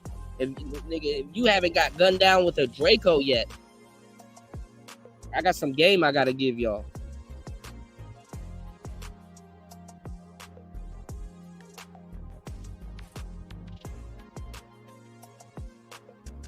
Yeah, hoes going to Dubai and shit like that, and then coming home and kissing y'all. Oh, fuck no. You can't even. This is the fucked up part. I gave y'all the game about the internet, bro. You can't even pull a dime with confidence, y'all. It's like, yeah, Kuda, I hear you. Now's the best time to get a dime. But I done got me a little shorty. Skin glistening, she looking good and everything, Kuda. But she just came back from Dubai.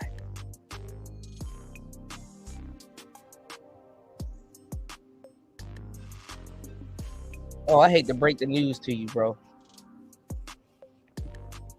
Yeah, send me a picture. Oh, man. It don't even be the baddies, too. It be the regular ones. Bro, be the regular. Bro, it be Reggie bitches, bro. The Reggie bitches are the worst, bro. The Reginald hoes, the Reggie. You get you a Reggie. Which one would you rather kiss you in the mouth with some doo-doo lips? The Reggie bitch or the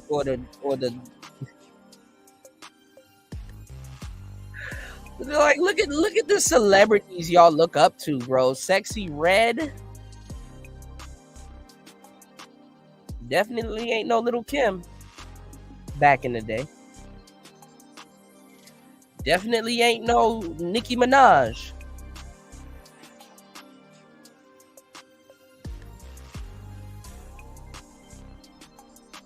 And I fucks with Shorty too, but come on, man. Y'all niggas, come on. A scar lip, nigga. A scar lip wouldn't last in my generation, bro. She would have to be a writer. Shout out to Jaguar Wright. He said, I remember when I first heard Kuda say Coach Ruckus and had a booty eating course. Bro, that nigga was on point. That booty eating course, bro. I might have to buy it, bro, and review it, bro, on a paid platform, because Steve the D knew what the fuck he was talking about with them booty eating courses, bro. Them gigolo niggas are weird, but like every once in a while they'll put y'all onto some real game, so. Cause them niggas they parlay, you know what I'm saying? Like in my stint, I was in the underground. I know all the little underground spots in DC and stuff like that, and in certain little areas. I know about the underground sex world and the swinger parties and little places that y'all think they throw regular parties, and it's niggas and they swinging and shit like that, and all kinds of little stuff like that on some player shit. I didn't even find that shit when I was messing around with music and shit like that. I didn't find the Diddy parties on music shit. I found the Diddy parties, being a player. And I'm gonna tell y'all right now that I opted out for all of that shit. I'm like, bro, these niggas are totally turned out. These girls are totally turned out. You're having an influx. Like what you're having right now, right? Is, you know how like they just dropped this Freak Nick, right? this Freaknik documentary. To a certain degree, yeah, you had a lot of gumps and dudes in the 80s and stuff like that didn't know what they were doing sexually. So women could be like, you know, I'll guide you and put y'all on to like new sex positions and shit like that. You know, so you got the women taking charge because, you know, they nosy. Women are fucking nosy. They're everywhere and they're nosy as fuck. That's why I don't expect dudes to be like players and be jumping off of chandeliers and fucking bitches. Yeah, throw that in there, Spawn. You know I got you. I don't recommend y'all niggas to be jumping off of chandeliers and fucking having sex with bitches and like it's like y'all niggas doing coke and fucking each other and shit like that and you in a hotel room and your goofy ass wrap a rope around your neck and then you tell the bitch to kick the chair. So by the time you having an orgasm, you up there lightheaded and shit, and she's supposed to untie you and shit before your goofy ass die. I don't expect y'all niggas to know about none of that goofball shit, right? But nowadays, these bitches are turned out.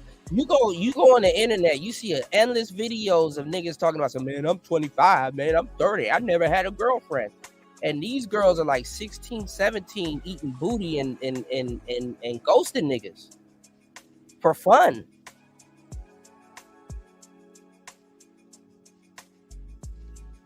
She telling you to send her pictures and shit like that. This bitch sharing your pictures in the group chat. Yeah, girl, I ate his ass last night. Hit him with the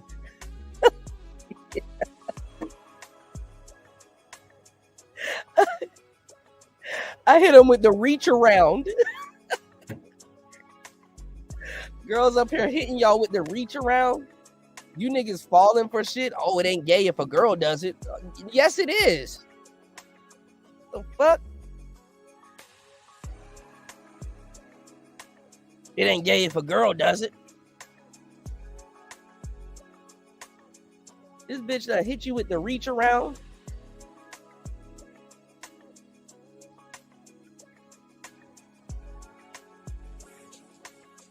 She said, you for the streets. You a dirty debutante loose in the streets and don't know what to do. And for some reason you want your ass licked. That's some crazy shit, bro.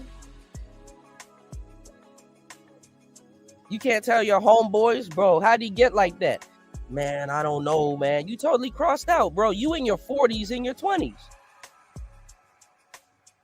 Some of y'all not gonna pick up what I'm talking. I'm giving y'all some real player shit. Y'all hit the like button and support the show. I'm giving y'all some real player shit. You in your 40s and your 20s. You don't even save the freaky shit for your 40s. See, I can see if you lived a lot of life, you done had some kids and all kinds of shit. You like, you know what? I just want to jump off the deep end. Y'all niggas jumping off the deep end in y'all 20s and shit like that. I know somebody somewhere laughing their ass off. I know somebody, dog. If I made you laugh, you owe me a like or something. For what it's worth, I know somebody somewhere laughing their ass off because this shit is funny. It's funny even mentioning this shit, bro. You in your 40s and your 20s, bro. That's a cross to carry around, bro. But it's not bad though. Like, cause imagine you one of them gigolo niggas, right? Look, imagine you one of them gigolo niggas, or you one of them weird ass niggas in your 20s. Let's say in the 90s. Or in the 80s and shit like that. You really had to thoroughly look for a bitch that's gonna be like, look, I'm gonna pay you a little bit of extra money, or I'm gonna do some favors for you and shit like that. Look, just don't judge me and shit. I'm about to lift my legs like some Lambo doors. Now, like I'm very clean. I just need you to lick my tail. Like, how do you get somebody? Like, I'm a player and I got a mouthpiece, but I never use my mouthpiece to talk no bitch into doing no shit like that. I don't even know how you start a conversation to get your taint licked. And these bitches nowadays are offering that shit to y'all like it's drugs.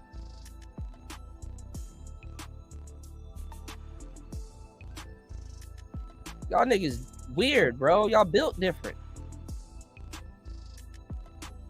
Let no goofy chick talk me into no bullshit like that.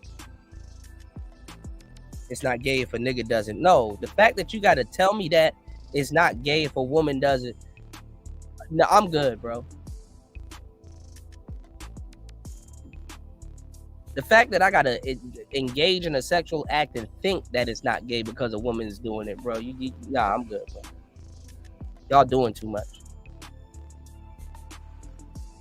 That's the problem with y'all new generation niggas. Y'all can't even master regular sex. Talking about getting some asshole ate.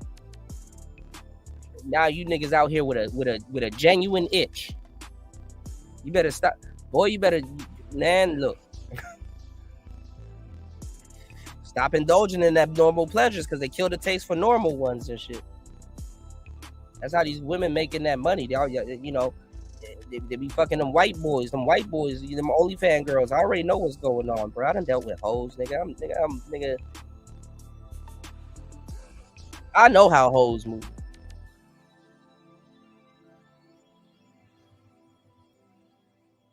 Y'all OnlyFans girls be getting paid a little bit extra to be fucking with them white boys and shit like that. That's what them white boys fuck with y'all for. Hoes be having endless sex toys and all kinds of shit. Y'all niggas be falling for it, man. Your generation, y'all that Generation Z, bro. Them OnlyFans bitches are doing a fucking number on y'all, bro. Landslide. Y'all are losing by a fucking landslide. I already know what y'all going through. That's why y'all calling this nigga right here zesty. Y'all are living out what we used to call metrosexual. Oh, I can keep going. Metro Boomin wants some more, nigga. I can keep going. Yo, Metro.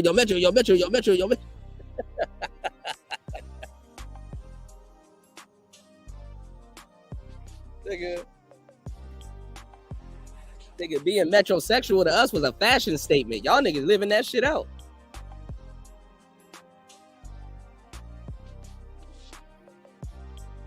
What a time to be alive, wearing skinny jeans and got your ass licked last night. God damn. That's scary. Yeah, say no to eating booty, bro. Like, what the, whoa. And shout outs to my freaks. I mean, if that's what y'all into, you know what I'm saying? Hey, look, don't take this wrong. Laugh at it. That's all you can do. You already got your ass ate. Laugh at it. Not sitting there, you know what I'm saying? I'm not sitting there judging y'all because y'all got y'all taint tickled. On some player shit, I'm like, hey, nigga, that's what you like. You know, some bitch that do that shit good, that ain't the first time doing that shit. Everybody got a little sexual finishing move. I remember this girl was bad, bro. I remember speaking of the War Master getting on me about losing my cars, I just lost one of my cars, right? But I didn't care because I live in the metro area. So, you know, speaking of metro, right? So I used to take the train. And Shorty used to take the train too, but she was bad. I almost said her name. This girl was built like a stallion. Man, I had this girl on moves with me the whole time, you know, when I got off of work.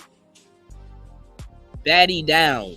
Me and her chilling on the train. You know what I'm saying? I still had enough game. I had on my work outfit. I had on my apron and everything. I still pulled this little shorty.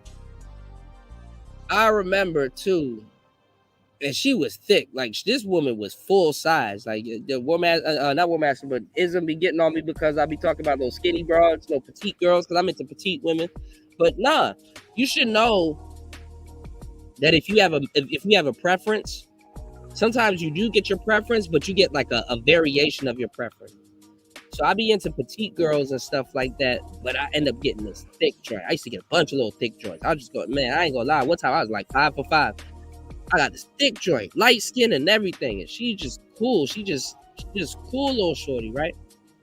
Man, I remember she hit me with some type of finishing move. I went over her crib, and she lived in the trenches. Like, she lived in the hood, like, you know, on some, what hood did she live in? I think she was out, if I'm not mistaken, she was out like Deanwood. If y'all know anything about the DMV area, she was out Deanwood. She hit me with a weird sexual finisher. Cause I don't know what's up with these Gen Z girls. I'm thinking like the ass eating shit is like their sexual finisher. You know what I mean by this? Everybody knows like a move or two. It's like wrestling. Everybody has like a finisher. Like, oh yeah, this the move that get it. But everybody got like a move or two that you know what I'm saying. That's like, you know, okay, yeah, this right here. This my signature move. This chick. She's a full-size sedan, but she thick, wore it well too. She ended up getting pregnant by some dude. Wore that bad. But anyway, baddie down, right? She did some shit because her bed was like I don't know if it was a twin bed or whatever. She did some hood shit. She did some shit where she put one of her legs on the fucking wall. Like obviously she's done this before. She put her legs on the wall and threw the box at me diagonal. Now, I don't know about y'all, but I ain't never got no good coochie thrown at me diagonal.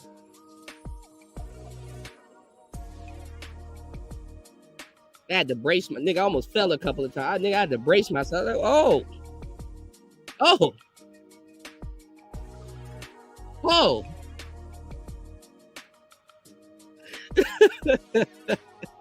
Maybe this is too much information. I'm just letting y'all know this is a long time ago though. This is not what. I ain't never had no box thrown at me diagonal like that. To this day, I'm like, okay, you know, bookmark that. So everybody has like some type of sexual finisher or signature move. Y'all hit the Cash App because I'm being very candid with y'all. I don't know about no fucking ass eating, bro. You will get elbowed, you will get kneed, all kinds of heels will get thrown, you will get axe kicked.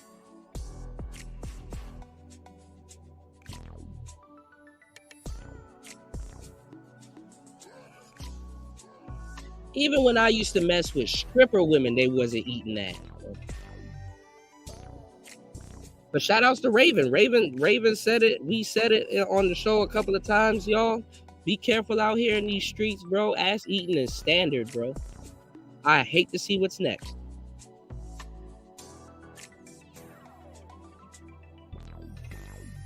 So if you a Gen Z cat, make sure y'all pay close attention to what I'm saying and stick very close to me and ask questions because I'll give y'all the game.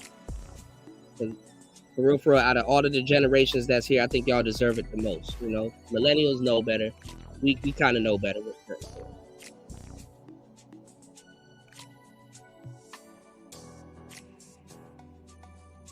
Holy shit!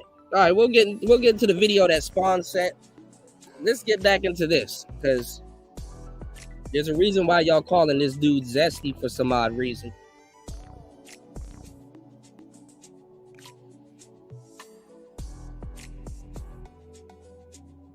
A lot of zillennials are zesty, obviously.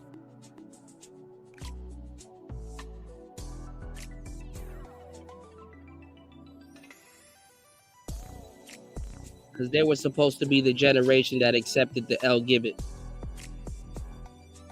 And the older they get, they will. Black people need to be more smart. Our civil rights are on the line. It's player talk. Let's get it. And even then, it still didn't feel like enough. Because then, I'm going to be real. I'm going to be really real with y'all. We're going to have conversations that I feel like other people are afraid to admit and to have. And when I say this, I don't mean this in a malicious way at all, or in a judgmental way at all. I'm just being honest. And I know deep down you think about it like this as well. But I feel like oftentimes when it comes to applying yourself and working super hard, whatever that means in your own way, because working hard means different things to different people. But then you hop on social media and see people your age or younger living. Okay. Mr. Foster said that nigga looks zesty. Okay. Spawn confirmed it. Okay, he is zesty. All right. These lives that are so great, so fruitful, and so luxurious for what seems, and heavy on the word seems, because we'll get into that later, to be so much easier and so much less work, it kind of makes you think like, why am I working so hard? Like, why am I trying so hard at this one thing when I can try and do what these other people are doing for what seems to be less work and to get so much more money? And let's clock that, because a lot of people are afraid to say that they compare. A lot of people are afraid to say that they're jealous, because a lot of discourse online and the way that most people clap back at each other whenever they fall out for things are being like, oh, you're just jealous of me. But jealousy is a normal human emotion to have, and comparison is a very human thing to do. Like evolutionarily, comparison is something that's hardwired for us to do. To compare and choose the optimal life situation, to one, survive, and two. Shout outs to Mr. Foster. He said, I look younger than him, and I'm 29. Yeah, we're gonna be some young, older looking cats. You dig? That's just how it goes. To thrive. But I will say with that, while these are normal and natural emotions and feelings, the expression, how you act on these emotions and feelings to yourself and to other people are the difference from what makes you a weird bitch and someone that wants to just generally better themselves. Because I feel like you can be jealous of someone's situation, and instead of moving weird, trying to fuck one over, be sneaky, or just have malintent, just take that emotion and turn it into self-drive to better yourself. Like, this is a whole tangent. Like, I feel like we've stigmatized and put a lot of shame on the emotion of jealousy. But all this is to say that there is so much merit to wanting all these things in life. Being money, lifestyle, relationships, jobs, because that has historically been what's been advertised for people our age group, and currently is being advertised for our age group via the American dream or whatever, but currently is being advertised as the lifestyle through certain extents on social media. Like, let's talk about money and jobs. I feel like Gen Z entered the workforce at such an interesting time, because for a lot of us, myself included, a lot of our first big kid jobs, for those of us that went to college, came about during and after the pandemic. Like, speaking personally, outside of stuff I did for high school, I've had 2 professional jobs post-grad, and I've never had to do an interview in person. And I've never had to go into an office either. Like, just don't know what that's like. And that's because due to the pandemic, work shifted a bunch. And I just don't know if this is my side of the professional sector, but work-life balance and the general state of just like having a job and getting a job, like from 2020 to like the end of 2022, beginning of 2023, I feel like it was a lot easier to get a job because a lot more people were hiring post-grad and they're willing to pay and they're treating people very nicely. And again, I'm going to be honest, I'm not sure if this is how it was across the board. My 2 jobs out of post-grad were in tech. And if you were on social media during those eras, you'd know about the tech boom that was happening during that era. But nowadays, the job market for anyone that's post-grad, anyone that doesn't have like 5. See, again, I keep telling y'all, all y'all can rely on is social media. When all this job shit was going on, y'all were in the house during the pandemic, and all y'all can do is rely on social media. All of this job shit is fairly new. Y'all niggas went to school online.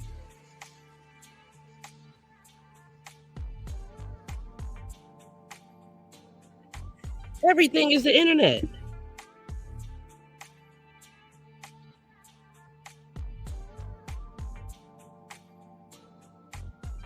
Now, it's not your fault. It's not your fault. But let me tell y'all why y'all are the free generation, because y'all are free.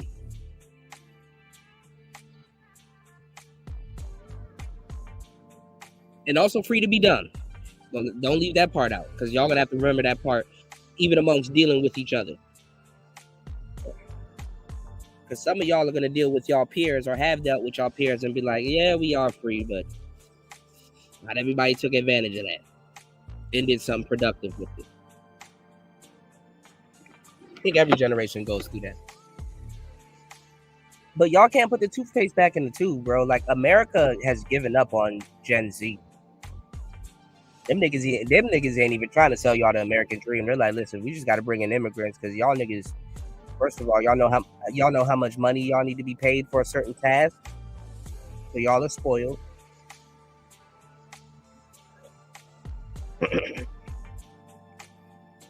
And we need a new group of people to fool because we can't fool y'all. They can't fool the millennials because we done been through a whole bunch of war, about 5 recessions, and like a handful of wonky presidents, even a black one.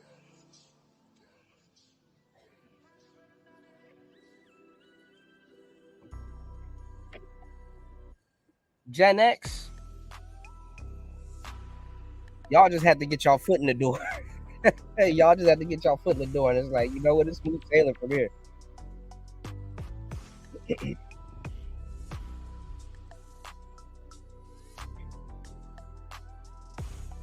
We're not even gonna talk about the boomers.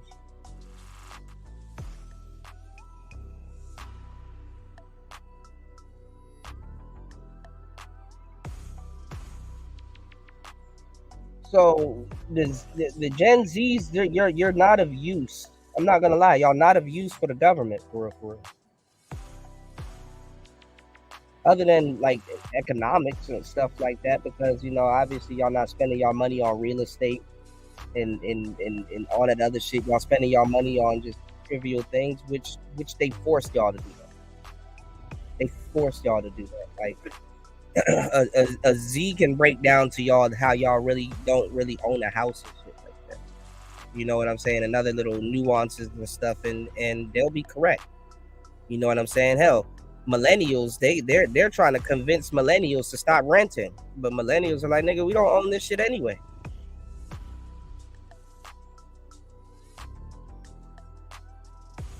We don't own this shit anyway. The fuck? Shit, we rather rent. Why would you want a ball and chain around your leg and shit like that? I'd rather walk away from some shit. So they gotta play these little games and shit like that. So they're like, okay, damn. Well, who's gonna fall for these games? You know what I'm saying? Because just because this generation understands that you're trying to put a banana in a tailpipe, pause, don't mean the new people that we get in here that's inspired to live the American dream ain't even the American dream no more. House with a picket fence. Nigga. If you eat at Five Guys today for lunch, you're gonna be fucked up in the game. Damn, I really shouldn't have took that burger and them fries, but damn, bro, that greasy ass bag with that ketchup and that expensive drink and that grotesque burger with the it's calling me.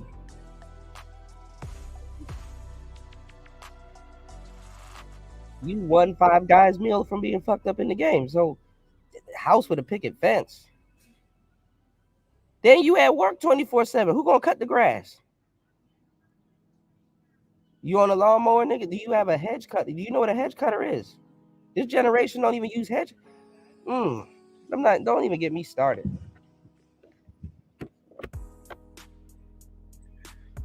Y'all niggas don't know about the yellow pages. Y'all don't know about the white pages. I doubt y'all have seen a payphone in real life that works.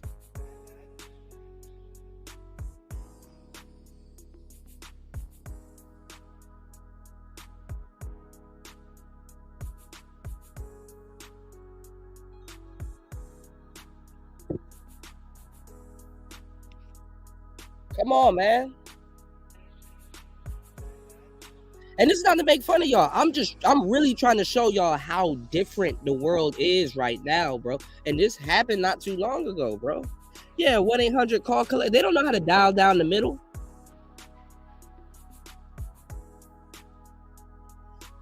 Dial down the middle.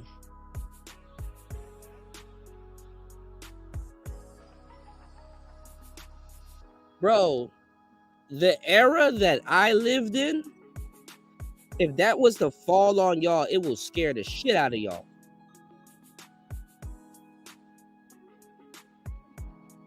And damn near one of the only generations that can say that. Millennials can say that. 80s babies, they're going to be okay. If you were born in 89, 88, you know what I'm talking about? You going to be straight. If all the phones and all that shit went out the window right now, yeah, it's gonna it'll probably take you like a week or a month to adjust. Probably like a month, like a good little month. But 80s babies gonna be okay. Millennials that were active around that time and wasn't really into the, that didn't get really swallowed by technology, they're gonna be okay. The rest of the world gonna be fucked.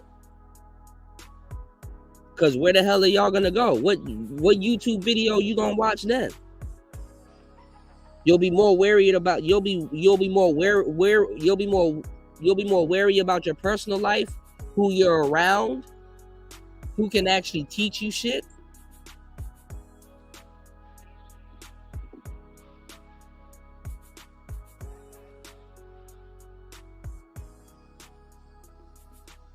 Y'all got to go on the internet today to go learn how to catch fish.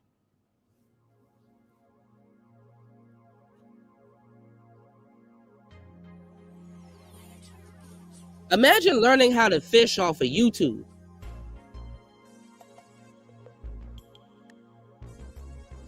Or Instagram.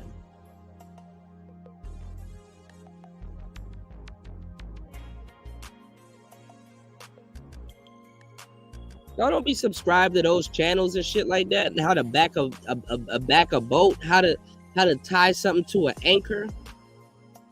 You know what an anchor is? Do you know how to hook up something to an axle?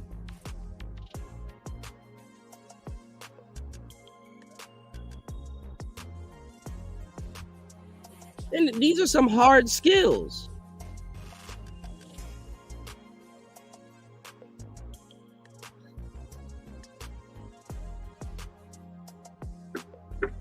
You got Gen Z bitches talking about some relationships and slavery. Bitch, you've never even been through slavery. You have no idea what slavery is. I have yet to see any of these hoes say anything profound about slavery. What's going on, Sid?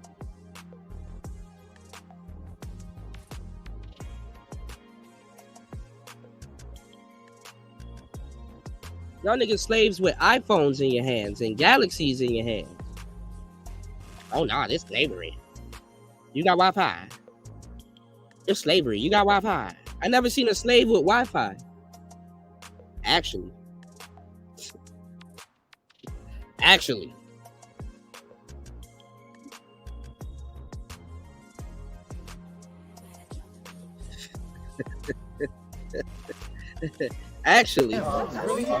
You're a victim. There we go, CSI.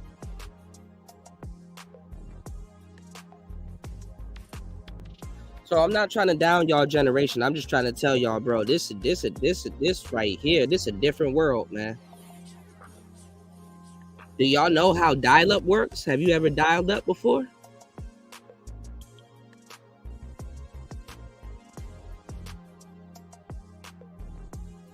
Do you know what a home line looks like? A phone jack? Have y'all seen a caller ID?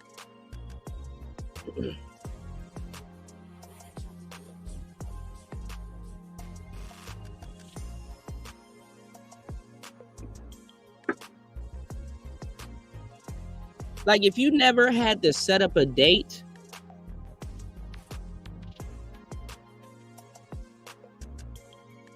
and you had to wait at home, get dressed and get ready, and you sit on the couch beside the phone, or you have your little cordless phone, and you wait at home to call your shorty so y'all can rendezvous and meet up somewhere. See, there's a bunch of little compliance tests and different things you had to go through.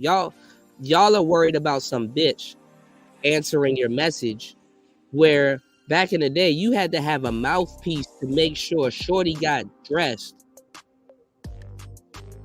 You called her on the phone and tell her you are about to leave and y'all are meeting up at this exact location at this time. Y'all can't even command a shorty be somewhere on time. You can go to that location or hang out around the corner or whatever and text her and be like, yo, you there? And then go. Nah, nigga, you had to talk to this motherfucker on the fucking phone and make sure y'all were there. Y'all never really went somewhere with no level of communication and really got stood up. Y'all never got stood up. What's getting stood up in the new generation now? Nigga, somebody stop answering their text. Somebody stop answering their calls. Y'all never had to say, you know what? I sat here for a good minute. Shorty stood me up. Touche. But I'm already dressed up. I'm not going to let that shit fuck up my night. I'm still going to go out. Y'all never had to overcome that. It's to the point somebody on YouTube got to tell y'all, if you dress up and shorty stands you up, to still go out and still go have fun because that's what you intended to do anyway, with or without the broad. Now it's magic. Oh my God, how did you think about that? Because nigga, we done been through way worse.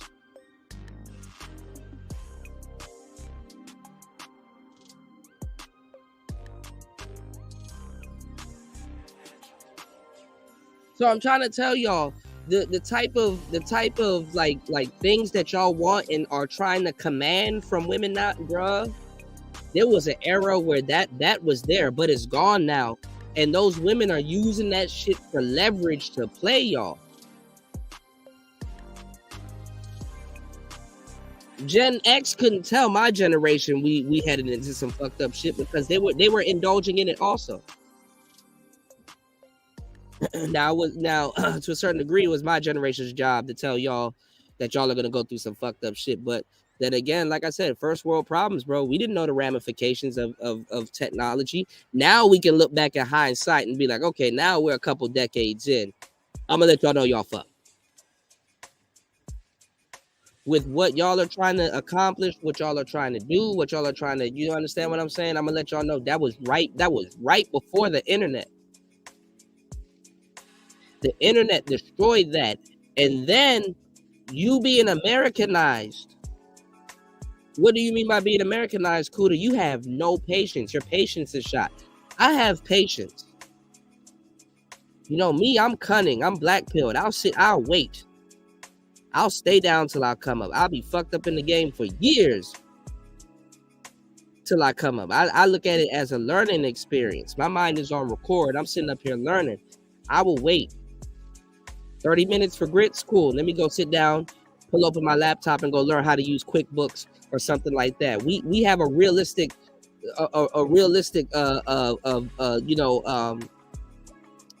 sense of time. That's the fucked up part about the internet. A lot of people don't have a realistic sense of. Did you know how long we used to have to wait for pages to load back in the days? Y'all niggas don't even know about DirecTV. Bro, this shit fucked up. I sound like a damn. I live long enough to sound like an old nigga. I'm trying to tell y'all, bro, the internet was not as fast as it was this. Y'all will be fucked up in the game if the internet is not as fast as it is today. We literally sat there and watched a bar load.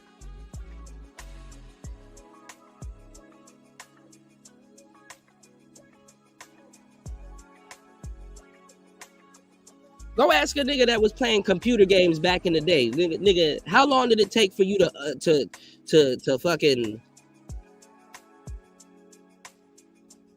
download The Sims on your computer?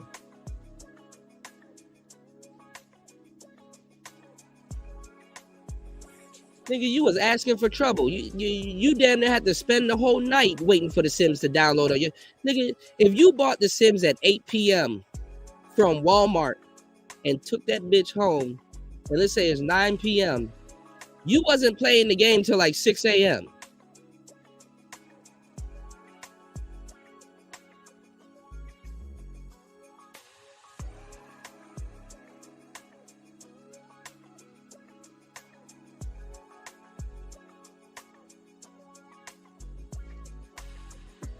LimeWire.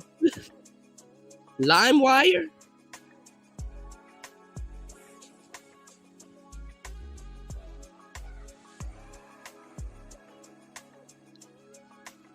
That shit crazy, man.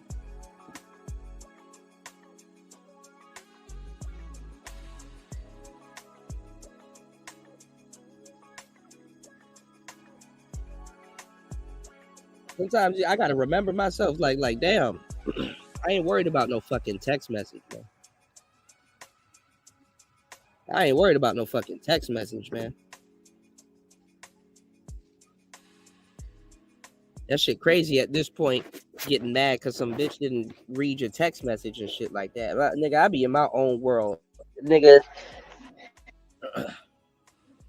I be in my own world. People be thinking I'm ignoring them and shit like that. It's like, girl, I responded to you in my head and forgot to actually respond to you.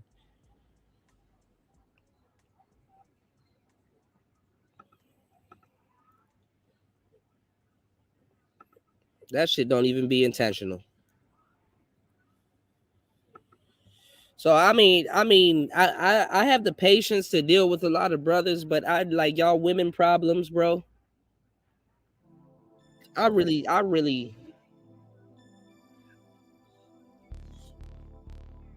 nigga, we had to ask women what their favorite color was and know what the hell you had to say after it. Like, niggas out here really had to be linguists. Niggas out here really had to be wordsmiths. Niggas out here really had to articulate themselves and really make shit count when you coming off that mouthpiece. I come from an era where bitches didn't even want a text message back in the day. Women wasn't even hit the text message back in the days, and before they took it over the way they did. I came from an era where dudes actually had leverage texting because it confused women. Who was around that time where women was like, I don't like no nigga that be texting. I need to hear a nigga voice. I need to hear how he's saying what he's saying to me. That text messaging shit, it confuses me. Women rather text now because now they got the game. What do you think women are hanging around these spaces for? They listening to us and soaking up the game.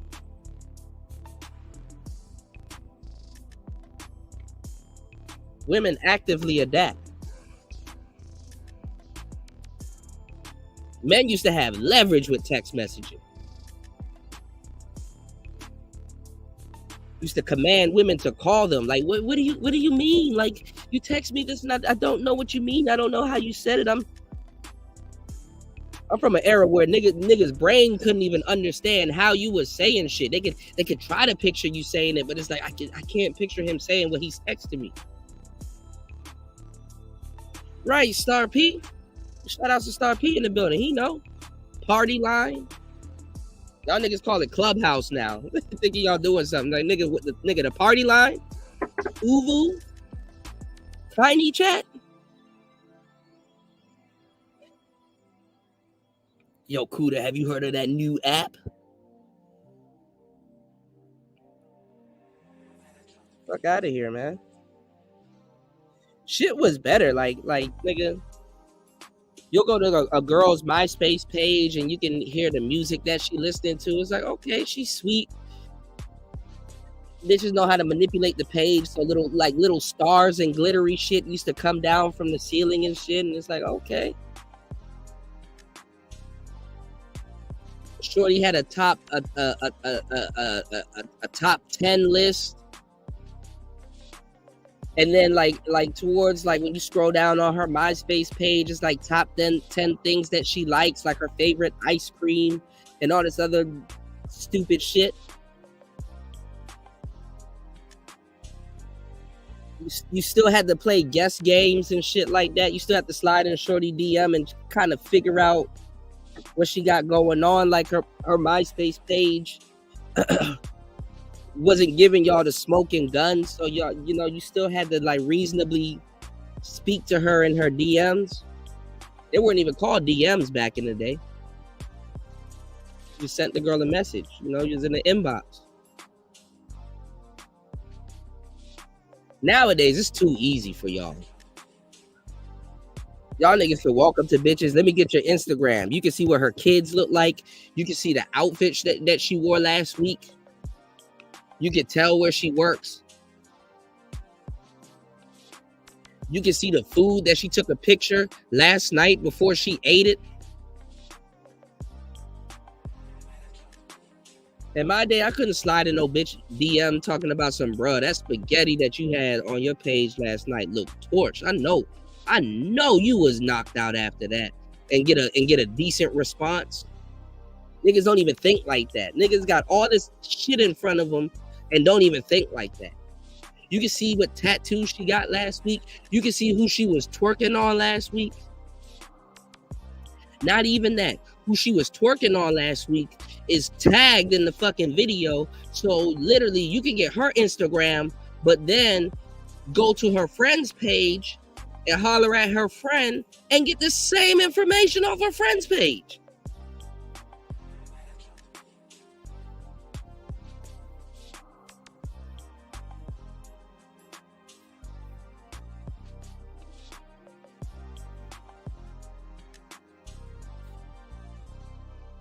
And y'all still having problems with women.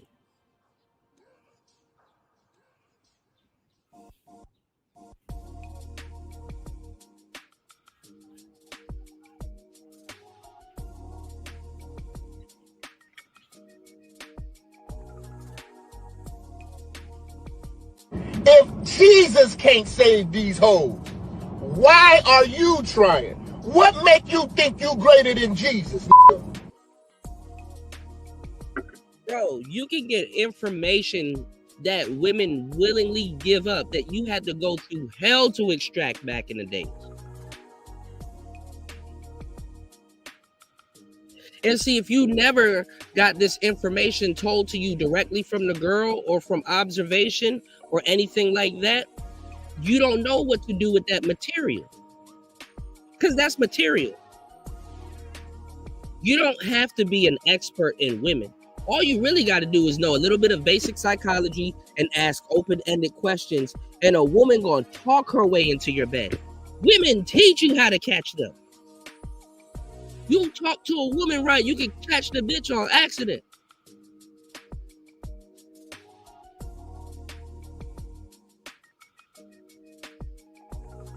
You know, Kuda, I don't like players. I don't like to deal with dogs. You know, my last boyfriend, he was a dog. You already know who she's talking about. You've been on her Instagram page. You've seen her ex and her baby daddy. Oh, for real, shorty, you don't like talking to dogs? That's crazy. Woof. I mean, yeah, man, shit. You don't like talking to dogs? That's damn. That's wow. That's crazy, man. You need to talk to a nigga with a different type of pedigree. I can't believe you don't like talking to dogs. Shorty on her Drake shit for all the dogs. All she do is talk to dogs. Bitch, you a veterinarian. You a dog whisperer. This bitch will talk to a jackal if she wants.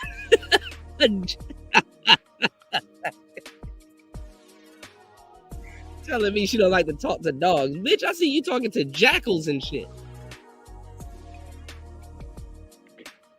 She'll talk to a jackal if she needs to. Telling me she don't like talking to dogs. Nigga, some broad tell you some shit like that. You can just and she gonna start laughing. She just gonna start laughing. Like, hold on, give me 1 second. She gonna start laughing.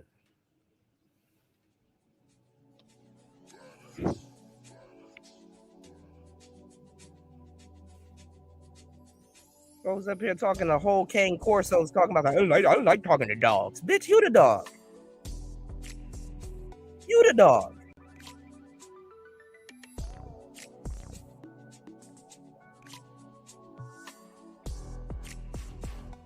Bro, y'all have it so easy. I don't understand. And you know what? Gen X said this to my generation, but that was cap. There was a lot of little loopholes and nuances and stuff like that. But guess what? Social media done got it together. They got all the nuances together and shit like that. Nigga, we wasn't paying for, I mean, honestly, for Facebook, you had to be, I'm from the era where if you were on Facebook, you had to be in college. You had to be enrolled in a college. But Facebook and all that other shit, they didn't have the dating app on Facebook where you swipe right and swipe left.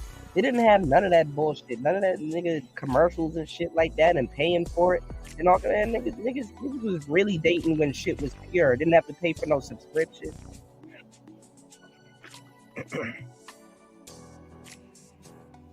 Social media, a different place right now, nigga. Nowadays, if you're gonna be dating, and let's say you have a business, you need to be running your business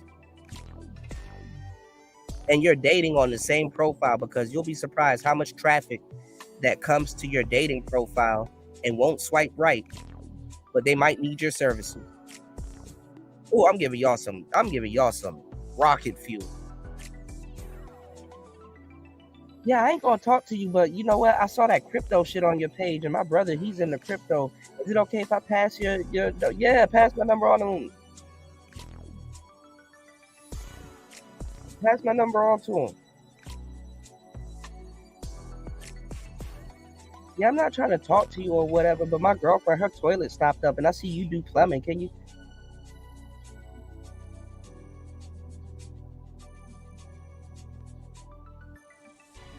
Like, come on, man. Listening to weird ass niggas going into other countries and shit like that, not even giving y'all the game. Not even giving y'all the game, dog. It's a tragedy. Anyway, y'all support them. Let's get back into this. Gen Zs enter a quarter life crisis. So bad, y'all. So bad. I just gave y'all a $1 trillion worth of game right here. Gen Z's going through a quarter life crisis. Is it a quarter life crisis or you're lazy? I can't listen to the same group of niggas that's telling me that it's hard to talk to bitches and bitches are hoes and all this other stuff. Y'all don't apply yourselves. Y'all want long-term relationships. Y'all don't apply yourselves. But will take your hard-earned money and pay this woman. And she didn't do nothing for you. She didn't do nothing.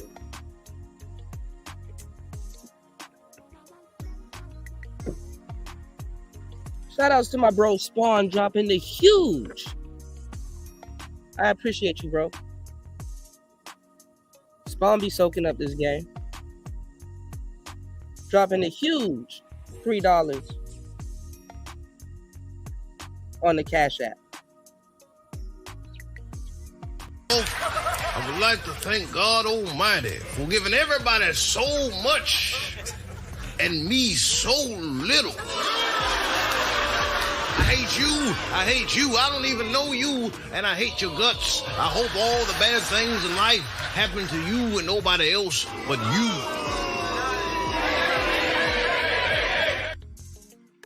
Shout out to Spawn for supporting the show, man.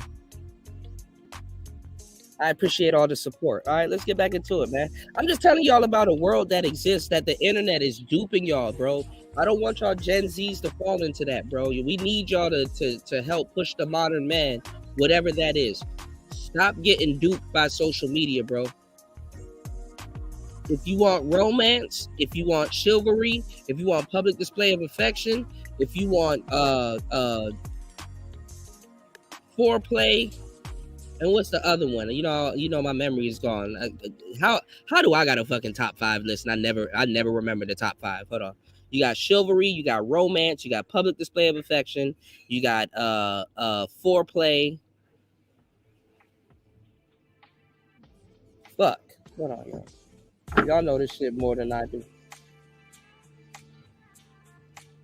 Chivalry, romance, public display of affection, foreplay, and courtship. You need to make that happen on an individual basis.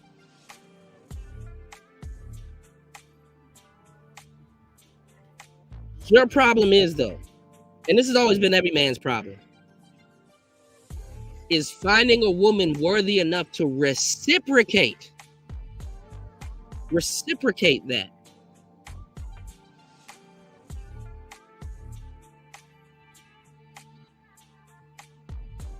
So you can simp in peace. Every man wants to simp in peace. I don't give a damn what he tells you.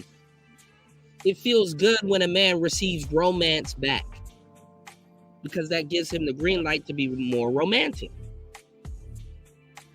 It feels good when a woman that's for the streets, even if she's for the streets, niggas like, oh man, this whole crazy. She trying to kiss up on you, or she twerk in front of you, in front of everybody, and be like, this my man right here. It even gets the other bitch's attention. Let me tell you, these are things that people are going to be jealous of.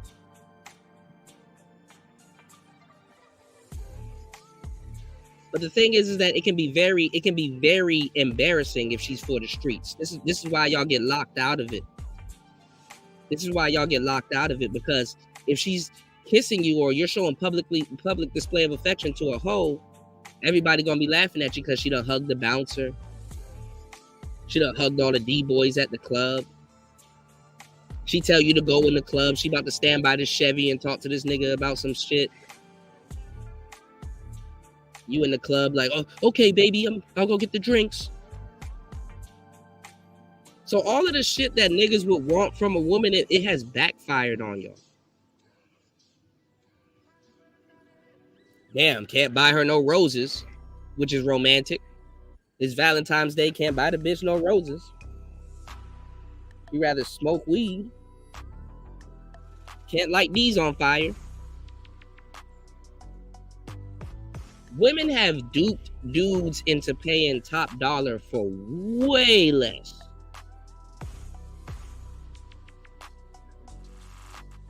Anyway. The support ain't reciprocating the game that's being given. So let's get back into this.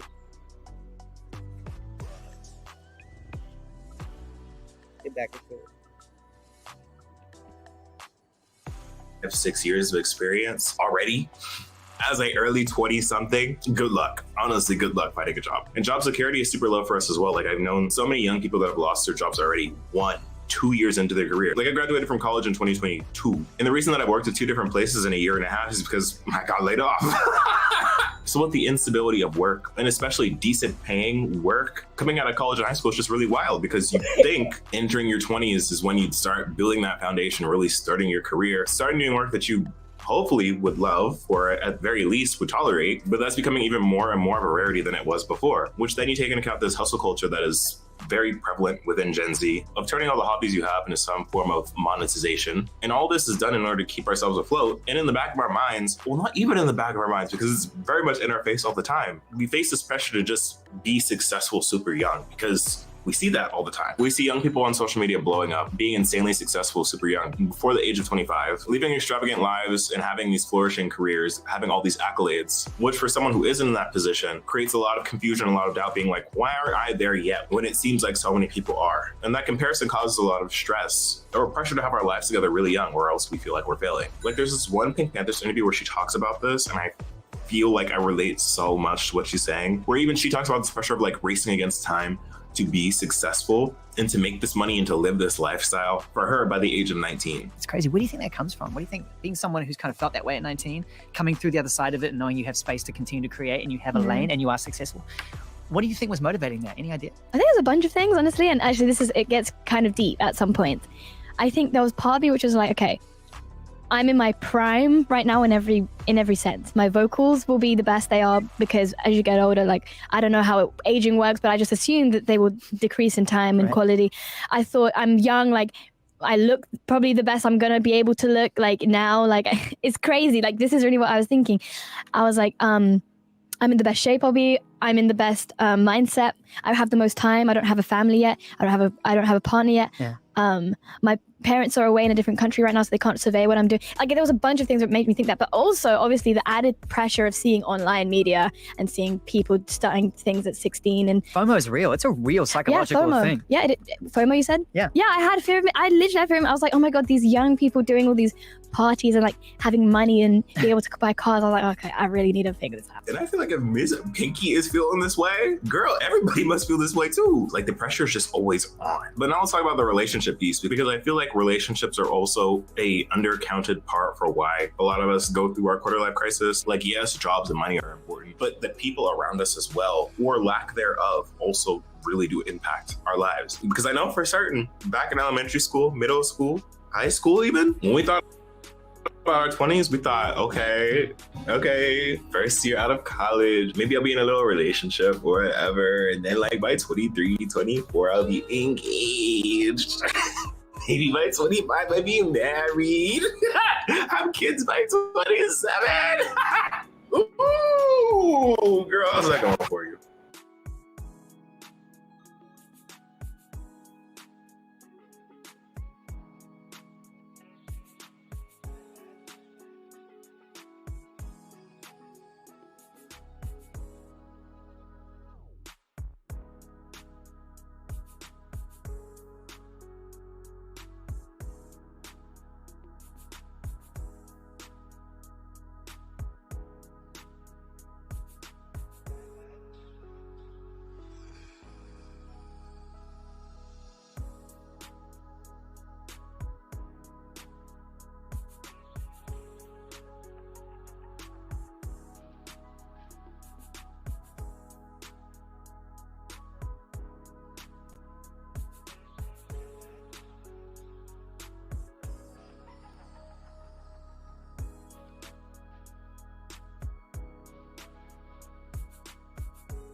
Hold on, y'all. My bad. I had to redo everything. Yeah, Pink Panther and shit like that. You know what I'm saying?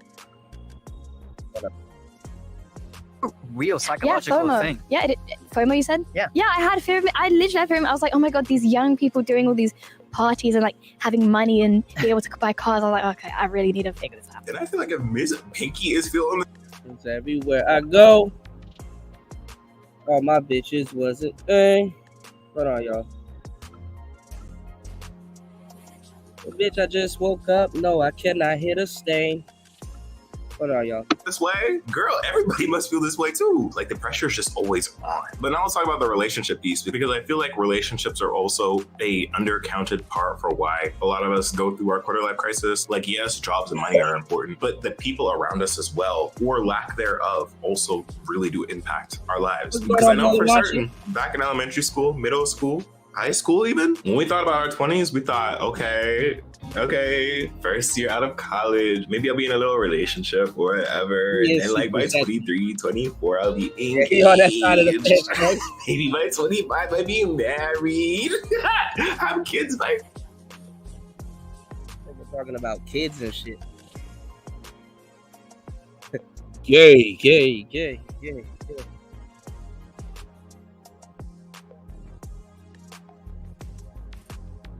Why are you gay?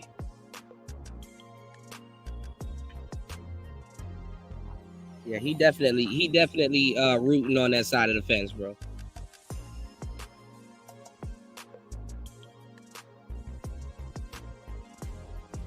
The funniest word I've ever heard, y'all.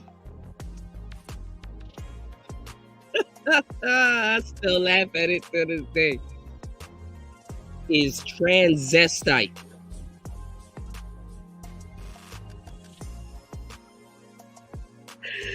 Transvestite. I mean, where is he from? What? No, that's too much for me. Black people walk like that because we have style, we got flavor, we got rhythm. I mean, the black man in America is the most copied man on this planet, bar none.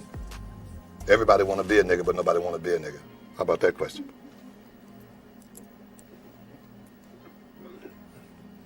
The Colonel's a nigga now. He knows so much chicken, he's a nigga now. Cal Channon just admitted she was a nigga. The rest of them need to break down and admit it too.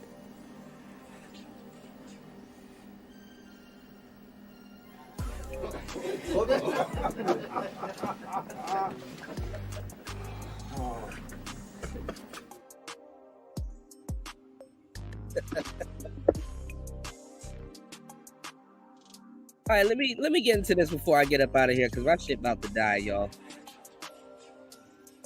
We got to hit our goal today. Shout out to everybody that hit the like button, that supported the show. I appreciate everybody that supports the show. If you've been rocking with us the full 5 hours and 8 minutes, support the show, man.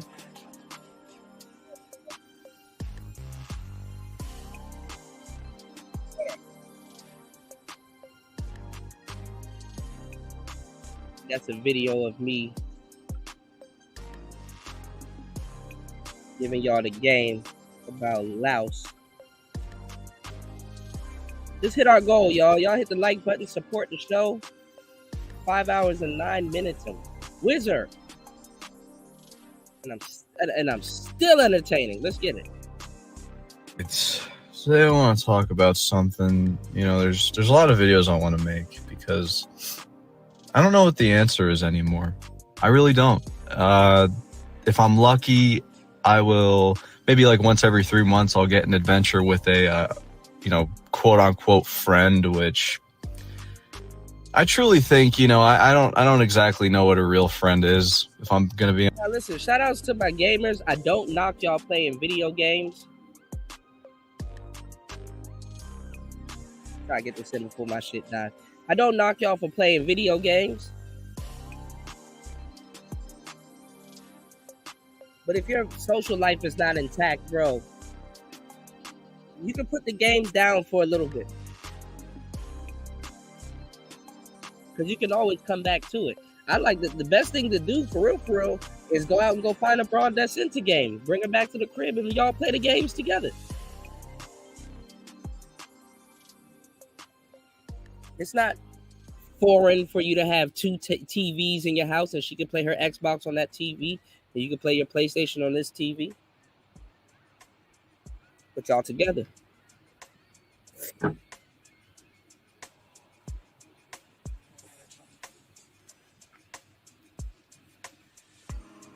You put the games down a little bit. To be honest. And it's like, you know, what do people even do nowadays anymore? Like for fun? Like even when I did have, you know, a couple friends in high school, all we would do is just like drugs. Like, you know, sit around on our phones with our fucking thumbs up our ass, just saying, what do we do?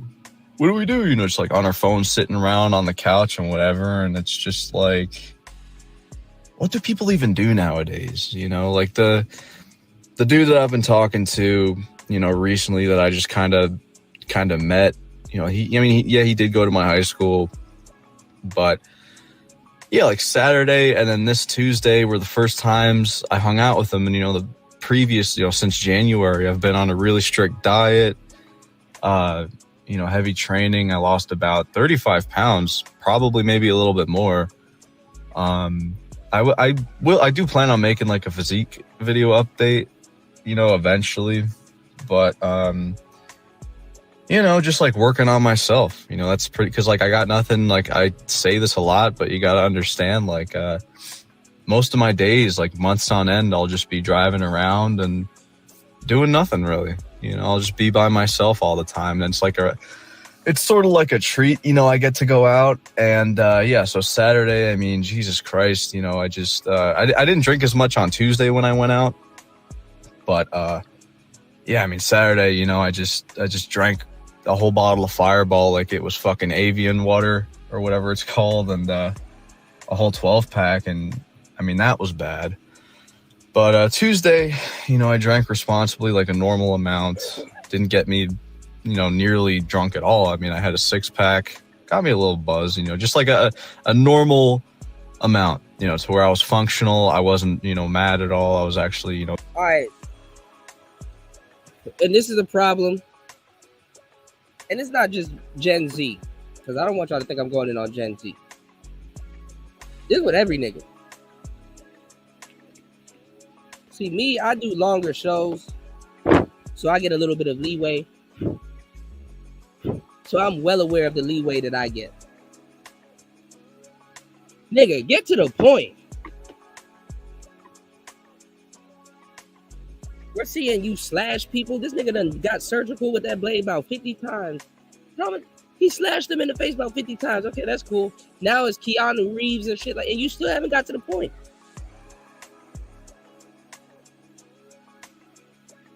Broads are gonna be the same way. Get to the point. Oh man, dude, I just done did a whole bunch of fucking beer, dude. And, you know what I'm saying? I just, you know, I'm getting my physique game together. I just done went through a whole 12-week bender. And then, you know, just, you know, I just downed a whole bunch of Fireball, and I didn't want to get to the point.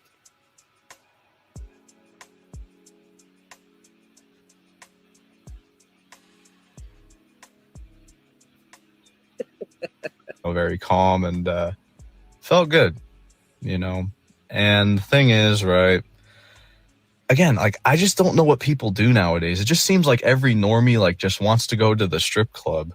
You know what I mean? And that's not normal. He cold. I told y'all, nice guys want hoes. The kid from the band, you know, again called me up Tuesday. We you know, he wanted to go to the strip club again, and you know, we ended up going there, right? And a couple things happened that you know, first off, a couple things made me sad.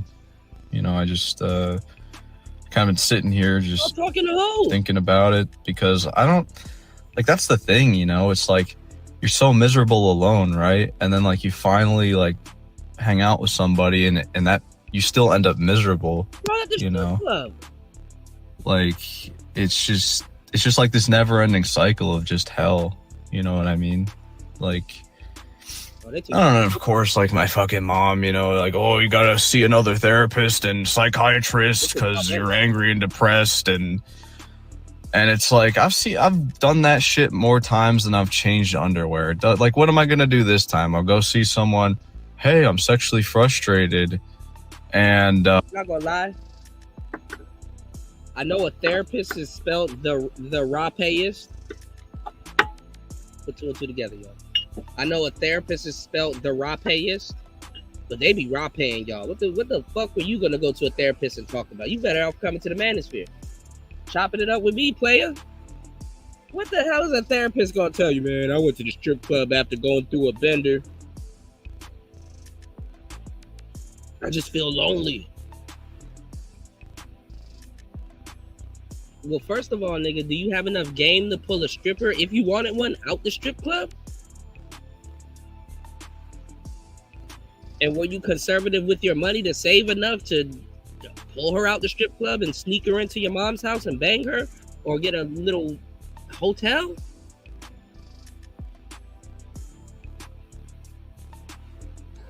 Yeah, I'd be mad if I had to, like, y'all be wanting bras to get married to y'all, but y'all can't navigate a strip club. Then feel bad after it. I know niggas are dumb as fuck. Niggas, you know what niggas would do? Oh man, it's my birthday. I want to have a bunch of sex. I got a lot of money. You know what I'm doing? I'm going to go to the strip club and throw $300 and then get mad when I don't have sex. Should have got a prostitute though. At least you would guarantee some sex. You could have had 3 bitches.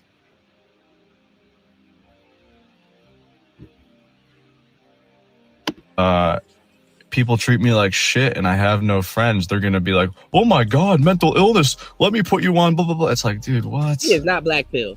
Like, you come to somebody with problems and all they want to do is shove He has nothing to do with the damn black pill. a fucking pill down your throat. You know what I mean? So yeah, Tuesday I went out. This is not black. I got a girl's number. I got ghosted. Cool. Whatever. It is what it is. Not a stripper, but let me tell you about this one stripper though, which, I mean, this is gonna blow your fucking mind because, I mean, it's just ridiculous at this point. I realized, you know, I mean, No, nigga, it blew your mind. That's new territory for you. You know what, Spawn? Y'all hit the like button. We might go into overtime. I mean, we're gonna actually, I was gonna cut this off halfway. We're gonna actually go through this. What story with a stripper is gonna blow my mind from a square nigga that claims to be black pill? Oh my god, she did something.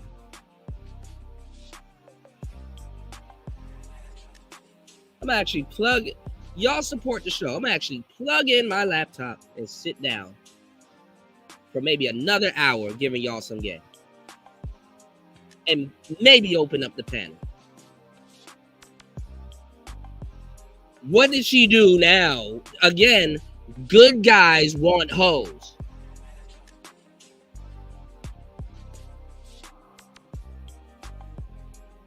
Tell me, Mr. Square Man, what did the stripper do to you?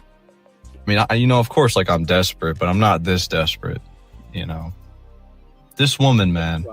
So she's from the Dominican Republic. At first I thought she was like kind of putting on an act. Like, I thought she, cause you know, like some strippers will have like this fake persona they put on. They have to.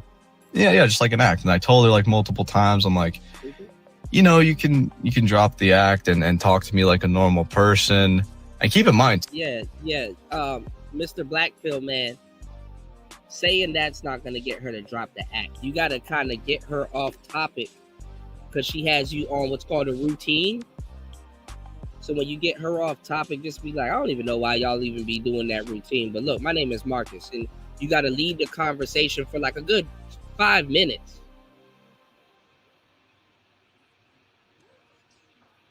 And get her to talk about her real life and her real shit.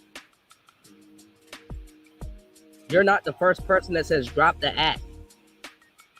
She probably interact with pimps and all kinds of people.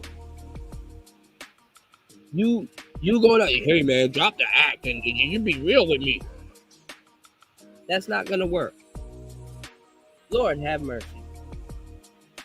Too, like, she's 26 years old, and I thought she was pushing 40, guys. Like, I thought, she looked way older than she said she was, and you know, she's like, she kept telling me, you know, she had like a really heavy accent. She kept saying, you know, can we please get married for my green card? I need my green card, please. She said it like 100 times, guys. I'm not even joking. Like, please, let's get married for my green card. Let's get married for my green card. Blah blah blah blah blah. I guess, I don't know. I guess that's the power of JBW. I mean, I'm not fucking delusional. I'm not gonna, you know what I mean? And this is the thing too.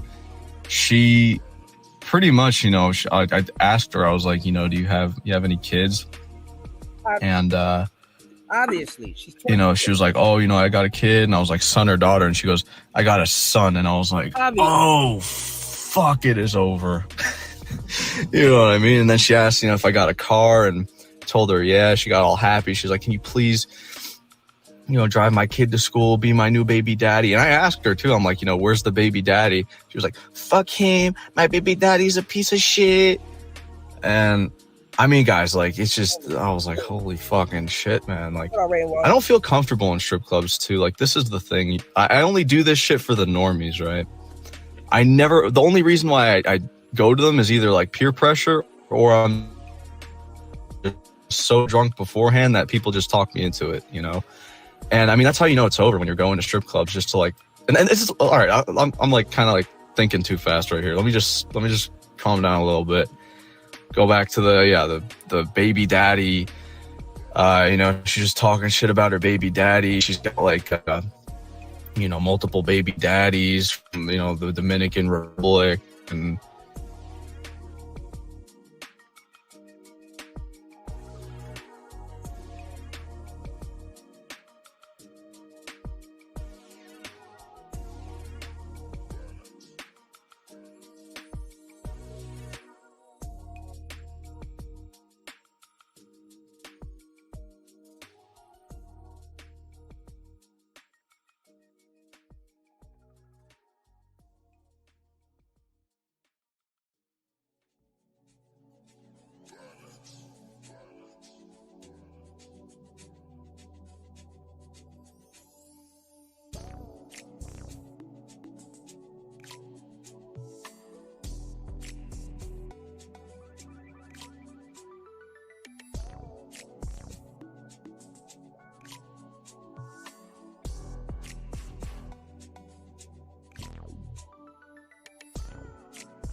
All right, hold on, y'all. My bad.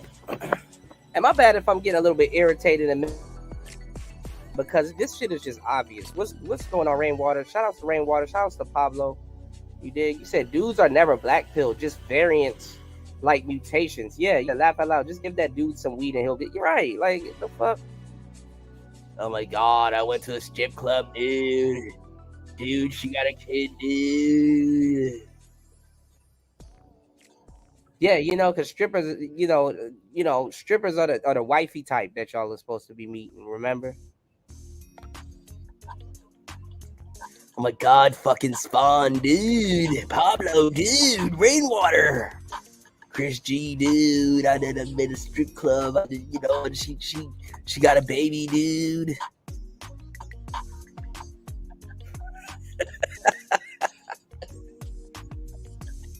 I met a stripper, bro. She got a baby, dude. Nigga, what the fuck are you supposed to say at that point? Yes. Sir, do you not see around you? You're in a meat market. There's a whole bunch of niggas throwing crusty dollars that they done sat on in their back pocket. Twerk wind is in the air. There's ass all over the place, bitches all over the place, and titties all over. Yes, it's not foreign that you're gonna find some baby mama in there trying to make $1, bro. God damn. What is wrong with y'all new niggas, bro? Y'all good dudes want clothes.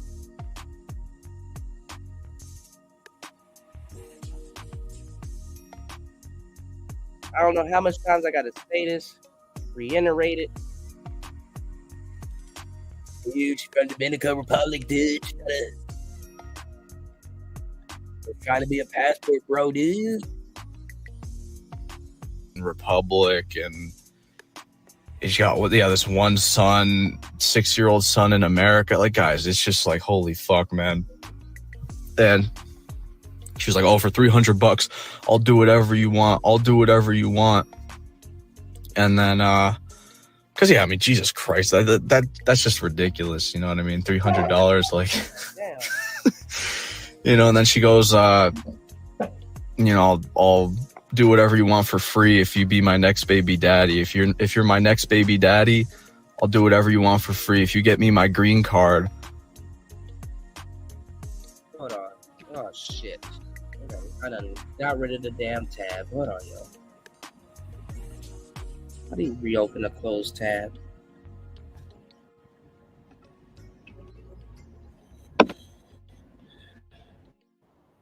These dudes are quote unquote black-pilled, and you still got to warn them about Dominican strippers.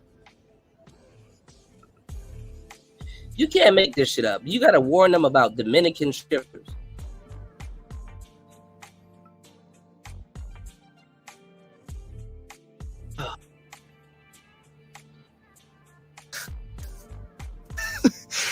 And then she goes, I'll do whatever you want for free if you be my next baby daddy. If you're my next baby daddy, I'll do whatever you want for free. If you get me my green card. I'm not even joking either. Like, you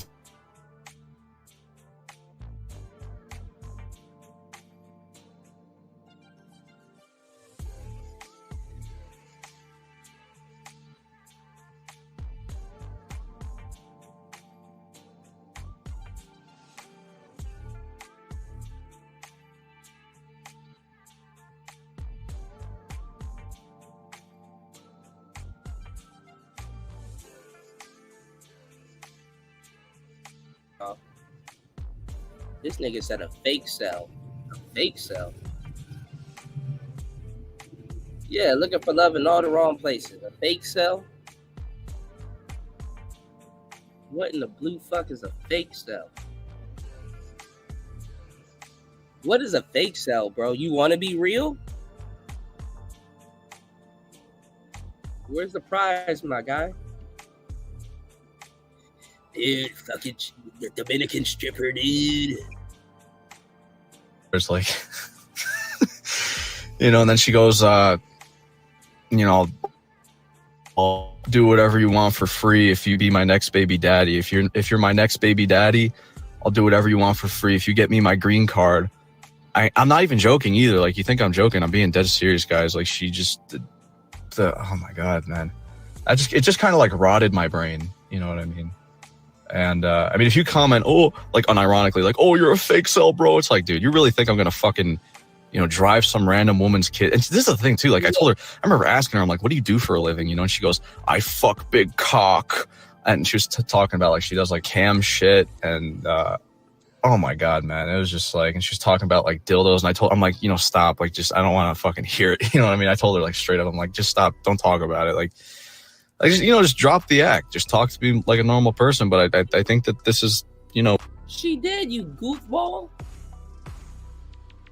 Like, dude, just be real with me. Like, what do you do for it? I fuck big cock. That's what she does. She told you.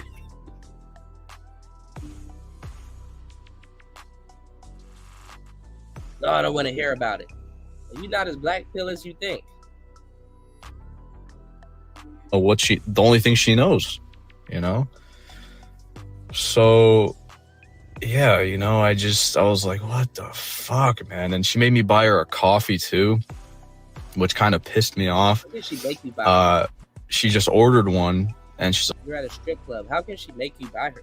like, oh, you're paying for it. Now keep in mind, there's girls there that have fanny packs on it, you know, and got like a fucking shitload of dollar bills in them. And these girls are actually nice, like they actually have like personalities. They're good looking. They're cool. You know what I mean? And there's two of them that night.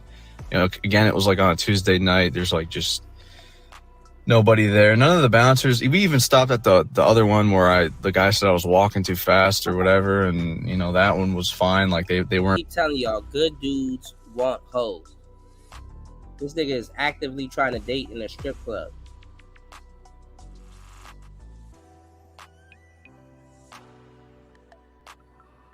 Cocaine's a hell of a drug.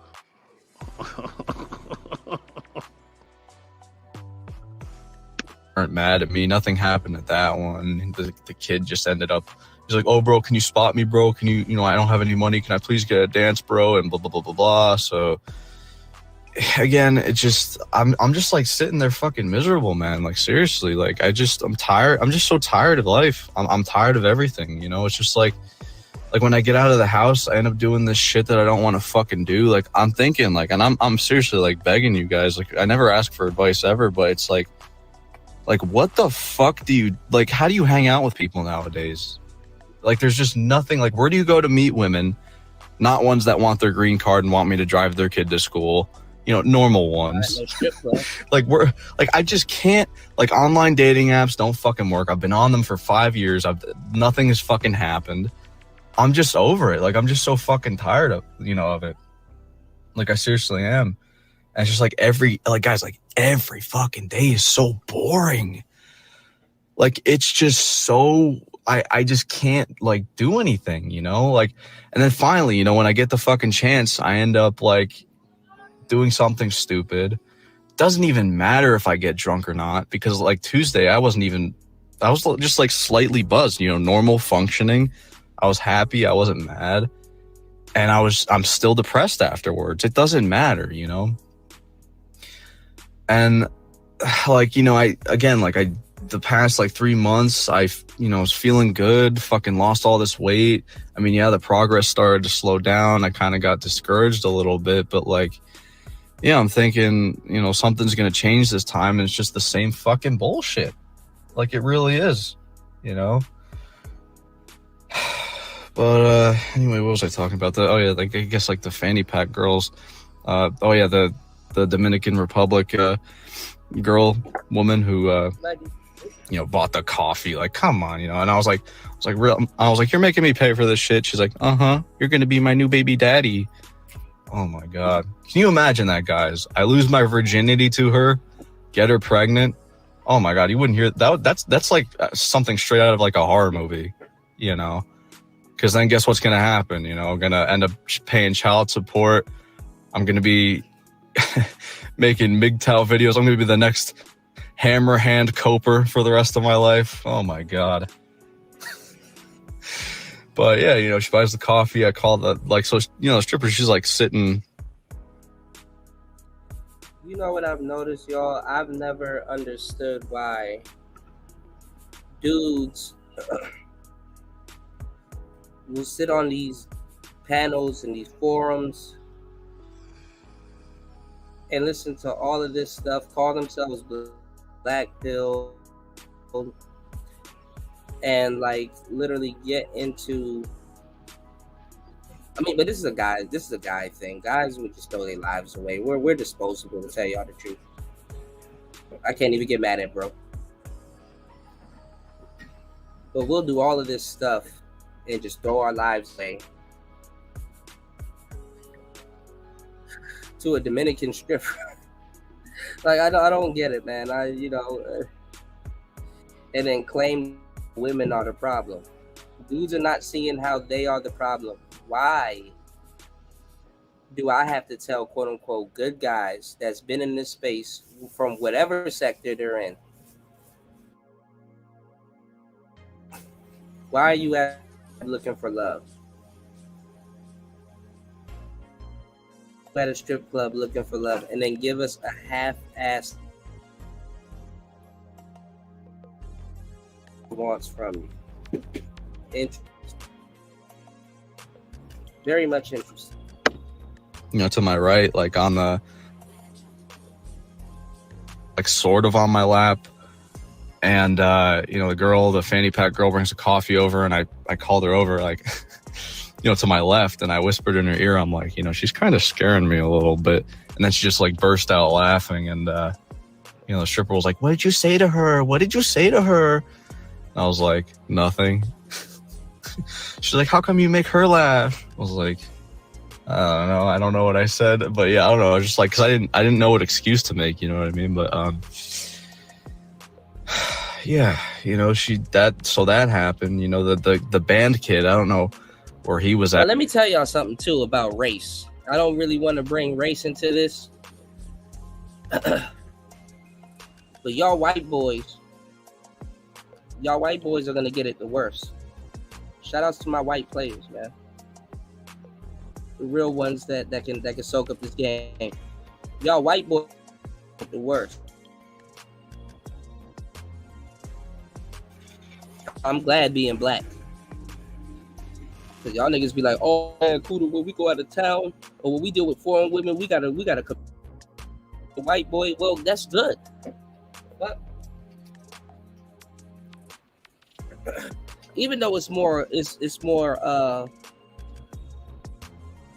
obvious your woman is gonna look at you like a trick, but the white boys, even if it's a whack woman that look good or whatever she got going on, the white boys really get cooperation and stuff like that. So don't be a white dude that's decent and just find yourself in a trap or in some fucked up place dealing with some woman that's actually very much attracted to you, because the moment you make somebody else laugh, she's mad. You ain't even did nothing. The moment you get some shit really popping, bruh, y'all gonna go through it. Y'all, just because niggas be thinking that, oh man, it's the greatest thing in the world to have bitches choosing on you. Yeah, okay.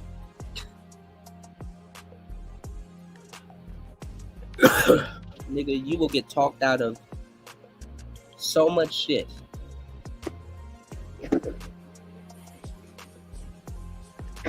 You white boys really got to watch your back with these hoes, because you can actually get them. At least niggas got to go through an obstacle course. So at least going through a little bullshit obstacle course, he can get his mind right and know what the hell is going on. If you be naive for 1 second, or if you slip for 1 second, that's your natural ass. I got a whole book detailing this. I'll put it in the chat. And shout outs to a couple, the few people that has bought the book. I appreciate you guys for purchasing the book. What I do ask for you guys, I got your emails. I'm going to email you guys to leave a review.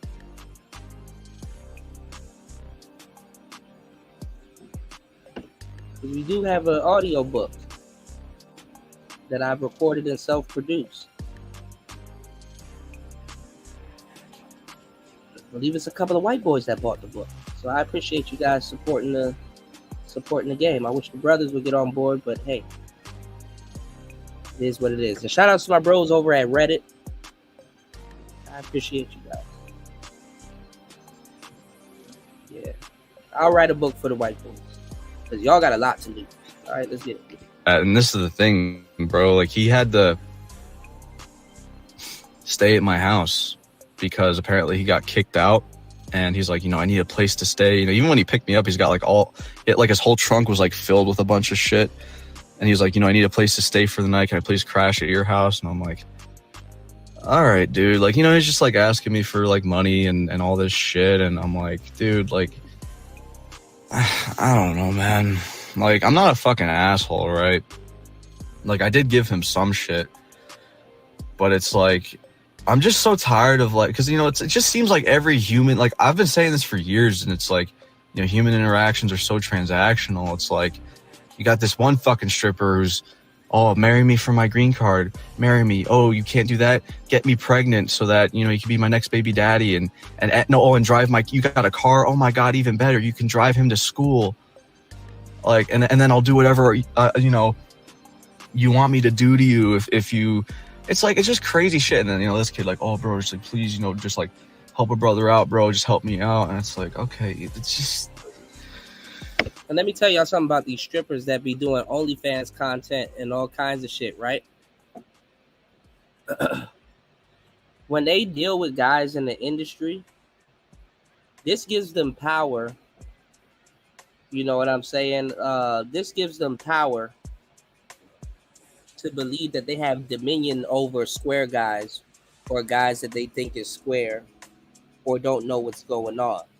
When I tell you everybody has a cell phone and you have access to everything, women don't understand this in the lifestyle. That dudes have access to all of that shit. It's like, bro, the content that you filmed and is trying to talk crazy to me about, like, I literally can access it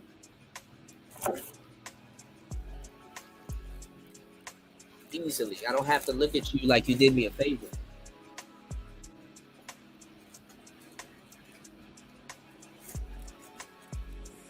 I literally can go on my phone and access it for $5 a month.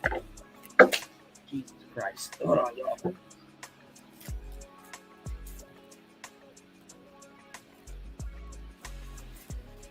What's going on, Untitled? Yeah, I got you, broski. I got you. Shout outs to Untitled. Untitled used to troll the shit out of me. He said, I forgot to reach out. I want to run a collab. I got you, man. Hell yeah, the white boys going through it. I got some pre-records coming about that. I got some pre-records coming, man. Them white boys are going the fuck through it. They wasting y'all time just as much as these handsome dudes are wasting y'all time too. I can't get no bitch. You don't understand. I'm handsome, Kuda. Why do I need game? Well, do you know your ransom? No. So how's she gonna pay it? Niggas be thinking they baddies and shit like that. Oh, I got to be handsome or just exist. No, that it don't work like that. You gotta come out your mouthpiece. And what's even worse is these fake black pill dudes. Oh man, if I just become handsome, I'm gonna get all the bitches. Boy. Niggas need their ass beat for real, man. Let's get it. Shout outs to all the supporters. Shout outs to everybody that hit the like button and that supported the show. Y'all are the true MVPs of Player Talk Radio. I got something special for y'all coming up. It's Player Talk. Let's get it. Maybe I should have been blackout drunk because I would have been fucking, pissed off and actually stood up for myself with whatever, it is. But no, I'm glad I didn't. I'm glad I drank a normal amount, and I got to do that forever now because it's just smarter, just having like a couple, like normal people. 6, 7, 8, that's fine. I never I don't slur. I don't stumble over. Just it's like a nice little buzz, you know what I mean? But yeah, just so yeah, that happened. The girl with the bringing over the coffee, and there's this one girl, guys, absolutely, and I mean I'm just gonna sound cringe, but like absolutely beautiful, man. Like she, she had a nice body. bangs. You know, she said she was 21. She was drinking too. You found her in the strip club. You know, I ended up, and this is the thing, you know, because like I mean, I wasn't drinking again, like just wasn't that much alcohol in my system, and I don't know, because I was walking by, and I like literally like did like a fucking pit maneuver. I was like thinking about it so bad, like I was so like anxious. I'm like, fuck, should I talk to her? And I ended up doing it. You know, I sat on like this little ledge and, you know, talked to her, and then like, you know, the band kid, he ended up talking to the other one that was like, you know, to the right of us, or I guess like my right. And I don't know, I just complimented her. I told her, you know, she was very pretty and shit. And I mean, I guess it was like a little awkward, but you know, I asked her for her number, you know, if she wanted to hang out sometime, and she was like, oh. And see, y'all dudes be so weird. Like, bro, what happened? Why are you so vague? Y'all dudes be so weird, bro. Why are you being vague right now? You know, it just kind of got awkward. What got awkward? Did you do something? I asked her for her number. Why are you getting her number? Get her Instagram.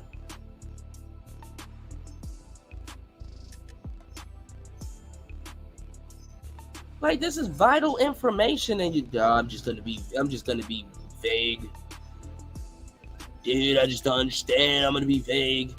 But when you're telling us about your liquor bender, you told us the year your beer was brewed. You told us exactly the numbers. I done drank some 1945 Cuda.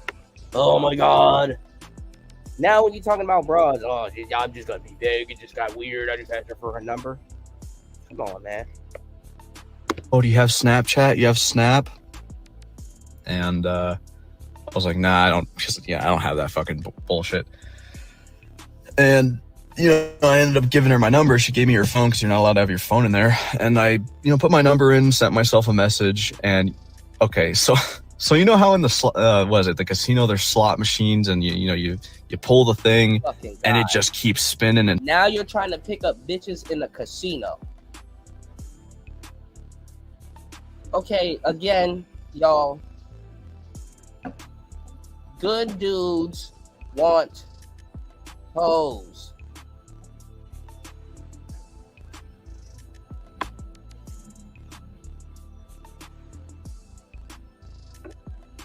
Now you're trying to convince a baddie in a casino.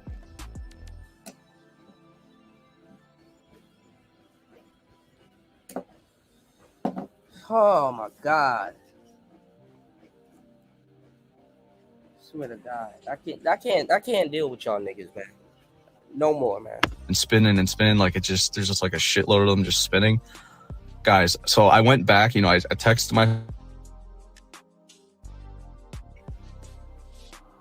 just fucking scrolled it just to see how many people she was literally just fucking spinning like there's just like a shitload of them just spinning.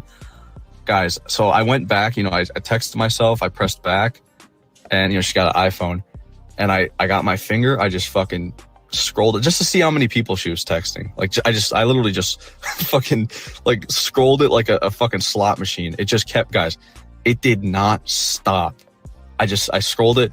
It did not stop. It just kept going and going and going and going. Then I did it again, you know, once it finally stopped. Same thing, kept going and going and going and going and going. And I just handed it back to her and it was still going. I was like, yeah, it's fucking done, dude. It's over, man. Like, the internet seriously just like screwed everything up, you know, because like, again, like she just, you know, I tried texting her twice. Ghost nigga talking to a bitch in a strip club.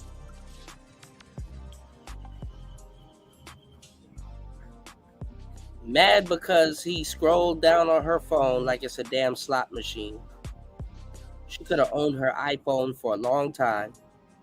She probably not even texting all of them niggas.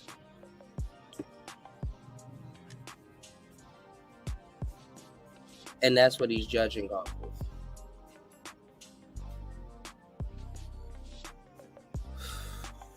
Bro, you niggas, bro. You niggas, you niggas, you niggas, you niggas, you niggas, you niggas, you niggas, you niggas, you niggas, you niggas, you niggas, you niggas, you niggas, you niggas, you niggas, you niggas, you niggas, you niggas, you niggas, bro. Posted, done, and, you know, even right now, fucking here. I'm gonna pull it up right now. Actually, let's see. It says she has her notifications silenced. So I guess she has so many people. Because I've never seen that before. You know, it's got like a moon sign or whatever, and it says notifications silenced. So who knows? Maybe I can cope and just say to myself it's not over, and but maybe it's because the notifications are off. But if she really found me good looking, right? She probably would have texted me right away, because I did text her that night, you know, when I got home. But yeah, you know, I told her she was pretty and beautiful. Y'all niggas be invading women's thoughts and then be straight up wrong. Yeah, I'm gonna just do something and then try to pretend like she should be attracted to me the way I think she should be attracted to me. And then when I feel like she's not attracted to me the way I think she should be attracted to me, I'm gonna fuck around and get mad because she should be. You know, she should be attracted to me. Yeah, I'm gonna just scroll down on her phone and just find some shit to get mad about. Not because I got anything legit, but just because, you know,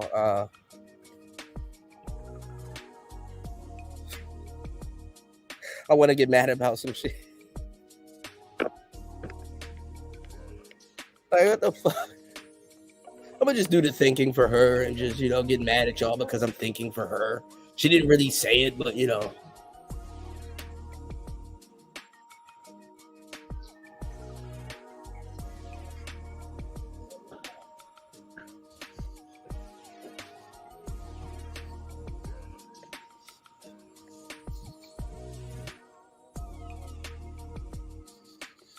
Oh, God.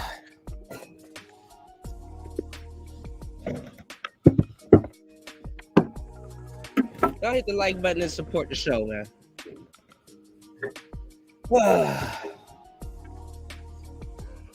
Hold on.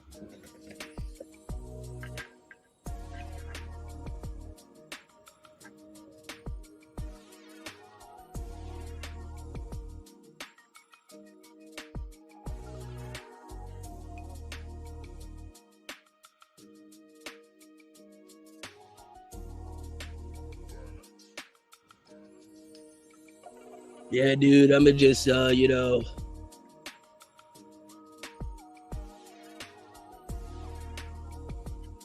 I'm gonna just get mad at her about some shit she didn't really do. I'm just gonna get mad and shit. And chalk it up to female nature, bro. Hypergamy, dude.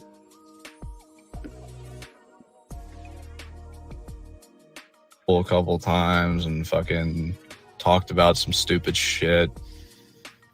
But, you know, it looks like it's the same outcome as always. You know, I'm going to make a video on that soon. Just, yeah, nigga, it's women's fault that you talk to a broad in a strip club. It's women's fault because you thought a casino was a great place to talk to a bitch. Cool story, bro. you got to keep, you know, because getting a girl's number doesn't mean shit. Getting a job interview doesn't mean shit. Yeah, you still haven't found out getting numbers is not what you do. You get an Instagram. Bitches don't even offer you their number. They offer you their Instagram. This doesn't guarantee you anything. You know, you just got to keep your expectations low so you don't get like depressed over it, you know. Why would you get depressed? You don't know. Which is like what I am now. It's like, you know, I had like this weird shit happen to me, you know, with this fucking woman with her green card, you know. You're talking to a stripper.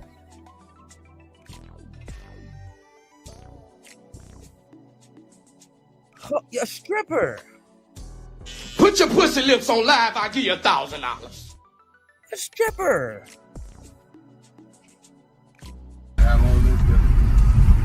You identify my bitches with APs. She ain't got an AP, she is not mine. You cold. He cold. She belongs to the streets. A stripper.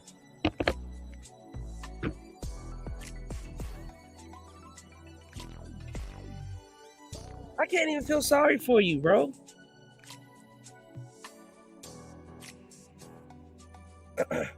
let me tell y'all something. Y'all be talking to women seriously wanting to get into a relationship with them, and just a taste.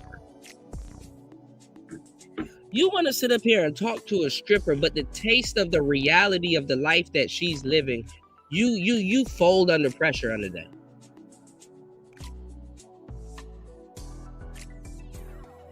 I want to talk to a stripper. Some nigga like me be like, nigga, why? Then you come to me with your fake bullshit black pill depression talking about she got a kid. She want to use me for my car. She made me buy her coffee. Why are you bitching? You want a stripper. What you around her for? Did she cut you a deal and say she'll do anything you want her to do with you? So you want her to do something that you want her to do shit with you, right? And you coming up off that paper. Why is she not gonna ask you for that? Why do you want a stripper, but you cannot be able to handle the reality of her life? Or the reality of where she puts you? Because I'm gonna tell you right now, she fucked with a lot of dudes, but she didn't tell them to get her a green card. She didn't tell them to pick her son up. She didn't tell them to do all of this shit, but she telling you to do all of this shit. So why the fuck would you go barking up the tree looking for a stripper and they get mad because she wants to bring a little bit of her reality to you? That's her reality. You goofball ass nigga. Why are you looking for this? Why do good dudes go after hoes and then complain about the reality that hole put them in? Didn't nobody tell your goofball ass to want a fucking hoe? But you want a fucking hoe and you want to go pay the hoe, and now all of a sudden when the shit comes with the hoe, now you mad. And women ain't this and women ain't that. You stupid nigga, you wanted a hoe.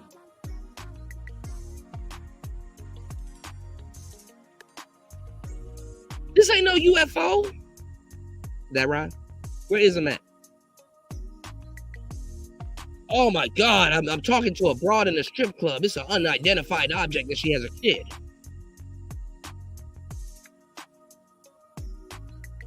Oh my God, I'm talking to a broad in a strip club. She's Dominican and she wants a green card.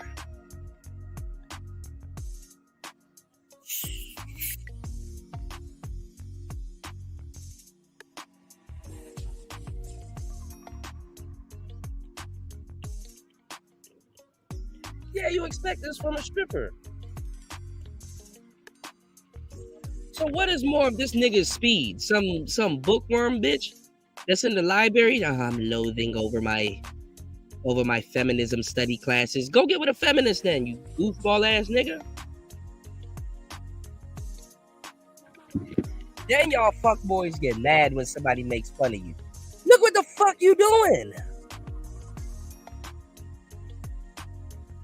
I don't know this dude. I'll probably be cool with them in person and shit like that, right, bro? You just need to figure this shit out. But look what you doing, dog. Oh, you need to handle us with kid gloves. This is why we don't like y'all game niggas, because well, you idiot, you're dealing with the creature that you need the most games to deal with. Cause she gonna be throwing all kinds of shit at you, and you got to be Bruce Lee 24/7 and be able to front kick and do all kinds of goofball shit while spinning plates at the same time, and you better not drop one fucking plate. That's what you signed up for, you jackass. This nigga gonna talk to a bitch that work in the casino and get mad when she want him to play roulette. You idiot. Dude, I don't fucking understand. I didn't talk to the casino bitch. And her life is like roulette. Look at her phone, dude. Then you niggas have the audacity to think that a woman's life started when she met you and shit.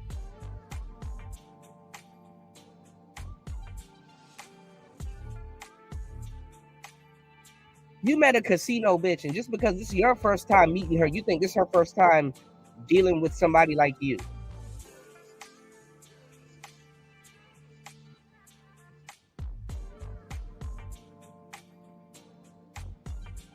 I don't understand. And y'all be quote unquote parading around here like y'all some good niggas. Kuda, I done met a girl, dude, but there's one problem. What's the problem, nigga? I met her at a strip club. Why are you in a strip club, my nigga? I don't know, but I got her out the strip club and I'm paying for everything, Kuda, and I'm kind of mad about that, but she has a coke habit, Kuda.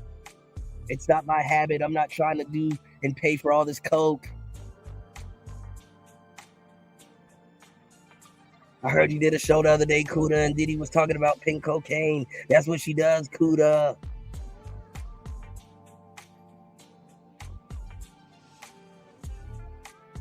Well, you weird ass nigga, you might as well be doing coke with her, because I don't know what the fuck compelled you to try to pull her out the streets and then now all of a sudden get her off of cocaine. And these niggas will fight tooth and nail for you. I don't need the game to get her off of cocaine. Well, what else you gonna hook her with, you goofball ass nigga? Then you get mad when she step all over you. You're stupid. You're dumb.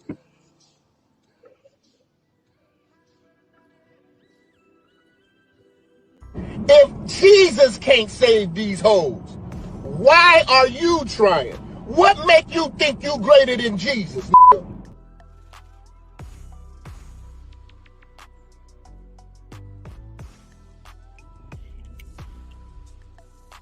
You could have found you a cute girl at the beach. You could have took your goofball ass to Smoothie King and talked to the bitch behind the counter. You could have went to Subway and talked to the motherfucker behind the counter. You could have went and got a faux for faux. My faux for faux faux faux. You could have got you any broad in the world. But you want to go get a strung out broad from the strip club that wants a kid and an anchor baby. He talking about the green card and having a baby with this bitch like they're separate. Where she's like, nigga, either give me an anchor baby so I can get a green card or come out of the pocket so I can get me a green card. This is not hard because you're already in here throwing money.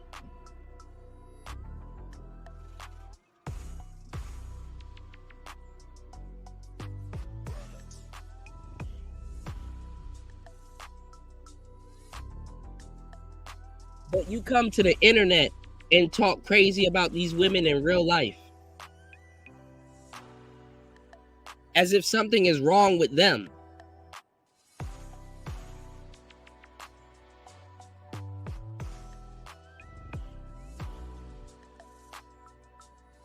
You need to diversify your bonds, nigga.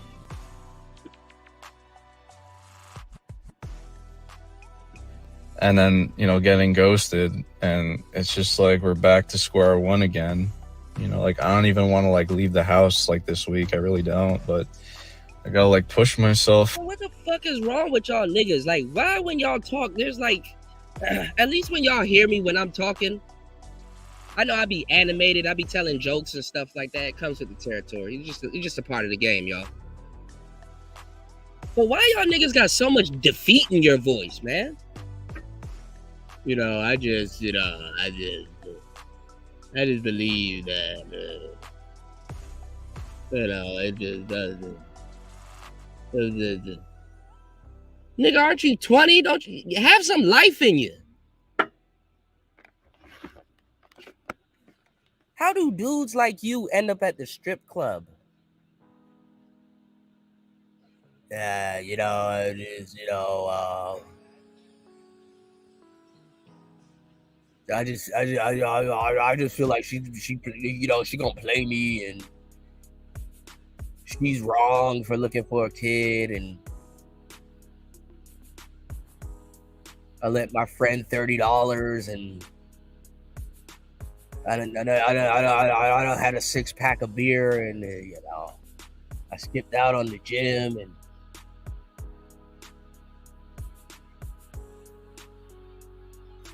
why y'all so defeated, man?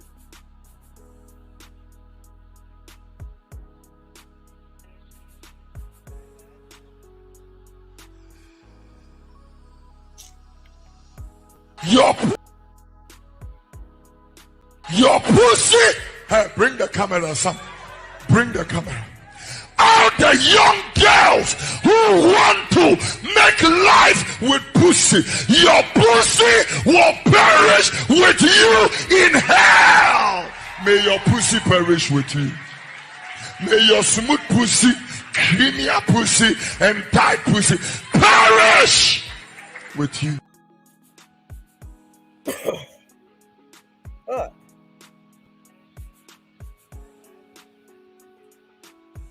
Then y'all niggas be in these spaces claiming black pill, bro. You need your ass whipped. You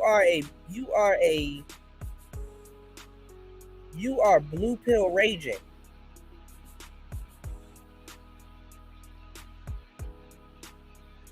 The majority of you niggas need to get up out of this space. For the sake of your health. For the sake of your mental health. The majority of you niggas need to get up out of this space. Don't say fake maxing. Don't use no manosphere terms. Don't use none of that shit. You need to get up out of this space as soon as possible. Expeditiously. You have nothing to do with no black pill. Nothing about you is black pill.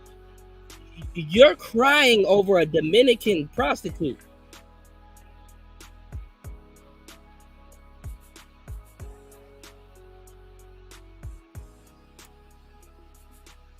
You are blue pill raging.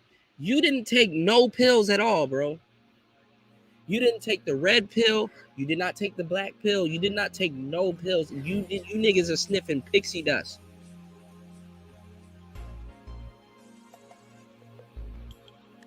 You niggas are sniffing ice cream truck candy.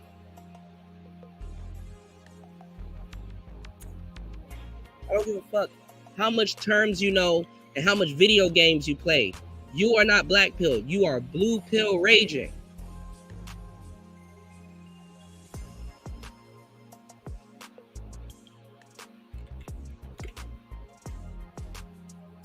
Because if I tell your stupid ass to go read the Bhagavad Gita right now, you ain't about to read the Bhagavad Gita.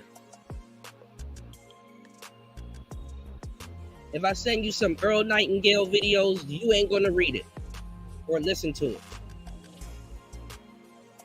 If I send you some goddamn Alex, not even Alex Ray pictures. If I send you some Alan Watts videos, you will not even know what the fuck you heard. Yeah, I heard it, Kuda, but where's the women? You are not black pilled. You are blue pill raging, sir. Let somebody that's a part of this cloth properly diagnose you. Nigga going to, how the fuck you black pilled and you going to a therapist?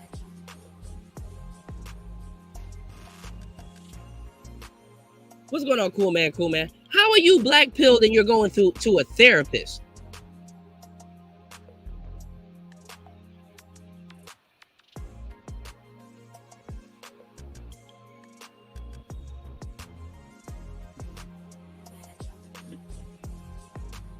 What the hell is a therapist going to tell you?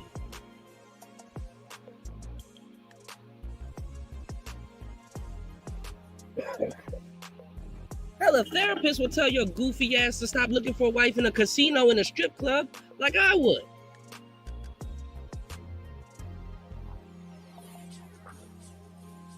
You niggas not even dating your speed. Why do nice guys want hoes?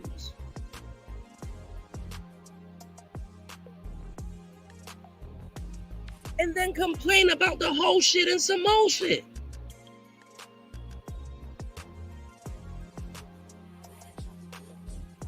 Dude, fucking Kuda. I met this girl at the jazz bar the other day at the pool hall.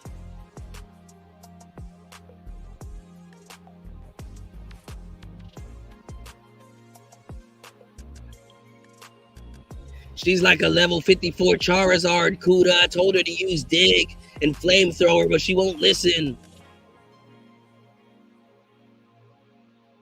I don't have enough Pokemon badges, Kuda.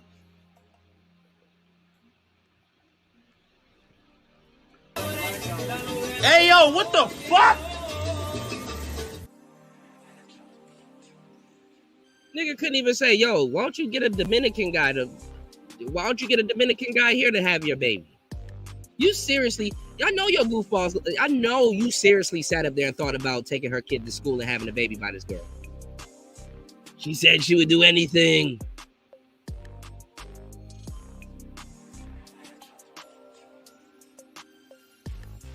These niggas be so black pilled, can't even give y'all.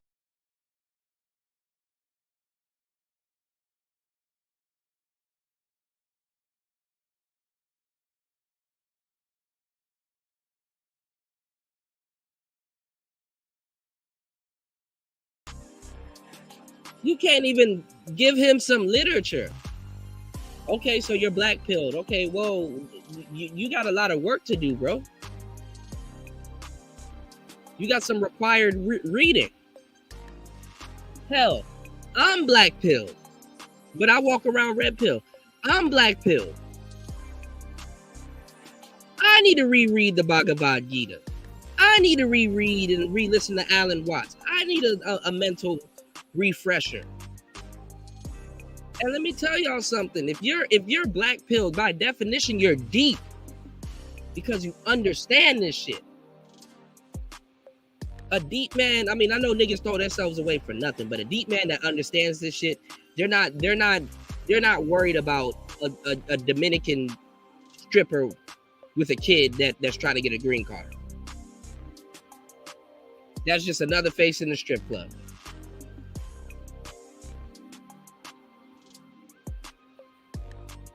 They're not worried about some broad in the casino and you press back on her phone and scroll all the way down. It's a bunch of niggas.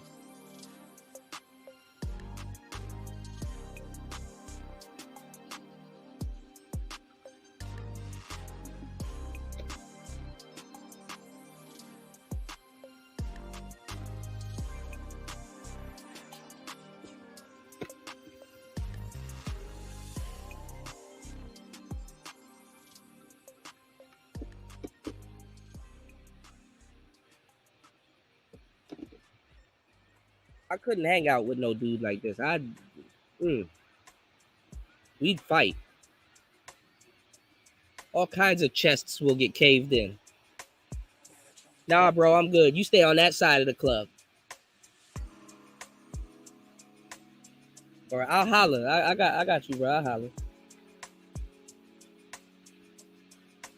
I don't even be going out and hollering at bitches no more. I sit down and mind my business and they be coming to me. Oh, I like your hair. Yeah, I like it too. Don't touch it though.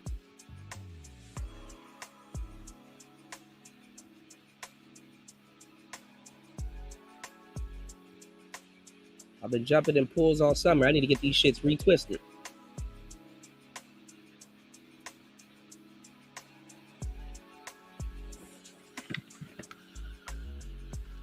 But damn, dog. Like, where y'all niggas, man? Y'all niggas be getting on people's nerves. I think, you know what? I think if y'all niggas got any type of backbone or decorum about yourself, some of these dating coaches that y'all be talking big shit about, I think y'all owe them an apology, bro. Because they're getting unwarranted flack for straight up idiots. Because this dude could take the time, as so many dudes have done, and get on here and bash dating coaches, claim that he's black-pilled, and claim that their shit doesn't work. And then you ask him, where are you going to go find these quote-unquote wifey-type women that you're trying to wife up? This nigga's talking about strip clubs. And then we don't know where the fuck he's from. So the strip clubs that he might be talking about is some hole-in-the-wall. I like hole-in-the-wall strip clubs. I'm not even gonna lie. You know what I'm saying? Like last Halloween, niggas was charging like $200 to go into a haunted house. I'm like, nigga, $200, bro. I better die if I go in that bitch. Insurance activated. I was, nigga, $200 for a haunted house, nigga. I better die if I go in there. The fuck am I paying $200 to scare me? Kill me.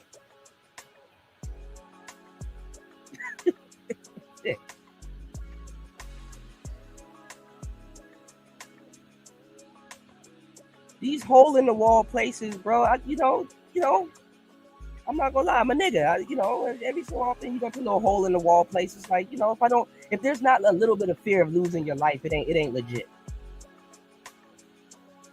If you ain't going to a place where you could possibly talk to the wrong stripper and got to deal with some nigga in the parking lot that drives a Lincoln Town car, it probably ain't legit, bro.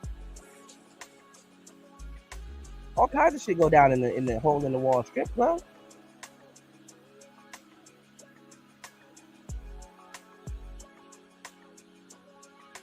Yeah, but that's what I'm saying, Spawn. These dudes be talking cash shit about these dating coaches, and this nigga, the dating coach, got a hard fucking job dealing with you and your bullshit. Why you gotta tell a grown ass man not to be in a fucking strip club looking for a wife? First of all, you're this good guy that plays video games and just hang out and stuff and drink beer. Why the fuck are you in a strip club? You can go to a sports bar for all of that. And then on top of that, interacting with hoes, bro. At what age in your life did you start interacting with hoes and just think in the back of your head, this person has a great nigga, what are you, a Hollywood director? Oh, she got a great comeback story. I could really give her a kid. And but then again, y'all listening and support fantastic. This nigga, we're not even gonna get into what he be doing, but that's y'all man's though. That's y'all man's though. Y'all listening to game from him. He's telling you, he's breaking down the Diddy situation, 6 ways till Sunday. But this nigga driving Jiffy Lube miles to go deal with women. Okay. Ain't no meet me halfway. Ain't no cooperation. I mean, you can shoot from the hip. There's nothing wrong with shooting from the hip. But if someone's telling you that like your grouping is off, bro, you're not even hitting your target. You are out of your league. Like, why is this the material of women? These dudes have no explanation. And I'm gonna tell y'all the truth too. I'm gonna tell y'all the truth about quote unquote good guys these days. They can't even pull the good girl. Not in the West. You don't have the patience to pull no decent woman. Like you didn't come up that way. All you know is Instagram and thoughts. So we know why you going after the hoes. What I'm saying is your good man status should have stopped all of that. I don't know what man looks for a wife in a casino and then get mad when she got him playing roulette in real life. I don't know what man looks for a wife in a strip club and then get mad when she got a gang of kids and she needs a green card. And then come to the internet and then complain. And like I said, these dudes will sit up here and talk cash shit about dating coaches.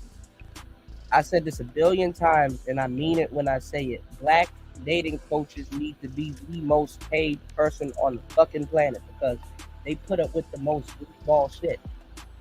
Coach Corey Wayne will not take no consultation from this dude, bro. Coach Corey Wayne gonna get up in his ass, Dating coach Brett Favre is gonna get up in his ass. He's gonna be like, nigga, where are you finding these women that you're having all of these troubles with? Oh, the casino. Stop talking to bitches in the casino.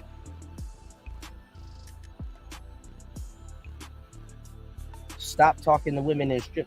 Let me tell y'all, before I get up out of here, let me tell y'all why good dudes go after hoes in 2024. Modern men that claim to be good dudes go after hoes. It's one of the most dumbest shit I've ever witnessed, and I can give you the exact epicenter of where it comes from. Number one, it comes from having a fucked up self-esteem. And number two, if a guy like this was to talk to women that's worth a damn, like a banker or a woman that runs marathons, or she's I'm not going to, because lawyers are hoes too, but like I'm just talking about somebody that's worth a damn, he's gonna have to work on himself. He's really gonna have to work on himself. And I'm gonna tell you the truth. Some of those women, it's more relaxed now, but some of those women aren't fond of a dude sitting around playing video games all day. That's not fond behavior from them. So this is why a lot of dudes will go after women that's in the lifestyle or that got other shit going on, because obviously she's doing goofy shit too. Water seeps its own level to a certain degree. So after a while, it's like okay, you got to have a deeper understanding of what's actually going on. Why are dudes going after these type of women? Well, okay, you're a good dude. You know a lot of different things. You're very smart, but you're throwing all of that away on a stripper. And let me tell y'all something too about some of these dudes. It's a cheap way to get attention. It's a very cheap way to get attention.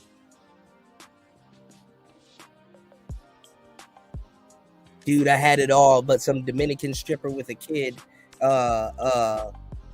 swindled me out of it. Because by the time he messes up and you find him, he's gonna tell you that she swindled him and did all this shit. No, she didn't. No, she didn't. Why are you in a strip club and then you're mad when a stripper comes to you with stripper problems?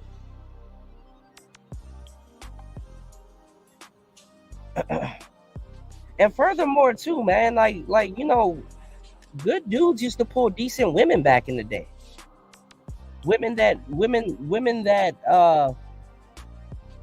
even the street cat, like, y'all niggas don't even be representing this shit like that. Like, women that even the street cat would be jealous of. Real trophy women, not just no hoe with a body and shit like that looking for somebody to save her. I'm talking about real fucking women, like a woman that if a street cat was to walk up to her, he'd be like, you know what, I'm not even gonna do this to you because you got a lot of good shit going on in your life. I fuck up your whole life. You need to find you guys that will treat you better and do right by you. Dudes like that used to bring real trophy women to the table. They would bring out the best in women, the cream of the crop type women. They weren't going after Dominican Keisha.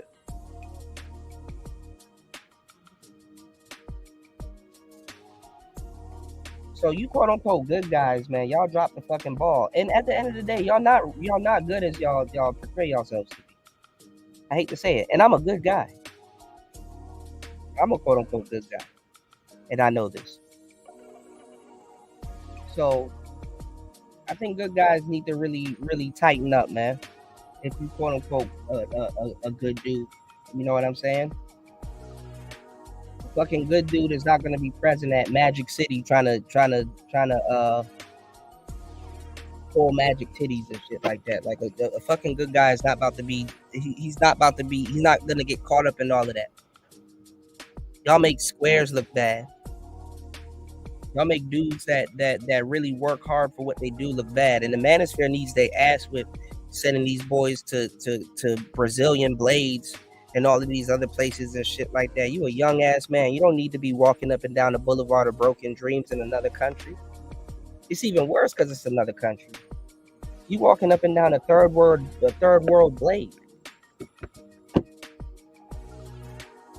Oh, but if I say this in a group full of men, watch me not get supported.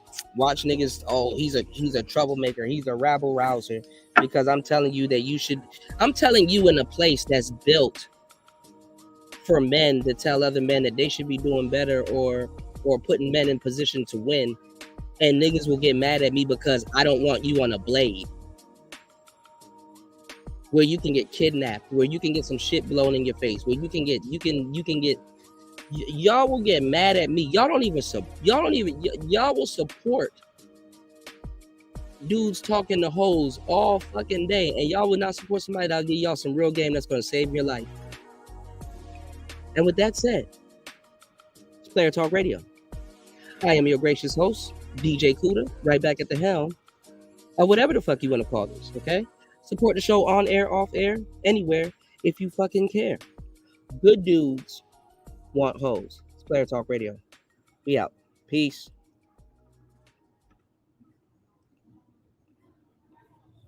Shit's getting annoying.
Yeah, you thought I was gonna run, huh? Y'all wondering, where's Steve Harvey? I know people been waiting on my response to what Cat Williams done said on Club Shay Shay. I was on Club Shay Shay before Cat Williams. See, the reason why it took so long, I had to pray to God to give me the strength not to get mad. God talked to me every day, every damn day.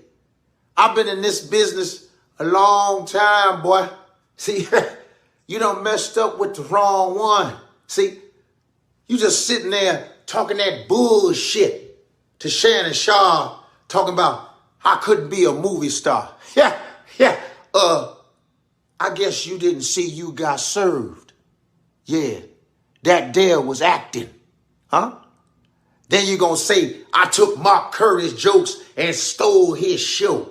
Boy, boy, you got the nerve to call me Mr. Potato Head, calling my ass Mr. Potato Head. Yeah. Woo! That was a good one. I ain't gonna lie. That was a good one. But I digress. So what? I wore a wig, huh? People asking.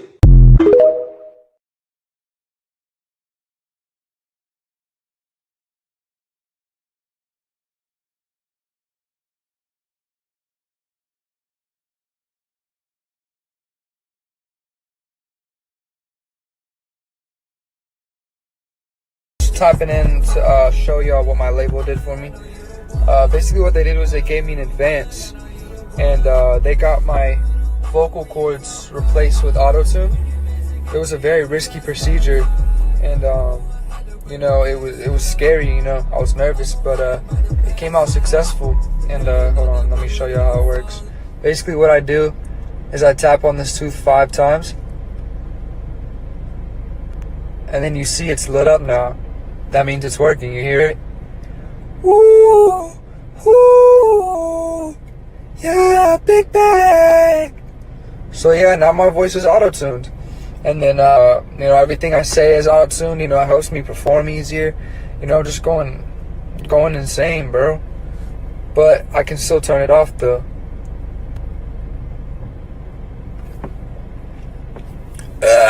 And now my voice is back.